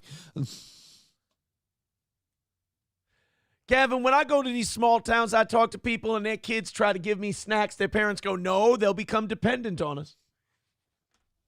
All right, I'm sorry. It's racist. See, we're just trying to prove her wrong that there's no hidden racism. Yeah, it's all very out in the open. That's what they think. You know why? Because they're regular people that go to work every day. They go to work every day. They take care of the kids. Those are the white fucking racists you've been complaining about. Oh, and by the way, so I'm sensing the white racists are the reason that Donald Trump won, because I feel like we're weirdly tying this to Trump. Yeah. What do we do about the blacks, Hispanics, Latinos, if that's a different group, and like all of the others that vote? Because again, like, I hate to tell you this, guys, if he just had the white vote, like, he could win, but not by, like yeah, the win he got means he got a lot more than just the white guy vote. He got the majority of Latino men. The majority. They do their fun shit, and they don't want to be involved in this bullshit. They want to just be able to pay their rent. They want to be able to take care of their kids. They want to be able to pay their taxes and be fucking Americans. And it's hard to do that under Democratic rule where they're watching every shit you take. And they're constantly telling you how the way you do it is wrong. You have to do it our way. You can't cook with this. You can't drive that. You need to use this because we say so. Oh, is it way too expensive to buy that? Too fucking bad. At least Republicans are openly for white-collar business criminals. Like, Democrats serve white-collar business criminals, but then try to convince you that they're on your side and they're for the working class. At least the Republicans are too fucking monopoly man to go like, well, we're on your side. Like, Trump went to a McDonald's. That was cool. Like, Trump gets it a little more than the rest of the Republicans. But, like, at least with Republicans, you know what you're getting. With Democrats, you get these people who go like, I'm on your side. They're like that friend you have that's like, oh, I'm on your side. I've got your back. And then to other people, they're like, hey, did you see what this motherfucker said about you? What a piece of shit. Am I right? Yeah. Whereas Republicans are just like, hey, you know you're a piece of shit, right? You're like, oh, fuck, I guess. You know I'm not going to do shit for you. Yeah, I know. You know I got a lot of friends in the oil business. Yeah, I know. We're going to let oil go down, but not too much. We're going to keep it between like 70 and 90. All right, I get it. Nobody wants to have to deal with this fuck shit. They don't know what to do. They don't know who's telling the truth. Because in some towns, they don't get the news outlets that we get in California. And yes, they do. We don't get the this. Like, look, we so dumb and backwards over. What do you mean internet? Is that where like the light moves through the tubes and it comes up on my TV screen? It's not 1951. I mean, if so, you wouldn't be on this interview. It's not 1951 where it's like nobody out in the rural areas owns TV.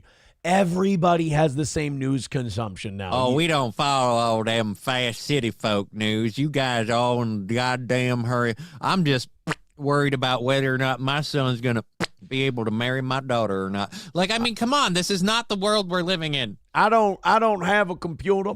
I don't have a television because my granddaddy says that's where the Jews are. And I ain't about to live that way. Amen. they get that Fox shit, that motherfuckers. And if you sitting there listening, yo, my aunt is an educated woman, but I had to tell her, yo, what the fuck are you listening to? This is my bullshit. aunt is an educated woman, and as an educated woman, she disagreed with me, so I immediately said, yo, your sources are wrong. It's not possible that my information might be questionable at all. It's obviously a you thing. My aunt is an educated woman, and I saw her watching a TV network I didn't like, so I said, bitches, you retarded. Get the fuck out of Memphis. Like there's shit going on right now. Like I heard a woman in Florida. She literally said this to me, Gavin. I'm going to take my son out of my will if he doesn't vote for Trump, because Trump is definitely for women. And I said, are you talking about the ones he raped, or are you talking about the ones that he calls ugly and fat? Which one are you talking? I'm talking about the ones he called ugly and fat. Like nobody's for them. Also, by the way, which ones did he R-word? This is another thing where you just make up stuff about a guy you don't like. Oh, he's definitely for women. Versus the other party, which wanted to do what for women? Oh yeah, they wanted to put men in your bathrooms. Right. Yeah. I mean, Hollywood is what it is, and it is. But like this idea that California is getting different news than we're able to get, it's like that day doesn't exist anymore. Right? We're all but that's watching the world same they live shit. in, because obviously it can't be that they're wrong. And the other part of this too is she makes it sound like everybody doesn't understand this Trump shit. No, they do. What you don't understand is everybody doesn't see the world the way you do, and they picked a different thing. And the thing I can't stand about this is the people losing their mind over, you didn't think the way I thought. Obviously the problem is you. No, or maybe, hear me out, maybe all of us came to this conclusion. Maybe the problem is you. Or at least be willing to entertain the idea. Yeah. That's all I want. Hey, as a football fan, I have to award line of the day to Hobo Chili Recipe. What did he say? He just said, Terrell Suggs looks very handsome. Thank you. Terrell. Can we pull up a side-by-side of Terrell Suggs and Leslie Jones? Let's do that. Leslie Jones. So she's on tour, so she's a comedian? Yeah, she started as a comic. All right, so there's... Let's get a good close-up one. Okay, so there's Leslie Jones. Terrell Suggs. Okay. I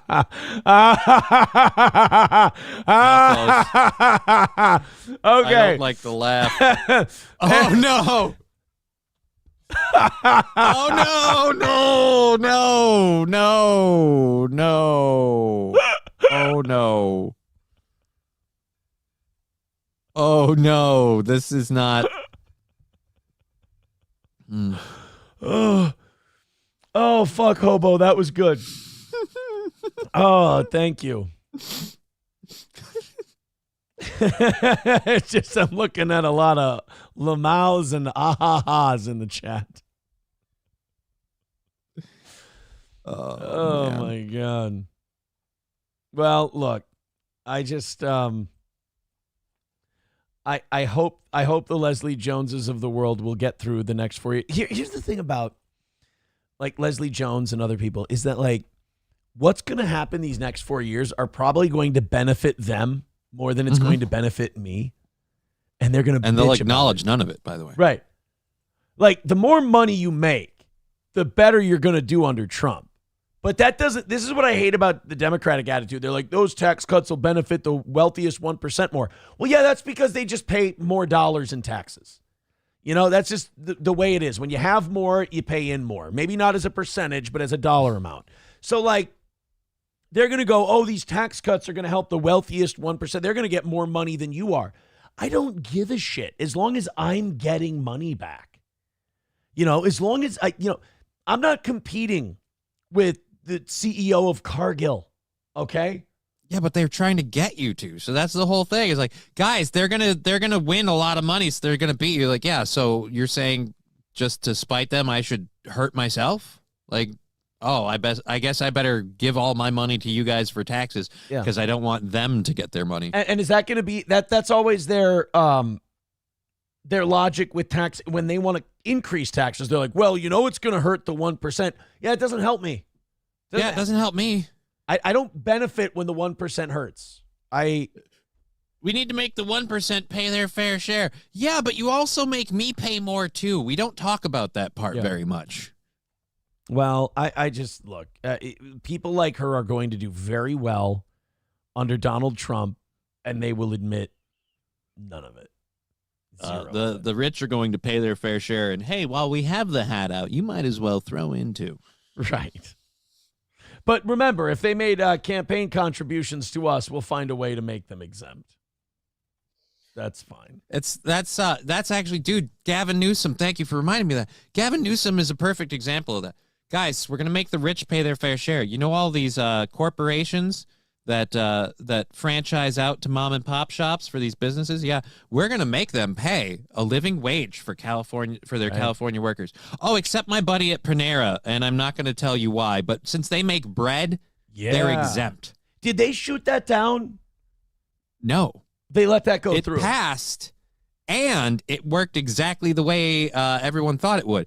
Massive people lost their jobs. Massive amounts of people got laid I thought off. you meant just like fat people. I thought you meant massive people lost their jobs, because that would be unfair. No, massive people still in the drive-thrus, but it's a regular March of the Whales.